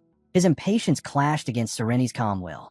He wanted answers. Answers about life, death, and what comes after. But she warned him. To know too soon would unravel the natural course of fate. If even a deity this powerful was keeping secrets from him, perhaps something far greater was unfolding, something that required her direct hand. It was true, far more serious than he had ever imagined. And so his thoughts turned back to the axis of time. What connection did it have to all of this? Finally, Colleen gathered the courage to ask one last question, something that had weighed on him from the beginning. Had his brother dared to use the axis of time to bring him back to life? The question startled her. Your brother was a king first, she said, not merely a brother. Did he really believe Chase would be foolish enough to break the order of time, just for him? And then it struck him. Chase wasn't the one who had used the axis at all. Someone else had interfered. The truth hit like a blade, sharp, sudden, and painful. Before he could ask another question, Sisfanian's voice cut through the silence. Then I will show you. At first, he didn't understand. What did she mean by show? He remembered what Sisfanian had once said about that stone, but again, the words faded before he could grasp them. She turned to him, her gaze steady. Keep it with you, she said. Always. Today, he hadn't found all the answers he sought, but deep down, he knew this was only the beginning. Come back, she told him, when you're ready to understand. Time will reveal everything. That day, flocks of homing pigeons filled the skies, carrying messages to masters across the realm. A pillar of light erupted, so radiant it could be seen even from the outer walls of Siegfried. The Duke stood there, stunned. He had never seen so many birds at once, wings cutting through the sunlight, all converging above his land. And yet, there was no time for wonder. Demirius Siegfried, young leader of the Duchy Siegfried, approached with awe. What a sight, the Duke said. Demiria's reply was quiet but firm. Great power always draws eyes and envy. Wherever those birds fly, their paths will meet soon enough. They needed to find out which noble houses had dared to send their seekers on his Siegfried land, and they needed to stay alert. He always knew he'd chosen the right woman to stand beside him. For that, he owed thanks to his mother, for passing her sharp mind down to her daughter and to Yin. Certainly not something he could take credit for himself. Demiria, however, couldn't help but wonder what he was thinking in a moment like this. Still, she missed one crucial detail. Too much caution could look like a political move. And their people, they weren't power seekers. They didn't raise kings or chase thrones. They were the foundation that held everything together. The strength they gathered only made their shield of peace stronger, and she must never forget that. Yet this time, something told her she might have to act decisively. Colleen was there, too. Both turned their attention to the prince. Her concern didn't go unnoticed by her father. If there are spies among us, he said, we'll uncover them without delay. They wouldn't make a show of tightening security, but they do it quietly, effectively. Of that, Demiria could be sure. Besides, her brother was watching over the prince. Yin looked up at his father. Did you see all those birds? He asked. Slayman nodded. They filled the entire sky. Yin pointed out another one. The Duke squinted and thought he saw a hawk soaring above them. Those words still echoed in the prince's mind. Come when you're ready. What else would she tell him when that time came? Yin said softly. The prince has been standing there for quite a while. Maybe he saw something. Colleen shook his head. Not really, though there's something amusing in the garden. There, among the flowers, were Haina, Kiri, and a small puppy named Yin, the Siegfried family's pet. Yin panicked. I still can't believe father named that dog after me. The prince smirked. There is a resemblance, he said, except the puppy has a better coat. Ian stiffened, half offended, until Colleen laughed. Relax. It's just a joke. Hina seemed to spend plenty of time with the pup anyway. Apparently, she liked him more than the birds. Maybe I should keep the dog at the palace, Colleen mused. She really adores him. Yin added. Then you'd better teach sign language too, Colleen said dryly. That reminded Colleen. Yin had never told him how he learned sign language in the first place. Yin glanced away. I used to have a brother, he said quietly. He passed away in illness. Callion's expression softened. I'm sorry. Yin shook his head. It's all right. That was a long time ago. I have his highness now. Still, it didn't seem the prince was serious about keeping the dog. Yin knew his brothers would never approve. In that case, Yin said with a grin, I'll just move to Camelon. Yin blinked. Camelon? But that's the residence of the crown prince. Yin shrugged. Exactly. My brothers already said I can't keep the dog here. So, I'll just take him somewhere they can't stop me. What was left for him to do now? Only Prince Colleen, probably the only person alive, would dream of becoming crown prince just so he could keep a dog.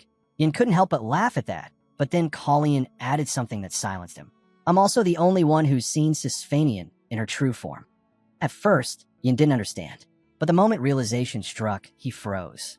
The prince had actually seen Sisfanian's true form, something no mortal was ever meant to witness. How was he supposed to make sense of that? Meanwhile, far away in the Solis palace, a maid rushed into the queen's chamber, helping her arrange the letters stacked on the table. Any news? Queen Solis asked the moment the door opened. Yes, your majesty. Your letter was delivered safely, and we've just received a reply. Solis' hands trembled slightly as she reached for the envelope. She couldn't wait to see what it said. Back in Siegfried lands, the prince's mentor stood quietly as his pupil approached, apologizing for his delay. I was searching, the prince explained, for a place where Sisfanian's power wouldn't reach. And did you find one? His mentor asked. I did, Colleen said, glancing down. In fact, I'm standing on it.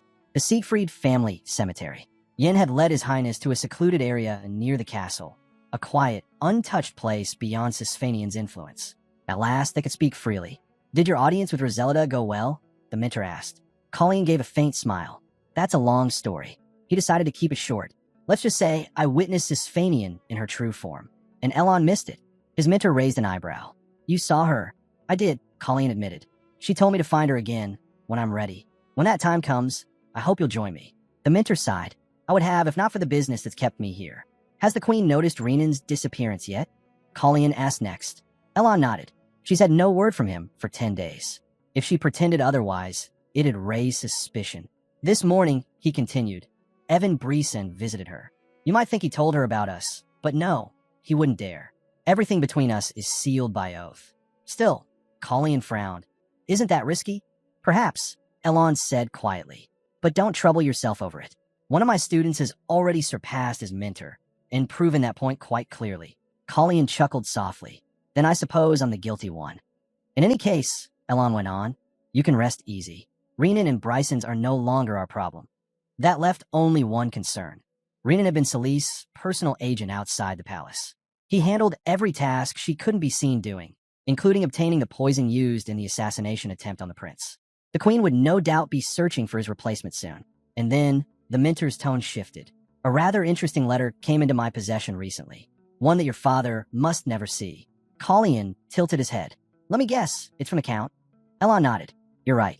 The queen wrote to him, right after she realized Renan was missing. That man was Grey Bree's son, eldest son of the Evan of Marquis, a noble appointed by the king himself to guard the borderlands. His estate lay at the far edge of Tinsel, and his reputation stretched far beyond it. Grey was one of the 6 sword masters of the continent, but now, wounded from a brutal battle against a savage tribe, he sought a temporary steward to manage his lands while he recovered in the capital. The injury gave him the perfect excuse to travel there, and everyone knew that nothing in the capital ever happened by coincidence. Elon and the king were trying to stall his arrival by delaying the appointment, buying time where they could. Colleen couldn't help but thank them for that, because it meant another sword master had entered the game. And this one promised to make things very interesting. The prince was eager. He could hardly wait for their meeting.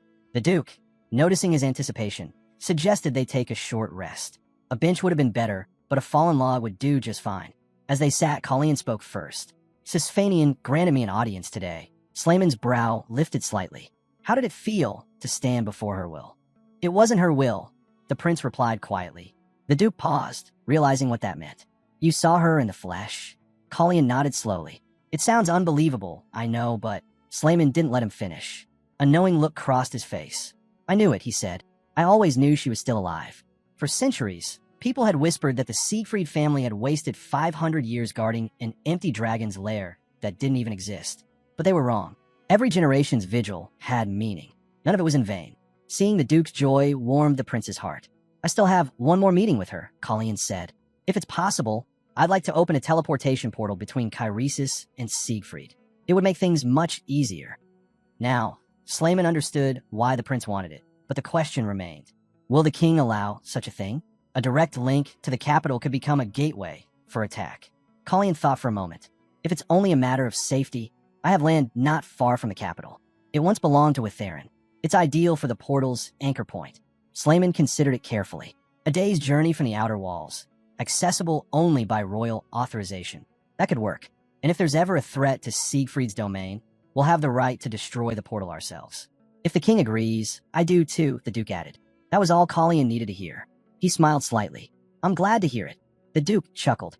Who am I to refuse a prince? But Colleen wasn't finished yet. Actually, I have another request. Slayman's eyes lit up instantly. Ah, so you finally come for a sparring match? He remembered the prince once asking him to meet at the training grounds. Colleen shook his head, smiling. Not exactly sparring. He raised his hand and revealed something he'd crafted himself. There were no scrolls, no teachers, no guidance. He had forged it entirely from his aura, shaping it into a weapon unlike any other. A core of magic, condensed and refined until it became a blade. The Duke studied it, immediately grasping what the prince intended. You want to test its strength, he said simply. Colleen nodded. Then attack, the Duke ordered. Across the continent, there were only 6 who could be called sword masters. Among them, Slayman Siegfried stood second to none, save one. And when his sword came down, it wasn't just a clash of blades. It was a blow that could split mountains. Among all who walked the path of the sword, few, if any, can match Duke Slayman Siegfried in skill. His mastery was undeniable. Every strike he unleashed carried both precision and power, a perfect balance that made him nearly unbeatable. His blade moved like lightning, swift, controlled, and deadly. When he attacked again, the prince barely caught the subtle opening in the Duke's defense. But it didn't matter. The sheer force behind that strike sent Colleen staggering back, his boots digging into the dirt to stay upright. He only needed a moment to recover. Yet even that was too long against a man like Slayman. The prince's lean frame made his blows lighter than the Duke's, but that same build gave him unmatched agility. Every step, every turn was quick and precise.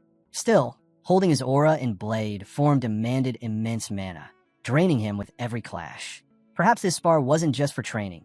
Perhaps Slayman meant to push him to his very limit.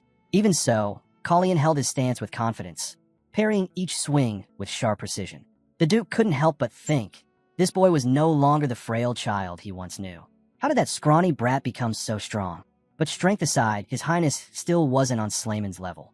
Compared to a true test of power, this was child's play. Then, the Duke straightened, his voice steady. It's time we move to the next stage. Colleen was silent for a moment, then nodded. I was thinking the same. His eyes gleamed with anticipation. Then let's not waste time, Slayman said. The prince met his strike head-on. Their blades clashed. A shockwave burst through the training ground. Colleen managed to block, then countered, his aura blade slashing across the Duke's guard. For an instant, steel screamed, and when they broke apart, a thin line of blood traced the Duke's neck. The prince froze. That wasn't supposed to happen. Such a surge of aura power. It was reckless, dangerous, pure madness. Slayman lunged again, faster, harder. The force of it pinned Colleen in place. This time, there was no room to dodge. He raised his sword to block. The impact rang out like thunder. A brilliant flash split the air. When it cleared, Callion's sword lay shattered. The Duke's own blade bore a deep crack across its length, and a thin wound streaked the prince's face. Silence fell. Slayman blinked, as though coming to his senses. He hadn't expected that. He hadn't even realized how far the exchange had gone. Their sparring came to an abrupt end. The Duke stepped forward, lowering his weapon. What was that, Your Highness? That final strike, what did you do? Colleen started to answer, but before he could, the other knights rushed in. Their eyes darted between the cracked sword in the Duke's hand and the fresh cut on his neck. Impossible, Uran whispered. The Duke lost. No one spoke. No one had expected such a result. Later that evening, a reception was held. The hall was calm, filled with soft laughter and candlelight. There, Duke Slayman took up a violin, and the strings sang beneath his touch. The prince watched, quietly impressed. Who would have thought the man who could cleave steel with a single blow could also draw music so gracefully from a bow?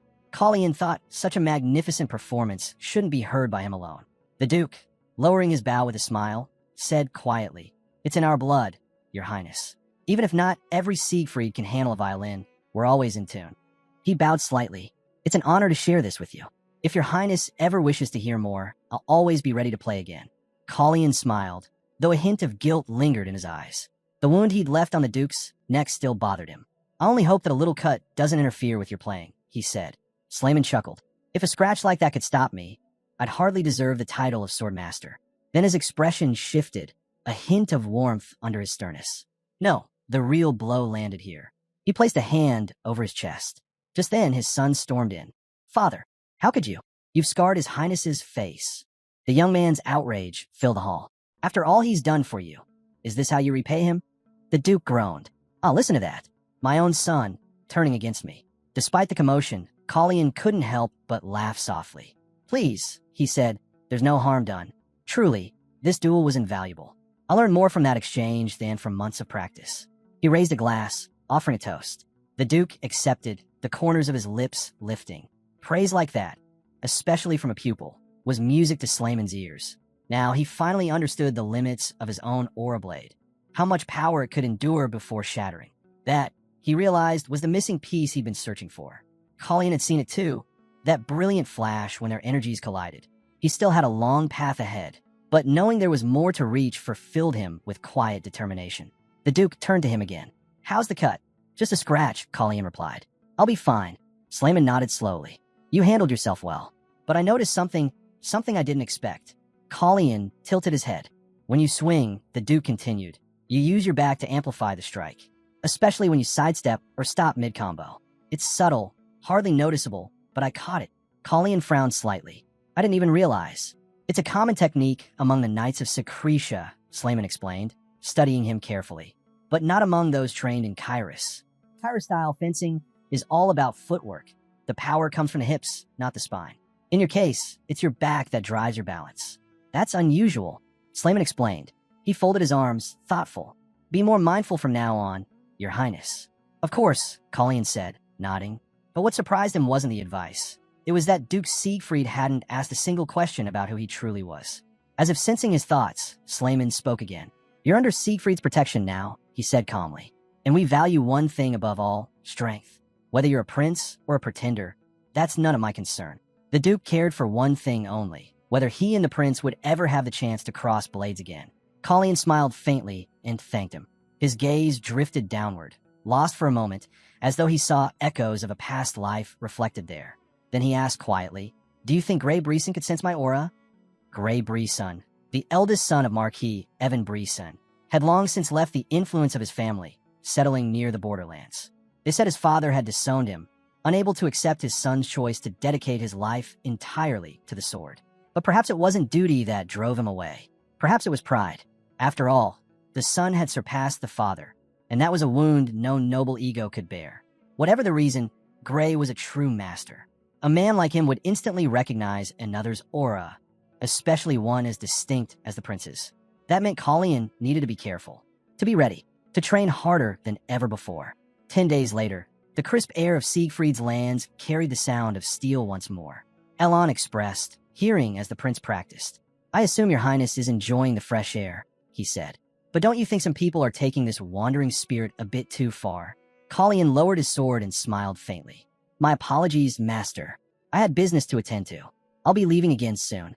The Minter's eyes narrowed. Has Grey Breeson arrived in the capital yet? Not yet, Colleen replied. I've been trying to delay him, the Minter said. He managed to buy us 2 weeks at most. That's enough, Colleen said. I'll make good use of that time. He meant it. 2 weeks. That was all he needed to sharpen himself further. He was both a swordsman and a wizard, but that secret was one he couldn't afford to reveal. Not yet. If Grey, unaware of the prince's true identity, were to sense his aura, questions would arise. Dangerous ones. And so, the morning after the banquet, Colleen sought out Arson for guidance. I need to conceal my mana, he said. Completely. There are ways, Arson replied. Spells designed for that very purpose. With your control, you'll master them easily. The incantations built around 4th circle magic, nothing beyond your reach. He explained that both sword aura and spellcraft drew from the same origin, pure, refined mana. Arson offered to teach him the concealment charm himself. Tell me what to do, Colleen said at once. With that, they began their work, studying the circles of teleportation as part of the prince's training. Rachel was there too. Elon had mentioned that Rachel and Veronica had arrived earlier that morning. Rachel, his daughter-in-law, was a talented mage in her own right, known for her mastery of teleportation spells. Her research had helped Duke Siegfried cut days from his inspections across his vast territories. Colleen knew her knowledge would be invaluable. He'd invited both Rachel and Veronica to discuss a new proposal, one involving the expansive lands of Kairos. Arson bowed deeply, his voice steady. I live to serve your highness, he said. And with that, their training began anew, a blend of sword and sorcery, preparing the prince not just to fight, but to hide the power that could expose who he truly was. Rachel and Arson devoted their days to crafting teleportation circles, intricate, glowing sigils that pulsed with layered mana, and to teaching the prince how to conceal his own. The spell itself wasn't difficult to learn, But maintaining it, that was another story. Keeping one's mana perfectly sealed required constant focus, a discipline of both mind and body. Only Duke Slayman could tell whether the prince's aura still leaked through. Until the Duke confirmed that not a trace remained, Colleen couldn't risk stepping beyond the castle walls. Days turned into nights. Nights blurred into dawn. And after countless hours of study, adjustment, and trial, the day finally came. The Duke stood before him, silent at first. Then a faint smile crossed his face. "Nothing," he said. "Not a flicker. I can't sense your aura at all." He was genuinely pleased. Looking at Colleen now, it was almost hard to believe this quiet young man had once stood against him in combat. All preparations were complete. It was time for departure. Slayman crossed his arms. "Next time we meet, Your Highness, I won't be so lenient." Callion's lips curved into a small smile. "Then I'll make sure not to remain an easy target." The Duke laughed. "That's what I like to hear." And so, the prince's journey began anew. The road to Kairesis awaited. Meanwhile, far from the castle, a lone messenger stirred before dawn. He had waited for days, weeks, even, and still no response had come. Now, finally he understood why. The letter had revealed everything. "So that's it," he muttered. "I was only the messenger." The sun hadn't even risen, yet the man was already awake, boots laced and coat buttoned. Then, faint laughter echoed through the corridors. "He's laughing?" The servant blinked, startled.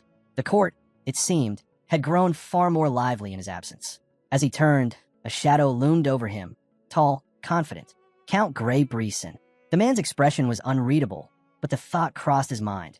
Perhaps it's time to return to the capital. Elsewhere, Elon stood beside an ornate closet, admiring the gleam of its contents.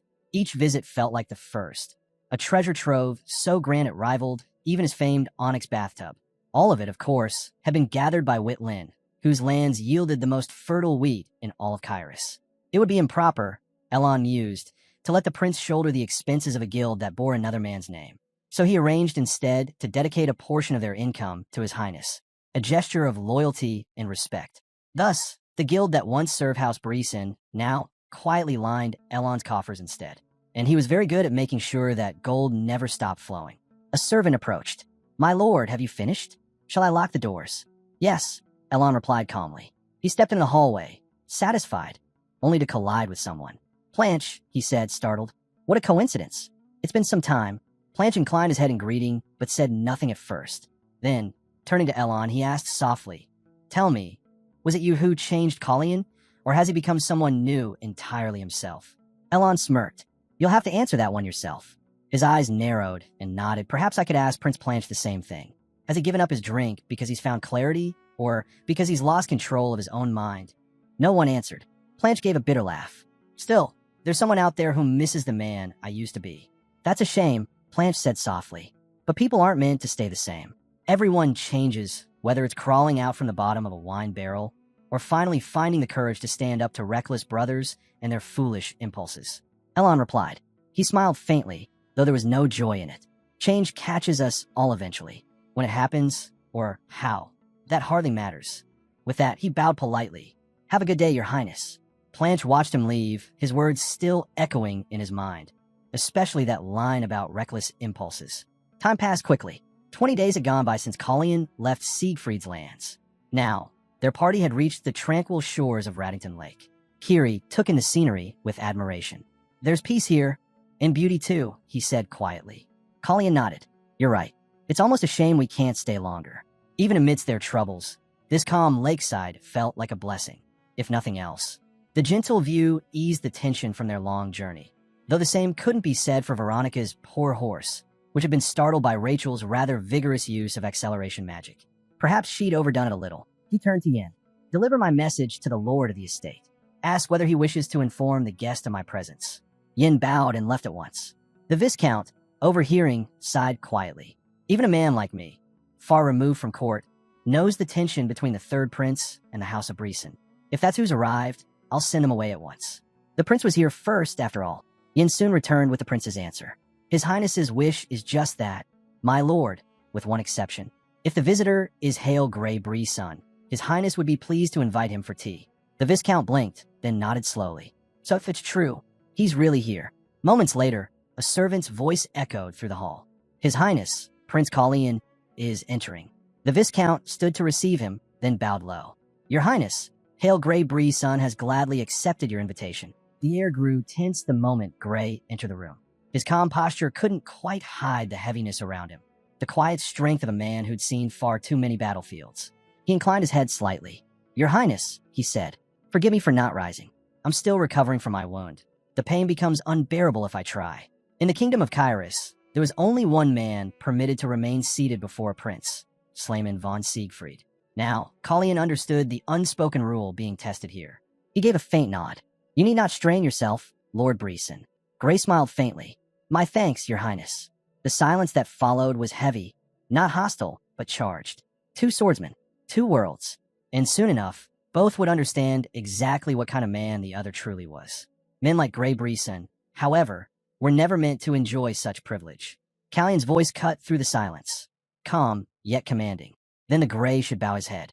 Yin stood frozen. He couldn't grasp why his Highness had said something so direct. If that arrogant man snapped and attacked the prince, Yin wouldn't be able to stop him. We need to find Sir Hertz now, he thought, before things get out of hand. Just then, Arson arrived, and with him Rachel. The man frowned at the sight. What are you two doing here? He asked, though secretly relieved to see them. He had no idea what brought them, but he knew they'd be needed. Arson quickly explained. We came with some proposals for the prince about the portals. The man's curiosity rose. Portals? What's this about? Before anyone could answer, Yin glanced toward the living room, about to reveal who his Highness was meeting with. When Hina came running, her breath uneven, Yin stepped forward. Hina slowed down. What happened? She took a deep breath, trembling. It's my brother, Knight, and the horse. Yin's eyes narrowed. Something's happened with Kiri and the Knights of House Bree-sun. Arson didn't hesitate. I'll check it out. Yin nodded. They're probably at the stables. And whatever happens there, try not to act rashly. Arson smirked slightly. Don't worry. I know what's at stake. Then he bolted out. Yin sighed. This isn't good. It's only a matter of time before things in the living room explode. Inside, the tension was already thick. Grey Bree-sun could barely hold back his fury. The mere thought of bowing his head burns in his chest. How dare he? Colleen, however, wasn't done. Did I tell you to speak? He snapped, eyes sharp as glass. Grey stood, seething, his pride on the brink of collapse. Did my words fall on deaf ears? Colleen asked again, voice like thunder. Bow. The air grew heavy with pressure. Off to the side, someone whispered to Yin, has he ever met Grey Breeson before? Yin thought for a moment. Possibly. Long before he served the prince. It's been years, though. No wonder his Highness doesn't remember. If they had met, Grey must be in shock now. Even Celise had warned him in her letters. Do not underestimate Colleen. He's not that helpless boy anymore. Grey hadn't believed her. He thought she'd gone senile with age. But now, facing the prince, he saw exactly what she meant. Perhaps all those rumors about the third prince were true. Still, he couldn't bring himself to accept it. To him, this boy was nothing more than a pawn. A piece meant to fall in someone else's game. But one look at Colleen told him he might be the one standing on the losing side. The Viscount stepped in, cutting through the tense air. He turned sharply toward Grey Breeson.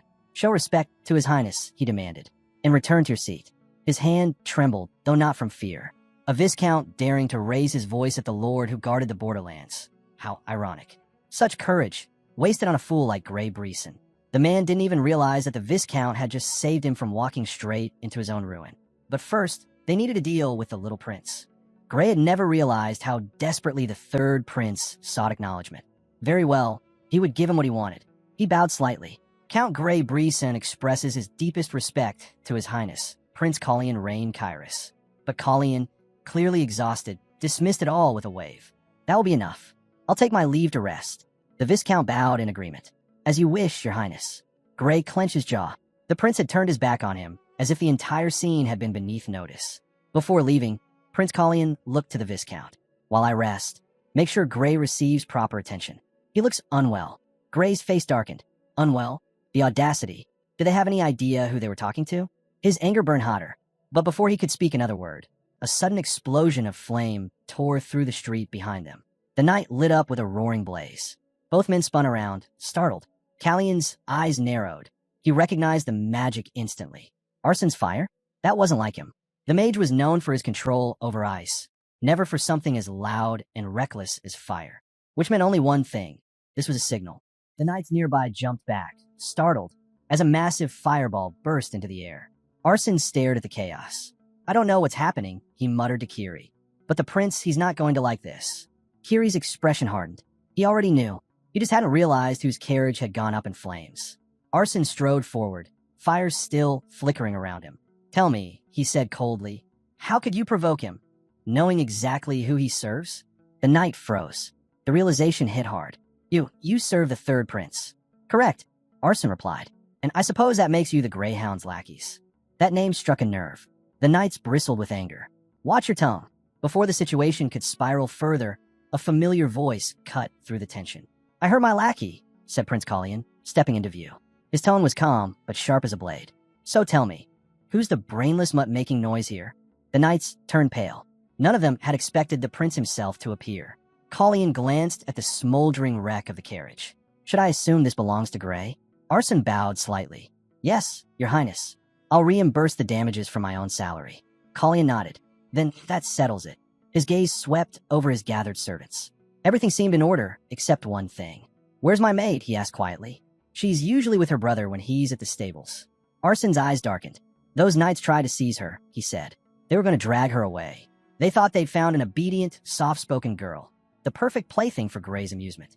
What they didn't know was that she was part of the prince's personal retinue." At first, Collian only chuckled, but the smile quickly faded into a cold scowl. Everywhere he went, pests like this crawled around. Corrupt, shameless, unworthy of their titles. Perhaps it was time he started cleaning them up himself. That was when Gray returned, his temper barely restrained. "What's the meaning of this?" he demanded. Those knights were his men. Since when did the prince have the right to punish them? He'd been in a decent mood until this moment. Now, his irritation flared. Arson stepped forward calmly. "They've been stripped of their knighthood," he explained, "for molesting the prince's maid and for attacking his servant." Even Gray couldn't help but mentally curse them. Idiots. And yet his pride burns. To be humiliated like this, in front of the Viscount and the prince's attendants, was intolerable. Callian's tone was casual, almost indifferent.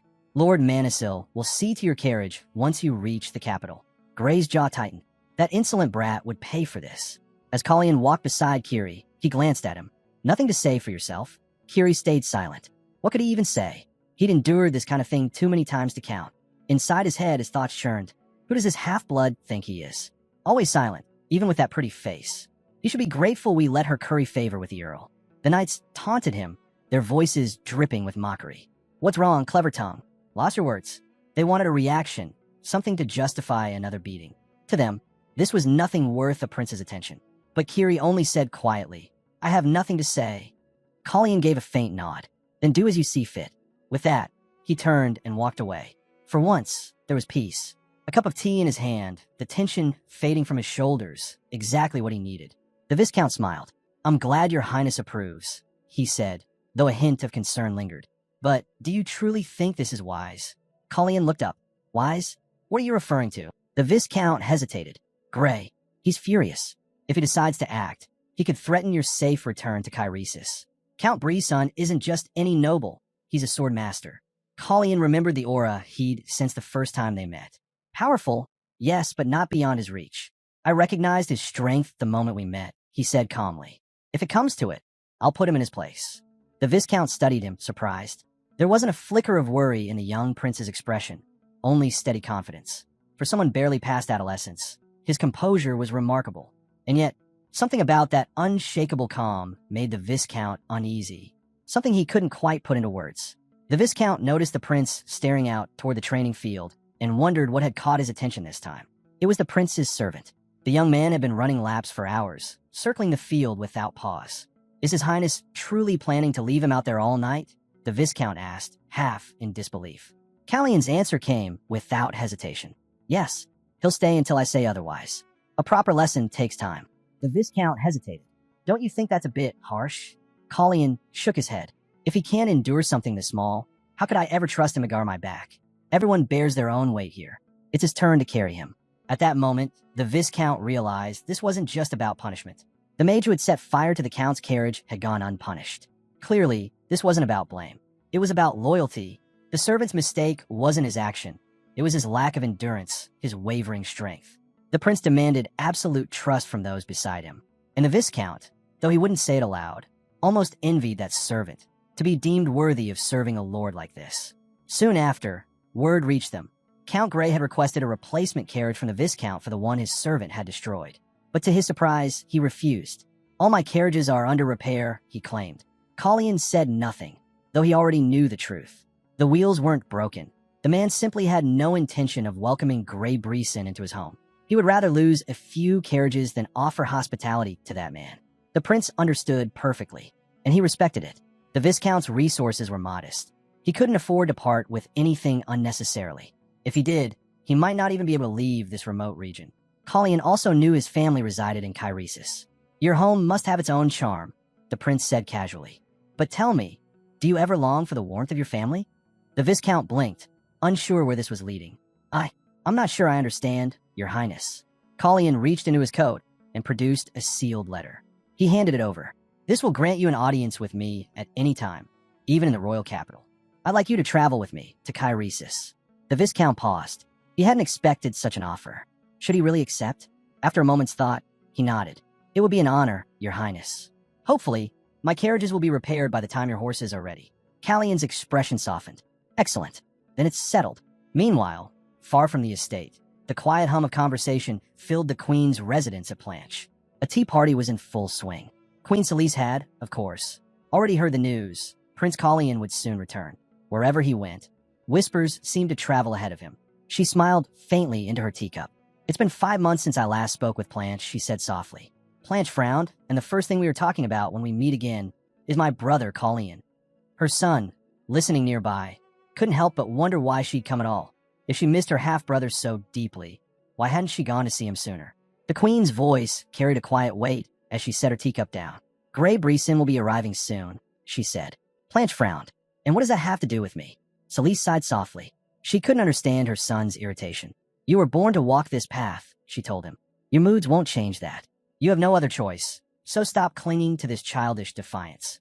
He looked away, jaw tight. Annoying, isn't it? Having no choice at all. Celise's tone sharpened. And who, exactly, do you think planned that path for you? When will you stop acting like a boy? Her son didn't answer, but she didn't need him to. If you think your sharp tongue will change anything, she continued, you're sorely mistaken. She straightened, regaining her composure. Now, back to what matters, Grey's arrival in the capital. But Planche cut her off, his voice laced with dry amusement. You know, I should have kept my mouth shut that day. He let out a short laugh. Funny, isn't it? Some people change beyond recognition, and others never change at all. Celise smiled faintly, turning to her favorite son. Don't stress yourself so much, she told him. You could take your own advice for once. Planche smirked. I was only trying to spare you the trouble, Mother. She didn't seem particularly pleased by that remark. Meanwhile, news reached the palace that lifted some of the Queen's tension. Prince Collion had informed his mentor that Viscount Raddington would arrive no later than next week.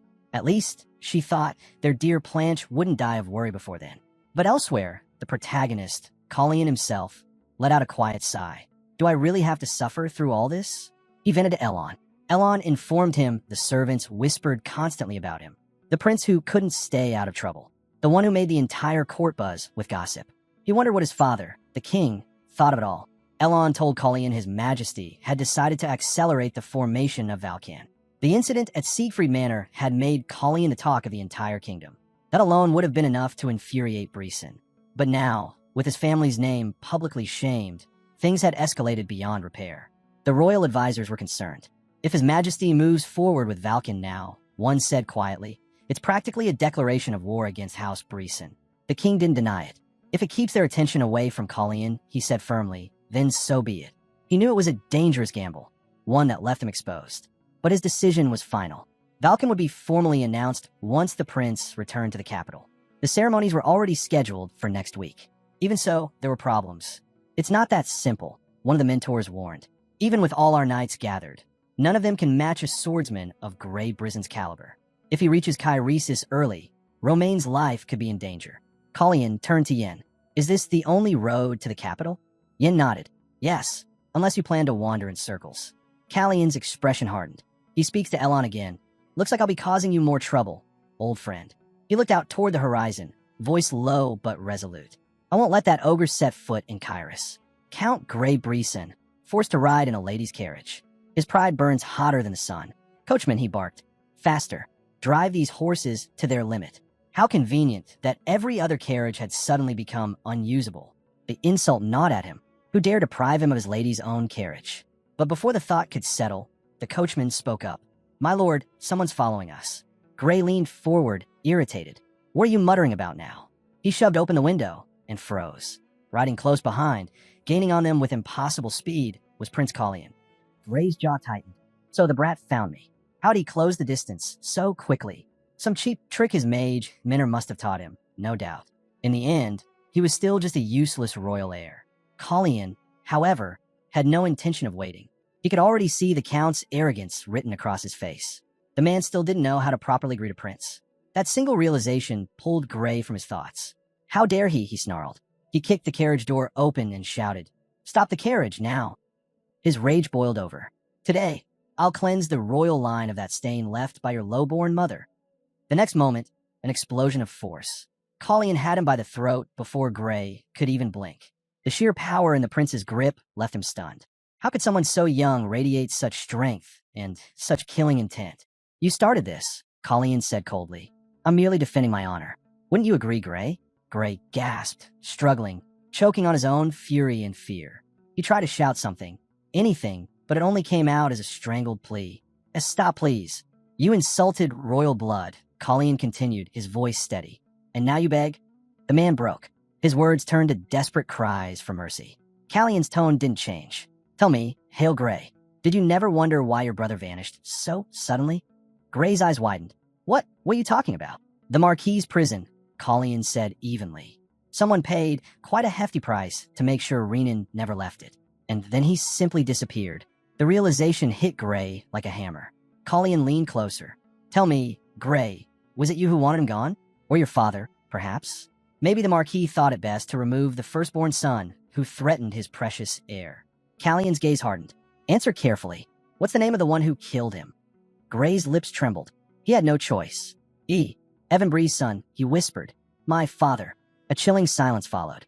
Then came the scream, raw and endless, echoing through the night. The young prince said nothing. Only one thought passed through his mind. How could a father be so merciless toward his own son? The nearby knights and coachmen shared the same thought. None dared speak it aloud. Colleen turned to them, his tone calm once more. "You all know what to say when they ask what happened." They nodded instantly. Of course they did. The official story was simple, a minor disagreement between father and son. Nothing more. Colleen released his grip and stepped back. See that Margrave returns to his estate. Then he caught sight of someone else, an observer at the edge of the road. Kiri. There was blood on Callion's face, and Kiri's expression said everything. He was about to speak, but Colleen cut him off. "Don't," the prince said quietly. "You've already made up your mind. Otherwise, you wouldn't be here." Kiri frowned. "What do you mean by that?" Colleen turned his gaze toward the road ahead. "There's something you need to know," he said. "A story that started long before either of us were born. This detour should give us enough time." The capital welcomed him like a hero returning from legend. Everywhere Prince Colleen rode, people cheered. They said that on the day of his coming-of-age ceremony, the goddess Sisphanian herself had blessed him with sacred light, a divine favor no other prince had ever received. His brothers had never known such grace. And though he was the youngest, many whispered that if anyone was worthy of the crown, it was him. Surely, they thought, even His Majesty the King must see it the same way. When the royal herald announced, His Royal Highness, Prince Colleen, enters, the grand hall fell silent. Colleen stepped inside, bowing his head respectfully. "My brothers," he said warmly, "it's been too long.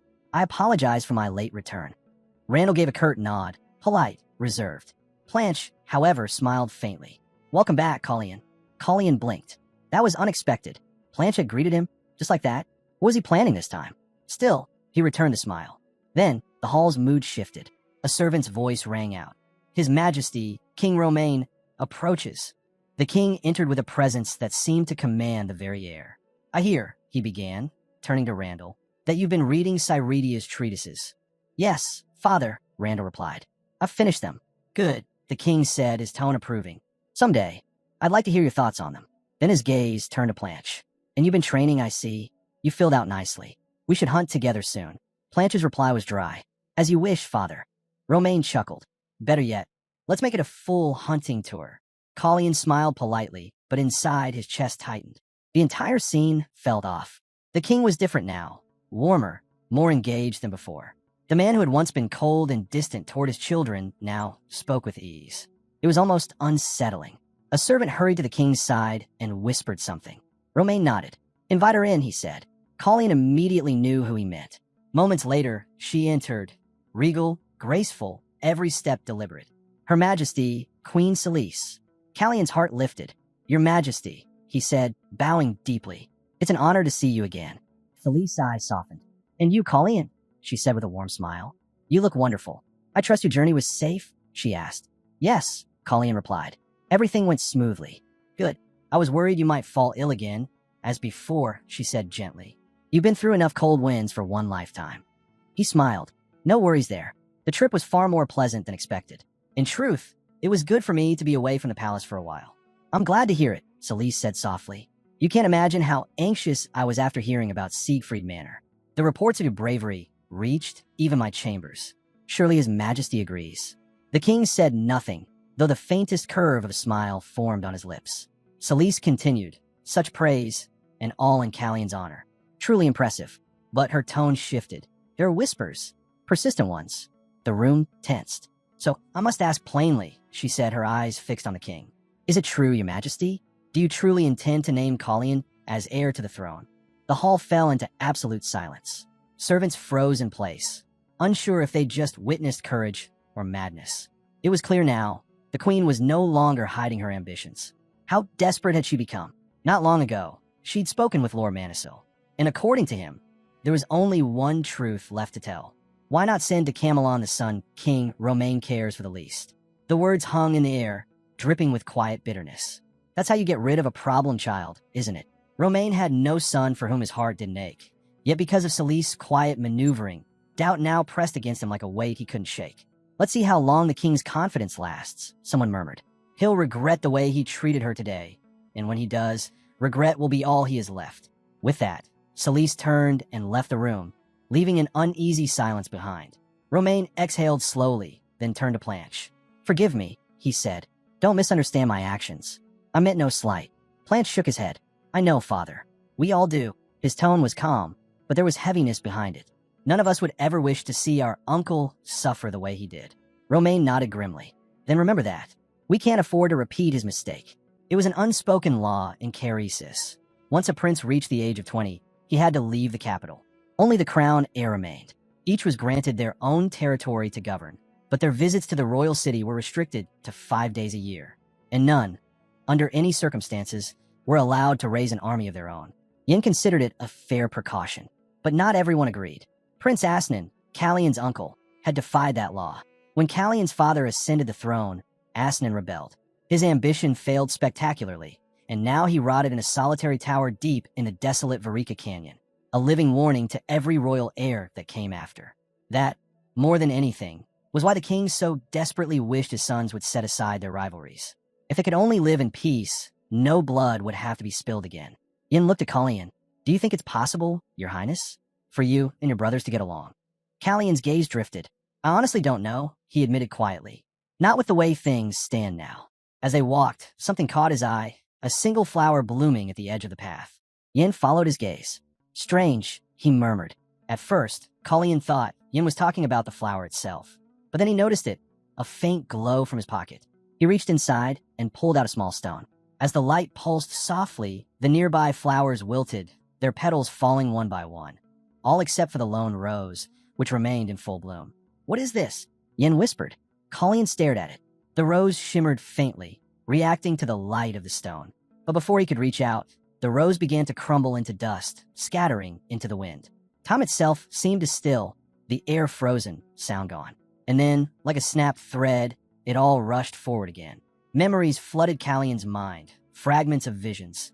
Time, the stone, the rose, an elf, Sisphanian, Sereni, and the axis of time itself. He remembered the moment he had once defied Sereni's will, his impatience tearing against the natural flow of destiny. How can I stay still, he thought, when time itself keeps slipping through my hands? Yan's voice broke through his thoughts. Your Highness, you haven't eaten in 2 days. You're gonna make yourself ill. Callion blinked, returning to the present.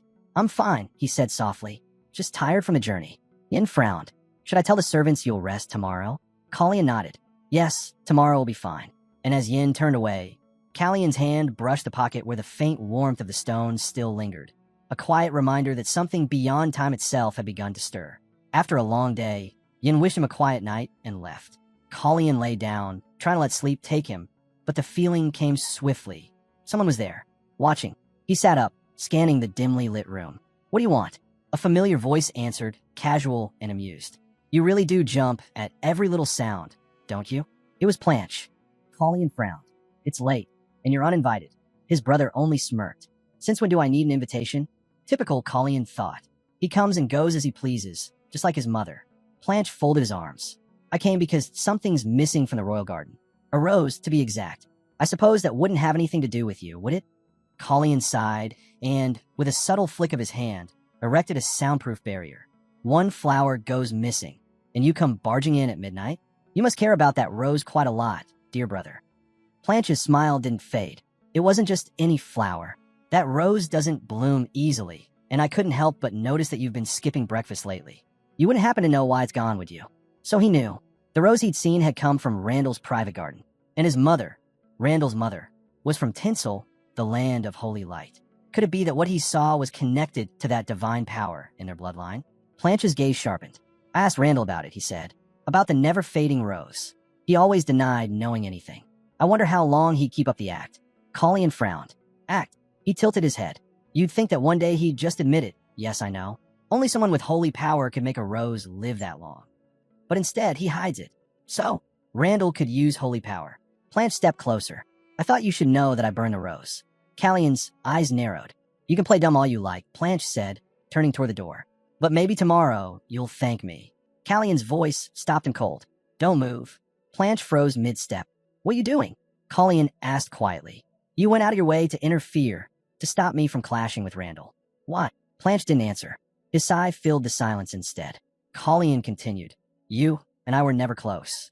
So don't tell me this is some sudden act of brotherly concern." Finally, Planche looked back at him. "You really don't get it, do you?" "Then explain," Colleen pressed.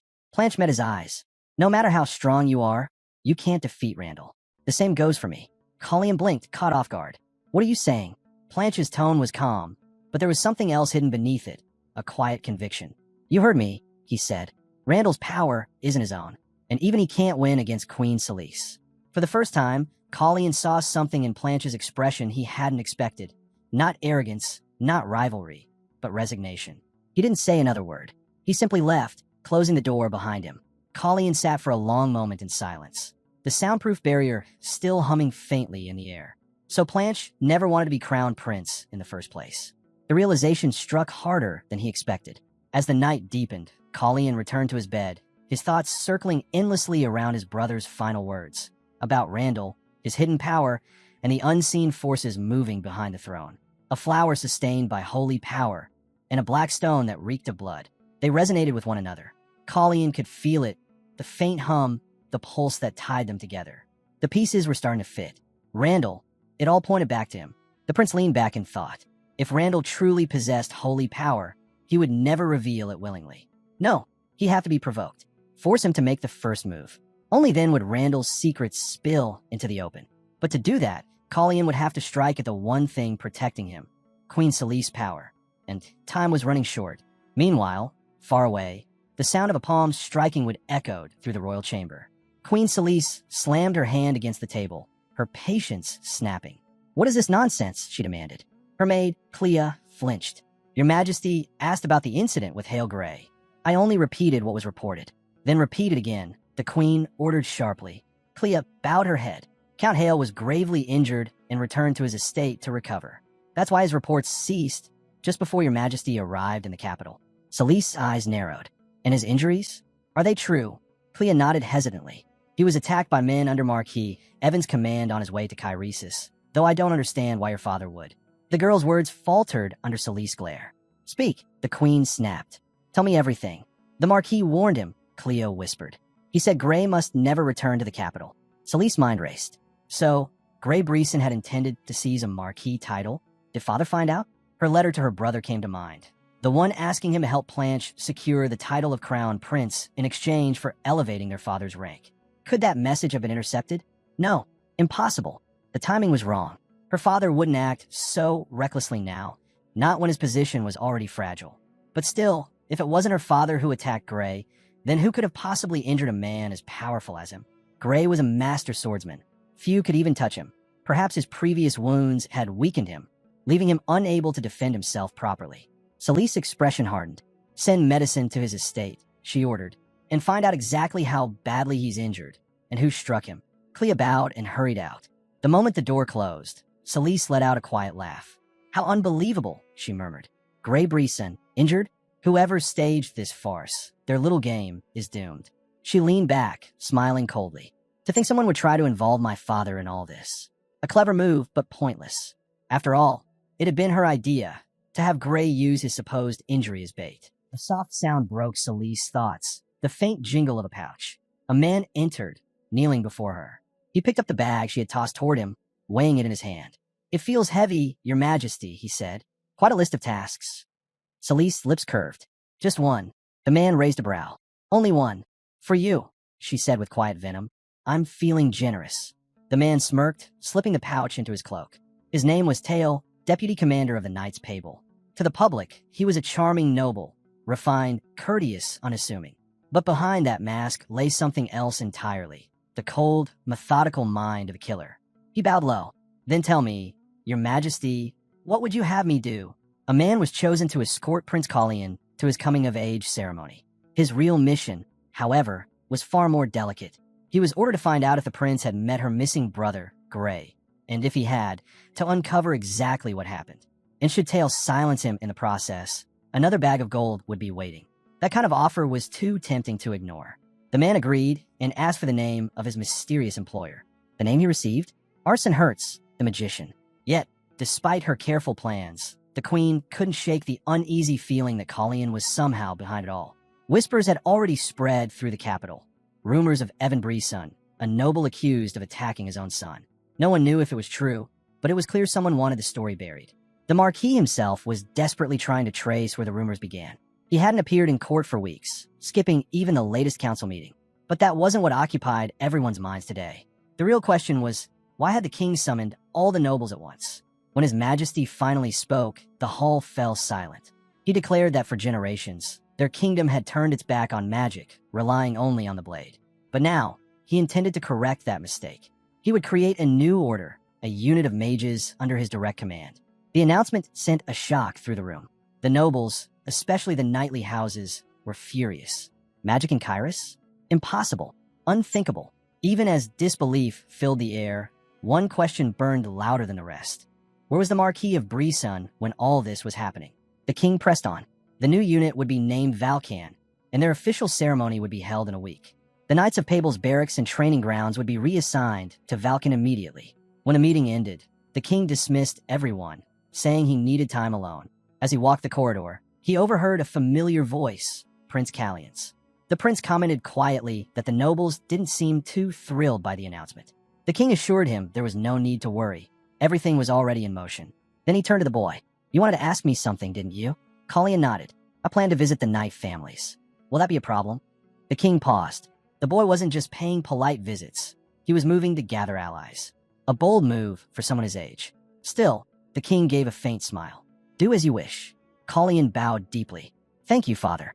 Colleen accepted the advice and suggested hosting a joint royal hunt soon, a proposal the king promised to arrange. Before long, the young prince gathered his own entourage, a squad of mages. Though not officially part of Valkan, it was still a reason to celebrate. The tides in Kairos were shifting, and Prince Colleen stood right at the heart of it. The mages immediately noticed the prince, the one with the crimson eyes, just as the rumors had said. His presence drew every gaze in the room. The protagonist could tell right away. Yin looked like he was burning from the inside, yet the prince himself remained perfectly calm. Soon after, Arson approached them, though he hadn't expected to find Yin so worn out. Still, he came bearing good news. He proudly announced that he'd finally solved the problem with the teleportation circle. The mechanism worked much like an oath seal. It would allow people to form contracts for using the circle. But, of course, control of it would remain entirely in his hands. It was a breakthrough beyond belief. Arson promised to share the full details later. For now, he was told to get some rest. They'd celebrate properly during the ceremony. He thanked the prince for his concern, but he couldn't relax yet. He still needed to meet with Mr. Manisil that evening. Leaving without doing so would only bring more trouble. Colleen smiled faintly. "Don't worry, I'll handle it. But for now, get some rest while you can." Arson nodded. Then I'll take your advice, Your Highness. Good. And don't fall asleep on the way, Colleen warned lightly. Of course, he did. The gentle rocking of the carriage lulled Arson to sleep until the coachman's frantic shouting snapped him awake. Ambush! They were surrounded, an entire gang closing in fast. Keep going. Don't look back, Arson ordered. Weapons flew toward them. Arson deflected each strike with precise bursts of magic, as if he had seen this attack coming all along. Then he stepped forward, meeting the attackers head-on. You're facing Arson Hertz, deputy commander of the Valken Mage Squad. Meanwhile, at the royal banquet, the atmosphere was unusually tense. Elon couldn't help but notice that Sir Hertz's seat was empty. Prince Colleen, however, seemed unsurprised. He already had a good idea where his mage was and what he was doing. Earlier that morning, word about Hail Gray had reached Queen Celise's ears. She would not stay idle after hearing it. Colleen had deliberately used Arson as bait, a decoy to draw attention. Clever and cold. It seemed the young prince still held a grudge. The queen, on the other hand, was likely questioning Hail Gray's loyalty by now. She knew all too well that his cooperation hadn't come from family affection. After all, Gray could only inherit his father's title after the Marquis's death. That alone gave the queen reason to suspect that the Evan of Marquis had already caught wind of her schemes and was taking steps of his own. She needed time to think, to reposition her pieces. But there was one thing she didn't yet know. Celise had never met Arson Hertz before. She had no idea what kind of magic power he wielded. If she did send knights after him, it would likely be only a small, skilled squad. And for someone like Arson, that wouldn't be a problem. Callion's trust in him had already been proven during the prince's initiation. And this time, it would be proven again. The last thing Arson remembered before entering this timeline was that face. Now, standing before a group of terrified knights, that memory burned behind his eyes. They begged for mercy, voices shaking, weapons trembling, but Arson didn't move. Their commander couldn't understand it. This mage wasn't normal. Spellcasters were supposed to need time, to aim, to weave magic, to calculate every move. But this man unleashed spells like a storm without pause. Close the distance, the leader shouted. He's a mage. He's weak up close. Greed overcame fear.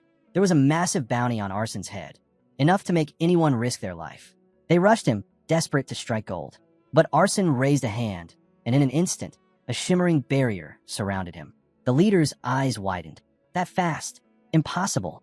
By the time they realized what had happened, their comrades were already falling, one after another. He gritted his teeth. I should never have taken this job. How could a dozen men possibly hope to defeat someone like this? He turned to run. He wouldn't die here. Not for a failed bounty. Yet even as he tried to escape, Arson appeared before him in a flash, silent as death. The man froze, his courage shattering.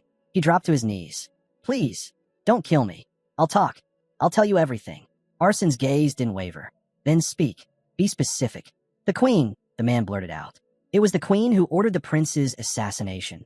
She even paid me to kill Prince Callion's maid, the one she sent to him herself. I can testify if you need proof. Arson's eyes narrowed. That's one memory his highness would rather erase forever. The man, sensing a glimmer of mercy, scrambled to say more. I know about Renan Brizen's disappearance. Everyone says it's his highness behind it. Who else could it be? Even the attack on Grey Brisen. Only a handful of people know the truth. He hesitated, then leaned forward. And I know where the Marquis gets his money. He runs a secret gambling den in the Gauntlet, bare-knuckle fights, high-stakes bets. I can take you there myself. For a brief moment, Arson almost looked intrigued. Almost. But then he shook his head. The prince already has someone who knows that place better than you ever could. Panic flickered in the man's eyes. He searched his mind for anything else that could save him. Then, he remembered. Wait, the broken blade? The Marquis of Brisen. He hasn't touched a sword in years. I saw the shattered pieces myself. His son, Gray, tried to hide them. They fought, argued bitterly over who should inherit Margrave's title. Arson stood silently for a long moment, the wind stirring the dust around them. The truth was spilling out faster than a man could breathe. And every word, every secret, only deepened the prince's web of shadows. Arson realized quickly, this man knew too much. The mercenary fell to his knees, begging. Please, take me to the prince. I'll tell him everything myself. But it was already too late. Once a tongue starts spilling secrets, its worth fades fast. Arson's eyes hardened. The man's story would end here. When the battle was over, silence reclaimed the road. The carriage was gone. The horses had scattered. Not a single soul in sight. He sighed. So much for an easy return. Wasting mana now would be foolish. Then, from the empty road ahead, a shadow appeared, someone he hadn't expected to see here at all. Back in the capital, a bloodied sack was placed before Prince Callion's bed. News of Arson's disappearance had spread fast. The man accused of abducting him was furious. How dare they tarnish his name? He fumed that the royal guard would be arriving by noon. They invade my estate like common thieves, he snapped. Does the king truly think I'm tied to Valken? He demanded to know what Tael had done to provoke the mage in the first place. A servant bowed low. Tael was seen at the palace around noon that day, summoned by Her Majesty herself. Then I'll go to the palace, the man said coldly. The butler hesitated. Shall I inform the queen of your arrival, my lord? He sneered. No need. I've no interest in wasting words on that foolish woman. I'll just meet Planche. Meanwhile, in another part of the palace, the three princes gathered for their usual meal. Randall broke the quiet first. I heard the deputy commander of Valkan is missing. You must be worried, Collian. Collian kept his composure. I've grown used to his company since my initiation, he said lightly, though his eyes betrayed concern. Seems the king and Teacher Manisil are more trouble than I am, he noted. Before he could continue, Planche interrupted, grinning. The date for the royal hunt's been confirmed. Care to join us, brother? Randall sighed. No, I think this hunt was arranged for you, Planche. I'll pass. You should get some fresh air at least, Planche insisted. Randall chuckled at his brother's persistence. You know I'm not one for hunting. Even so, Planche called out again as he left, making sure Randall truly wasn't coming. It wasn't like him to care so openly. Collian frowned. Is this his way of helping me? That didn't sound like Planche at all. Then, suddenly, the air thickened. A pulse of immense mana swept through the hall. Callion's eyes snapped toward the source. That power. Teacher Manisil. But what could have made him so furious? Moments later, the truth became clear. The disappearance of his men hadn't shaken him at all. The calm expression he wore now said more than words ever could. Across from him stood the Evan of Marquis and Elon. Tell me, dear Marquis, Elon said coldly, isn't it the duty of a true leader to properly honor his fallen servants before showing his face at the palace? The word struck like a blade wrapped in silk, gentle, yet cutting deep. Evan narrowed his eyes. I won't be lectured by you, he said coldly. He was long used to this kind of insolence. A man like Elon, with no title and no rank, remained in the palace only because of his majesty's generosity. And it was for the Marquis himself to decide just how far that generosity should reach. Evan Brisson despised the king's growing favor towards someone like Elon. If this was truly the kind of company his majesty chose to keep, then perhaps the king's judgment could no longer be trusted. And as for Prince Collian, Evan saw it clearly now. The boy was already showing signs of Elon's influence. The Marquis's voice dripped with disdain. I find His Majesty and the third prince far more reliable than a so-called knight who let a dozen men fall to a single mage. Elon smiled faintly. Curious, he said. I was wondering how much the Marquis thugs were paid this time. A few coppers, I suppose. Certainly less than the fortune you earned selling your own son. The words hit like a blade. For a moment, Evan didn't even grasp what had been said. Then fury consumed him. Elon's eyes hardened. I've already told you, I'm far from weak. Perhaps it's time I show you why. Flames of mana began to twist around him. You seem prone to forgetting your place, Marquis. Allow me to remind you. The pressure that followed was suffocating. The air itself seemed to burn. Evan staggered, every breath a struggle. His pride kept him standing, but barely. Elon's tone turned sharp as steel. A leader should think before he acts, especially before challenging someone far beyond his reach. The Marquis clenched his fists. He was powerful, yes, but not enough. Not against this. And contrary to what the Marquis believed, Elon wasn't alone. He had allies, ones far stronger and far more loyal than anyone in Evan's circle. Elon's voice was calm now, almost curious. Tell me, Marquis, did you ever wonder why Gray went to the capital? What he hoped to gain, and who he trusted? Evan froze. He wouldn't have come unless he was offered something irresistible, Elon continued. Something like the title of Marquis. The words lingered in the air like thunder. Others had whispered the same thing. That Evan should act before his own son stripped him of his name and power. And there was more. Tael had been seen at the palace that same day, summoned, likely, by the queen herself. Elon's gaze sharpened. Celise has already turned her back on your family and placed her faith in Randall. And now she's taking action. You should be angry at her, Marquis, but not at me. Evan's jaw tightened. He was angry, boiling inside. But the young Prince Collian had been silently watching the entire exchange from the shadows. It has been going on for some time now. A servant entered quietly. My lord, will you be visiting the prince's chambers? Evan shook his head. No, I'm heading back. I need to see how Planche and his mother are faring. The rain was falling hard outside. a relentless curtain against the windows. When Colleen finally met with Planche, realization dawned. His brother had chosen his side. The downpour showed no signs of ending. At this rate, even the royal hunt would be called off. Colleen turned to Planche. What do you make of all this? Planche met his gaze calmly. I felt it too, the manna earlier today. The mage's power, it was enough to drive the knights away. The storm outside echoed the one brewing inside the palace walls. And though no one said it aloud, they all knew this was only the beginning. It seemed their father hadn't overestimated Planche's skill with the sword after all. Colleen turned to him. Have you been in contact with the Marquis lately? Planche shook his head. Never privately. Our family ties are strong, maybe too strong. Even a simple embrace could split apart. Colleen spoke, his tone growing heavier. That's probably why the Marquis brought you back. He wants to strip Queen Celise of her crown and make me take your place as the heir to Kyrus. His goal is your mother's downfall. Colleen said, and if that's what he's after, then there's no point supporting me anymore. If you truly want to be the next king, you'll need to face Evan Breeson himself. But Planche already has told Colleen his choice. Colleen's voice dropped. Then there's only one matter left to discuss. Mother. Planche fell silent. This time, the outcome could be catastrophic for Celise. Whatever fate awaited her, Colleen had already decided. He wouldn't save her from it. Don't take my hand unless you're prepared for what follows, he warned. Celise had carved her path with ruthless intent. If this was where it led, then so be it. Yin, watching from the side, was struck by something else entirely. I didn't expect you to side with Planche, he said quietly, instead of Randall. So, Planche had turned his back on Celise. But why? Colleen answered calmly. He hasn't turned his back on anyone. He simply closed his heart to her. He couldn't forgive the atrocities Celise committed in her pursuit of power. So he hid behind the mask of a defiant son. Everyone thought he drowned himself in wine, but his eyes always stayed sharp, and his breath never smelled of liquor. His wild behavior around Colleen was a performance, something meant to be seen. He wanted his mother to give up on him, to stop using others as pawns in her endless game. But in time, Planche realized something far darker. Celise had already gone too far. There was no turning back. Only death could end what she'd begun. Yin couldn't understand why Planche had kept up that act for so long, or why he had never spoken openly with the prince. Colleen, however, didn't ask. Some questions no longer mattered. Whatever reasons Planche carried, the only person who might have understood him was long gone. Too late for forgiveness. Too late for redemption. A messenger entered. Your Highness, Sir Arson was not found at the Breeson estate. We searched the surrounding area. Nothing. But in the dungeon, we discovered a prisoner. We believe it's Renan Breeson. The king listened silently, then nodded.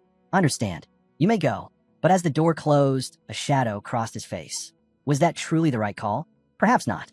But there was no time for hesitation. Even now, Elon, acting commander of the Valkan Mages, was preparing to show the court just how powerful the new order had become. In a palace ruled by blades, magic was about to claim its place in the spotlight. The king wasted no time. He mobilized a royal guard and intensified the search. The accusation was severe, kidnapping and unlawful detention of a royal magician, and the order came directly from a throne. One of the guards quietly advised the Marquis, "Do not resist, my lord. Remember, not long ago, we were all just men, without crowns or crests. To those blinded by rank, you may seem untouchable, but to those who see clearly, you're just another man standing before a mage." The king, fully aware of how Evan viewed Elon, let his thoughts settle for a moment. "Elon," he said suddenly, "you hold the title of Viscount in Reberin, do you not?" Elon bowed slightly. "That's correct, your majesty. Most know me as Viscount of Reberin and Baron of Secretia, and yet my favorite title is still tutor to the prince." "In that case," the king continued casually, "you will remain as mentor to the third prince. But I'm also granting you the title of Hail of Kyrus." The words hung in the air. Elon looked up, genuinely surprised. The king's tone was so calm, so effortless, as if they were discussing the weather. And speaking of which, it had finally stopped raining. "That means," the king said lightly, "the royal hunt won't be canceled after all." Early the next morning, Yin entered the courtyard, offering a polite greeting. "Good morning, your highness." But Prince Colleen was already outside, unaccompanied. "Good morning, Yin," Colleen replied, holding something wrapped in cloth. "Just a short walk. I have something to deliver." Yin raised an eyebrow. "To whom, if I may ask?" Colleen smiled. "You'll see soon enough." Yin shook his head, half amused. "Well, at least it's morning and not another midnight stroll." He then remembered something. "Before I forget, your highness, the gifts from Baron Paloon have arrived. Fine horses, truly. Same breed as ravens." Callion's expression softened. Excellent. It seems Viscount Tessid has safely reached the capital. There's also something rather unusual on the gift list. Yin informed Callion. Callion tilted his head. A cat. Yes, Your Highness, Yin said, smiling faintly. Apparently, I was considering getting a dog or a bird, but fate chose otherwise. Callion expressed. He turned to the maid beside him. Make sure the cat is well taken care of, Hina. The kitten purred in Hina's arms, immediately comfortable. Hina's eyes brightened. I'm grateful, Your Highness. Thank you for remembering. She bowed and hurried off, eager to show the cat to her brother. Not long after, Yin returned with new information.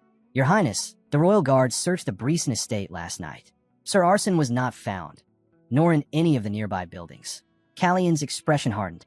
The master would say his subordinate isn't one to be easily defeated, Yin continued. I'm sure he's fine. Wherever he is, he won't let this stand. Callion nodded slowly. No, he won't. The disappearance of Valken's deputy commander was no small matter.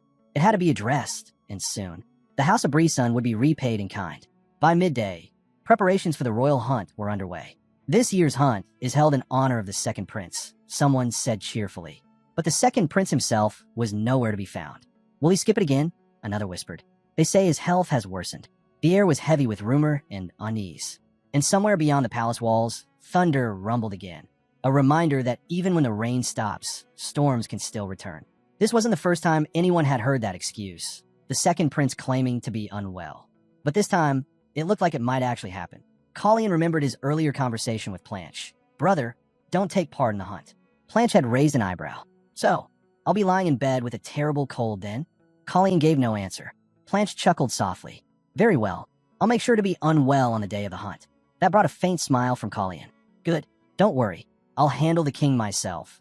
In a way, even the nobles will understand. Planche didn't know what his brother was planning, but if Callion wanted him to stay in the shadows, he would obey. Still, a quiet unease tugged at him. Let's hope nothing goes wrong. Just then, he caught sight of movement, a young maid chasing after a small cat across the courtyard. He recognized her immediately. Callion's maid, Hina, but the path she was running down led straight to the rose garden, where Randall often spent his mornings.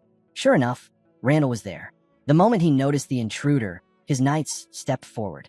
One of them drew his sword, blocking her way. Who are you? The knight demanded. How did you get in here? Speak. Hina froze. She wanted to tell them she was Prince Callion's maid, but they wouldn't understand her sign language. Maybe she could write it down, if only they'd let her move. The knight raised his blade. One more step, and I'll take you for a spy. Panic flickered across her face. Without her notepad, she had no way to explain herself. Then, a calm voice cut through the tension. What kind of guards threaten a servant of the royal palace? The knights turned. Planche stood there, his gaze sharp. You mean to tell me you can't even recognize the third prince's maid? He said coldly. Are your eyes failing you? Or your wits? The guard paled, instantly dropping to one knee. Forgive me, Your Highness. I didn't realize she was from Shermill Palace. Planche sighed. Then learn to recognize faces before you draw your sword. Now, get that cat out of my sight. Hina bowed quickly, scooped up the... What he didn't expect was to find Randall already there. Planche greeted him politely. Good day, brother. Randall nodded. You too. I hear things are improving between you and Callion. Perhaps, Planche said quietly. Randall studied him for a moment. I'm not sure whether that's good for either of you, or if I can trust him at all. Not far away, the king and Elon stood at the archery range. Archery isn't about strength alone, the king said, watching closely. Elon didn't respond. His eyes were fixed on the target. Then allow me to focus, Your Majesty. Interference will not help. The king smiled faintly. I only meant to encourage. Elon exhaled, knocked an arrow, and drew the bowstring. But whispers had already begun among the nobles gathered nearby. This hunt feels strange, one murmured. Since when are we divided into groups? And on what basis were they chosen? Another added. Look, this group is made entirely of families allied with House Brisson. All eyes shifted toward the third prince's group. Callion's companions were completely different. Outsiders, mages, and nobles unaligned with the traditional powerhouses. The line between loyalty and rebellion was becoming all too clear. Elon released the arrow. It sliced through the air, but missed its mark. The bird flew free. Across the field, Romaine's laughter broke the silence. Well now, he said mockingly. Looks like even a great mage can't hit a simple target. But behind that laugh, tension rippled like the string of a drawn bow. The royal hunt had only just begun, and already, the real game was in motion. Elon's gaze turned cold. I see no reason to laugh, he said evenly. I'm a mage, not an archer. My skills lie in magic, and in that, I have no equal. Romaine's smirk faded. No matter what His Majesty believes, Elon continued, a mage alone cannot win a hunt. So, if you'll excuse me, I'll simply enjoy the view. He turned away, but before anyone could respond, a cry echoed overhead. A bird dropped from the sky, its wings stiff, its body lifeless, landing right in front of them. His eyes flicked toward the nobles gathered under House Brisen's banner. An ultimatum, perhaps, for those who still stand with the Marquis. Callion's gaze was elsewhere now, on the far edge of the hunting grounds. That's where my true prey lies, he murmured. Not an eagle, not a lion, something far more dangerous. And I'll need help bringing it down. Every noble froze. They all knew who he meant. A quiet ripple of unease spread through the crowd. No one dared to speak the Marquis's name, but they didn't have to. The message was clear. They would meet again at the palace. Meanwhile, in the royal chambers, tension was rising of a different kind. A servant approached the queen cautiously. Your Majesty, was there something dreadful in Margrave's letter? Celeste didn't look up. You may go, and see to it that no one enters. When the room fell silent, she unfolded the letter again, her voice low. It says his wounds aren't severe, yet he requests solitude. He claims he needs absolute peace, time to recover, and understand why he can no longer use his aura. Her eyes narrowed. He promises to write again when he's better. How very polite. Her gaze shifted to the sealed sack sitting on her desk. And what, I wonder, brings him here at this hour? A knock sounded at the door. You assume I have time for tea this early? She said sharply. But the visitor stepped inside anyway, bowing slightly. This was found near the site where Sir Hertz disappeared. Callion placed the sack before her. There's quite a bit of money inside. Celeste's expression didn't change. I don't know what you're talking about. But Callion's eyes said otherwise. He'd been expecting that answer. It seems, he said slowly, that you remember the day you met Tail quite well. Celeste's gaze sharpened. I remember nothing of the sort. Callion gave a thin smile. A mage goes missing, and soon after, the prince bursts in here as if the world itself were ending. Tell me, your Majesty, what exactly did you promise Grey Breeson in exchange for his help? Her voice turned icy. You think my son would ask Grey Breeson for support? Callion arched his brow. You don't think it's possible? That level of delusion, she snapped, is almost insulting. The room went quiet. Then, the queen's tone dropped to a dangerous whisper. And you would do well, sir, to watch your mouth. He had lost all fear now. The prince's eyes were cold as steel. Soon, she would regret ever laying a hand on his man, because it would be through his hand that her downfall began. The queen tossed the bag of coins to the floor. The heavy sound echoed through the chamber. So that's what you want? She hissed. Then let's end this once and for all. At night, a figure entered Prince Planche's room. The young prince stirred, half asleep, as a hand reached for him. A familiar voice broke the silence. You must have a lot of free time, brother, since you had time to cancel Sisfanian's alarm spell. Planche sat up. Callion, his brother's smirk was faint in the darkness. Relax. That was my teacher's doing. But don't worry, he won't do it again. After tonight, I won't be sneaking into your chambers anymore. Planche rubbed his eyes. Then what brings you here? I have 3 things to discuss, Callion replied. First, does Randall know about our alliance? Planche sighed. He does. Callion frowned. I'd hoped to keep it a secret longer, but word spreads fast in this palace. Planche told. He said something to me earlier, something about us getting along better. Does that bother you? Planche asked. Of course not, Callion said quickly. Callion thinks. Randall has nothing to lose, no matter which of us takes the throne. But if our factions unite, he has every reason to be cautious. Then we'll stay cautious too, they decided. There was a pause. I should thank you, Callion said finally, for helping Hina. Planche waved it off. You don't need to thank me. When I left the garden, she was waiting for me. With her notepad, Planche said softly. She thanked me herself for protecting her. Callion's expression shifted, more serious now. Tomorrow's the ceremony for Valken's founding. If you don't mind, stay ill for one more day. Planche's eyes narrowed. Callion, don't cross the line. I understand, Callion said quietly. But this time, you must not interfere, no matter what happens. Planche didn't answer. The silence between them was sharp, heavy with the weight of what was coming. Elsewhere, the queen's chambers were alive with tension. The maids worked nervously around her, adjusting her gown, arranging her hair. One whispered to another. Has her mood improved? Not at all, came the hushed reply. It's been awful lately. I can't stand walking on eggshells anymore. Maybe father was right, the girl murmured. Better to marry a baron than live in this nightmare. Celeste's hair, snag on the comb. The maid froze. "Forgive me, your majesty." But the queen struck her across the face before she could finish. The girl fell to her knees, trembling. "I was careless, your majesty. Please forgive me." Another maid stepped forward quickly. "It was my fault. I should have trained her better." Celise turned slowly toward her, expression unreadable. "Leave it," she said flatly. Then she leaned close to the first maid, her voice low, almost calm. "Don't worry, my dear," she whispered. "I'm sure you'll still prove useful." The maids bowed deeply, not daring to move. Outside, the sound of drums echoed across the palace grounds. Today, all of Kairos had gathered to witness a new beginning, the birth of Valkan. But beneath the cheers and celebration, a storm was brewing. And before the day was over, blood and betrayal would stain the dawn of the Mage Order. It was a moment of great pride when Elon took the stage to announce the formation of a new squad of mages in the heart of Kairos. This achievement, made possible through the king's favor and the court's support, marked the dawn of a new era. Valkan would stand as a milestone in history. "May the blessings bring prosperity and harmony to these lands," he declared. But before he could continue, an explosion shook the hall. Confusion rippled through the crowd. No one understood what had happened until word spread. It came from the queen's chambers. A servant rushed in, trembling, and announced that the culprit was none other than Arson Hertz. Prince Collian froze. He hadn't seen this coming. The nobles began whispering among themselves. Arson was Callian's own servant. Sensing an opportunity, Celise stepped forward, pretending to take the blame for the attack. This was her chance to turn the chaos to her advantage. She'd see who truly triumphed when the dust settled. Then the king raised his voice, cutting through the noise. "Perhaps this is the work of those seeking to sow confusion," he said. "We must not lose our composure.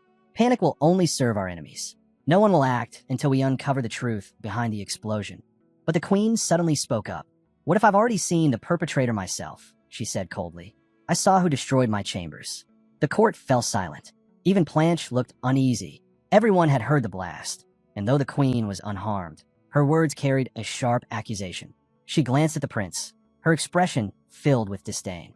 How dare he act surprised, she thought. He's the one behind this. Collian stepped forward, calm but firm. "Let's not rush to judgment," he said. "His Majesty will see to it that the truth is revealed." But the queen continued, her voice laced with bitterness. "Before the attack, that mage accused me of plotting against him. He claimed that Prince Collian had told him there would be no witnesses or proof." She paused, eyes narrowing. "Perhaps I was too harsh with the girl," she said, almost to herself. But she was not blameless either. She owed me a favor.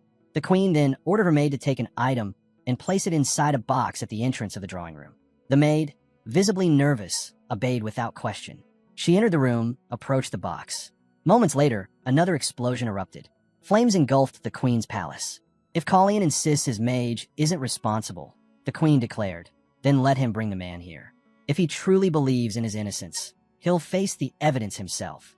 But reports soon came in. Sir Hertz was missing. The queen smiled faintly. "Then the truth doesn't matter," she whispered. "We'll find him." Clea saw him set the explosion. If he's absent, he can't defend himself. It was a perfect trap. Once Collian couldn't escape. Just then, a voice cut through the tension. "What do you mean by mage?" Gasps filled the hall. Arson Hertz himself appeared, walking in with an unexpected companion. Calm and composed, he bowed before the queen. "Your Majesty," he said with a faint smile. "Arson Hertz, at your service." The queen's eyes widened.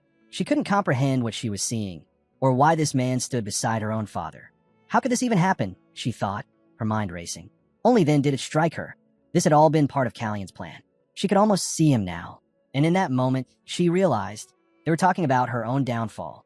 Arson Hertz hadn't vanished at all. He'd merely been granted a 5-day leave after surviving an attempt on his life. But in his absence, doubt began to spread, planted carefully in the mind of one man who couldn't stand to watch lies go unpunished. He wouldn't let the real culprit walk free. Prince Collian had warned that the queen might twist Arson's disappearance to her advantage. That's why Arson had been ordered to remain hidden on the estate until the day of the ceremony. If the Marquis cooperated, the prince would finally be free of the false accusations tainting his name. Collian saw the perfect opening and seized it. He urged the king to begin an immediate investigation. The queen, smug and unrelenting, demanded that the accused mage appear before her. And just like that, Arson stood in front of them all. Marquis, the king, could only nod in agreement. He'd warned his daughter again and again not to act rashly. But she wouldn't listen. Not even her father, the king himself. nor the knights who once stood by her could sway her now. Celise only laughed. That same cold, defiant laugh her mother had worn all the way to the end. "So you really are her son, Colleen," she sneered. In her hand glimmered a dagger, its point aimed straight at the prince. Romain lunged toward his son, but the queen was closer. The blade slashed through the air, blood splattered. Her own face and robes now streaked crimson. Yet the prince stood unharmed. Someone had shielded him. The dagger had pierced deep into Planche's chest. Colleen froze in shock. He had told everyone not to interfere, no matter what. But Planche had disobeyed him. Celise stared, stunned for a moment, before fury overtook her. She ripped the dagger from Planche's body, rage blazing in her eyes. Colleen dropped to his knees, horrified. This wasn't how it was supposed to go. Seeing Planche, barely breathing, struck him harder than any wound could. "Celise, stop this!" Romain shouted.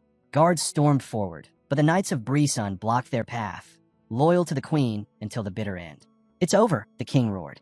"Let him go." But Celise didn't listen. Romain's blade flashed, and in a final clash, her arm was severed. Her scream echoed through the hall. Still, she refused to hear him. She should have released Planche when she had the chance. Moments later, the knights subdued her. The queen was restrained, her reign of madness finally over.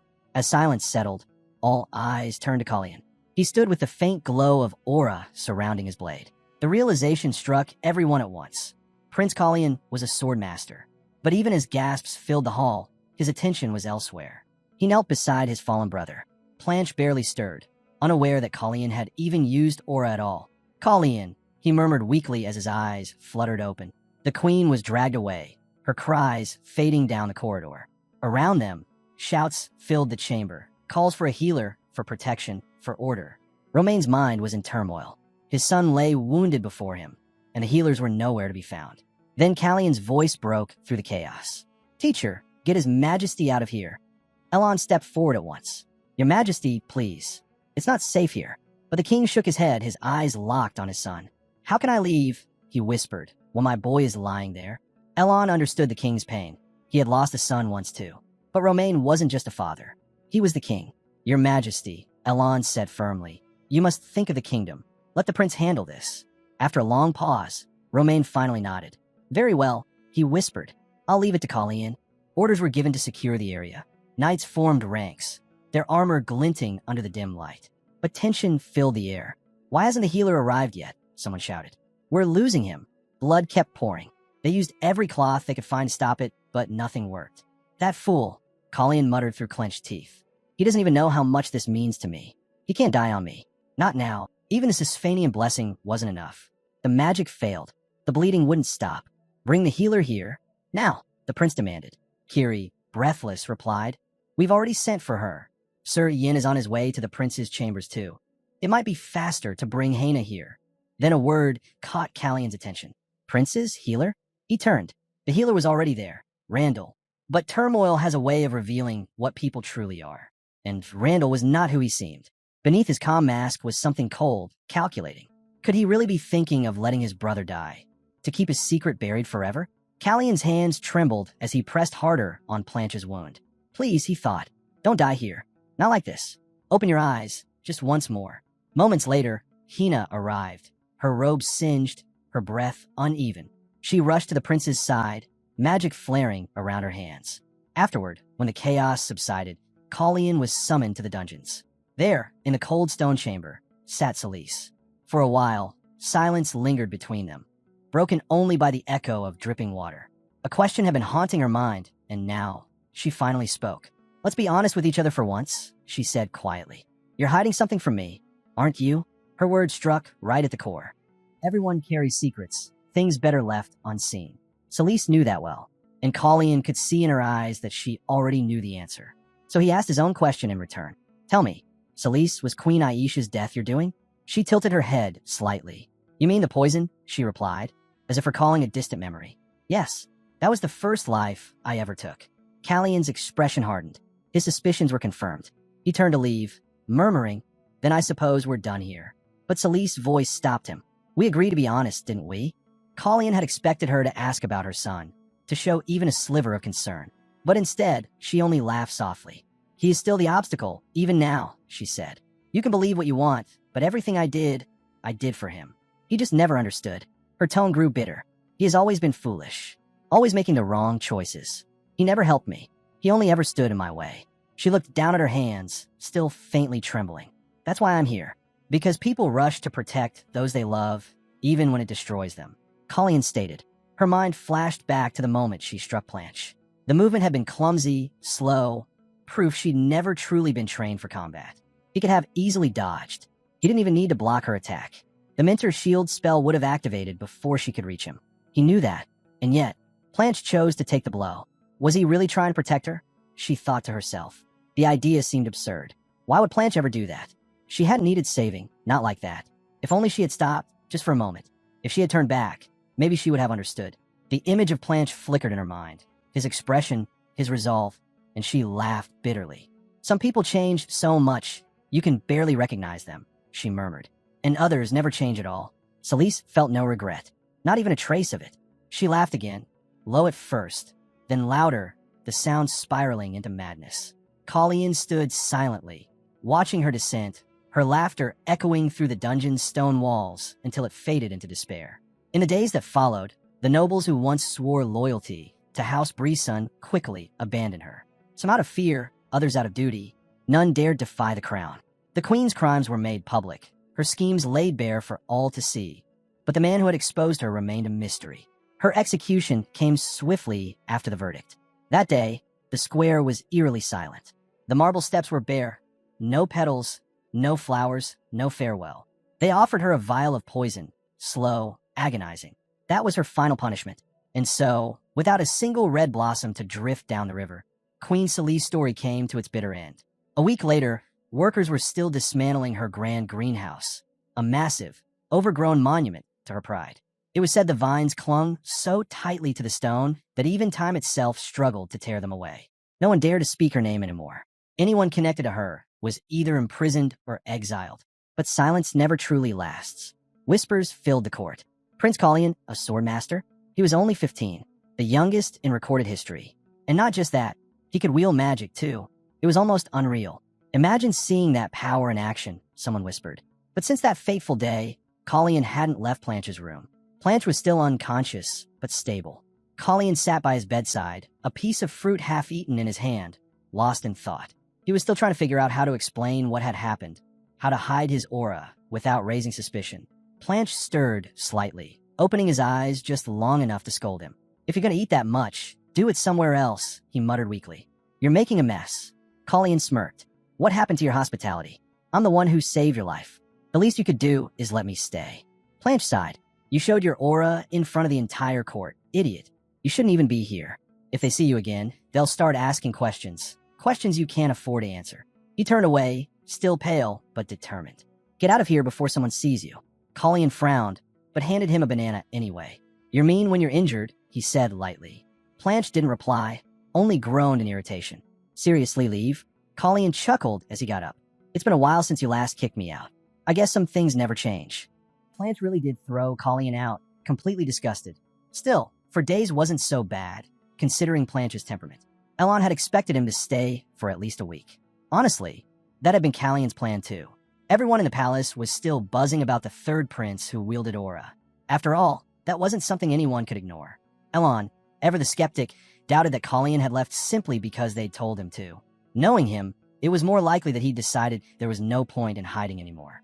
And apparently, he'd already come up with an excuse, though, truth be told, Colleen was never much of a liar. Still, even if the entire kingdom learned his secret, there was one person who must never know the truth. Meanwhile, the king was meeting with his court. Colleen stood before him, calm and composed. It seems, Romain said, that my son found great enlightenment within the Sisphanian cave and refined his swordsmanship while sparring with Slayman. Colleen nodded slightly. Your Majesty, I've learned to combine aura with magic, melding both energies into one. Romain raised a brow. So Elon already knew about this? Elon quickly waved his hands. Well, not exactly. My apologies for not reporting it sooner. Colleen apologized, but the king merely smiled. No apology needed. If you'd been away from the palace, there was no reason to hide it. But now that everyone has witnessed it, he stood from his throne. We'll make it official at the upcoming Valken inauguration ceremony. The birth of a new sword master deserves to be celebrated. Elon chuckled softly. I suppose we will have to write the speech. Elon turned to Kallian. Tell me, whose side are you on now, Your Highness? Kallian's gaze hardened. No one's. He knew word had already spread. The third prince had chosen the path of the sword. It wouldn't be long before Marquis Evan Breeson grew wary, judging by his reaction that day. Not only Evan, but Randall too had begun to see both Kallian and Planche as rivals rather than brothers. Elon's voice broke through Kallian's thoughts. You're drifting again. Pay attention, my prince. We can only wait and see what becomes of this, whether your new power will be a gift or a curse. A week later, the grand announcement took place. The Valkan ceremony began, a mirror of the mage squad's founding celebration. Before the gathered nobles, King Romain declared to all of Kyrus, a new sword master has been born, the sixth in our history. Cheers erupted across the kingdom. At the same time, the Breeson family quietly closed their doors to the outside world. In the Marquis's mansion, a servant nervously spoke up. My lord, it's late. Perhaps you should rest. Training this long won't bring results overnight. But Evan Breeson glared back. Silence. He couldn't get that image out of his head. The brilliance of Kallian's aura, the overwhelming power of that 15-year-old boy. Outside, the season shifted. After the fierce storms of autumn, winter descended upon Kyrus. A small cat padded across the frozen courtyard, a tiny collar glinting in the sunlight, engraved with the words, Property of Prince Kallian. Planche watched quietly as the creature perched on a wall, staring toward the palace. He said nothing. Only the cold wind spoke for him. When the last traces of scent faded, it marked the end of winter and the beginning of something new. On the king's birthday, nobles once again filled the grand hall, offering their blessings and congratulations. Romain's face lit up with genuine warmth. They say spring is a time for new beginnings, he said. Let today be ours, a fresh start for everyone. But fate, as always, had other plans. Because that day, a man stepped through the crowd. Kallian recognized him immediately. It was Byrne's brother. That's where we'll leave it for now. If you want to catch the next part, make sure to like the video and subscribe so you don't miss it.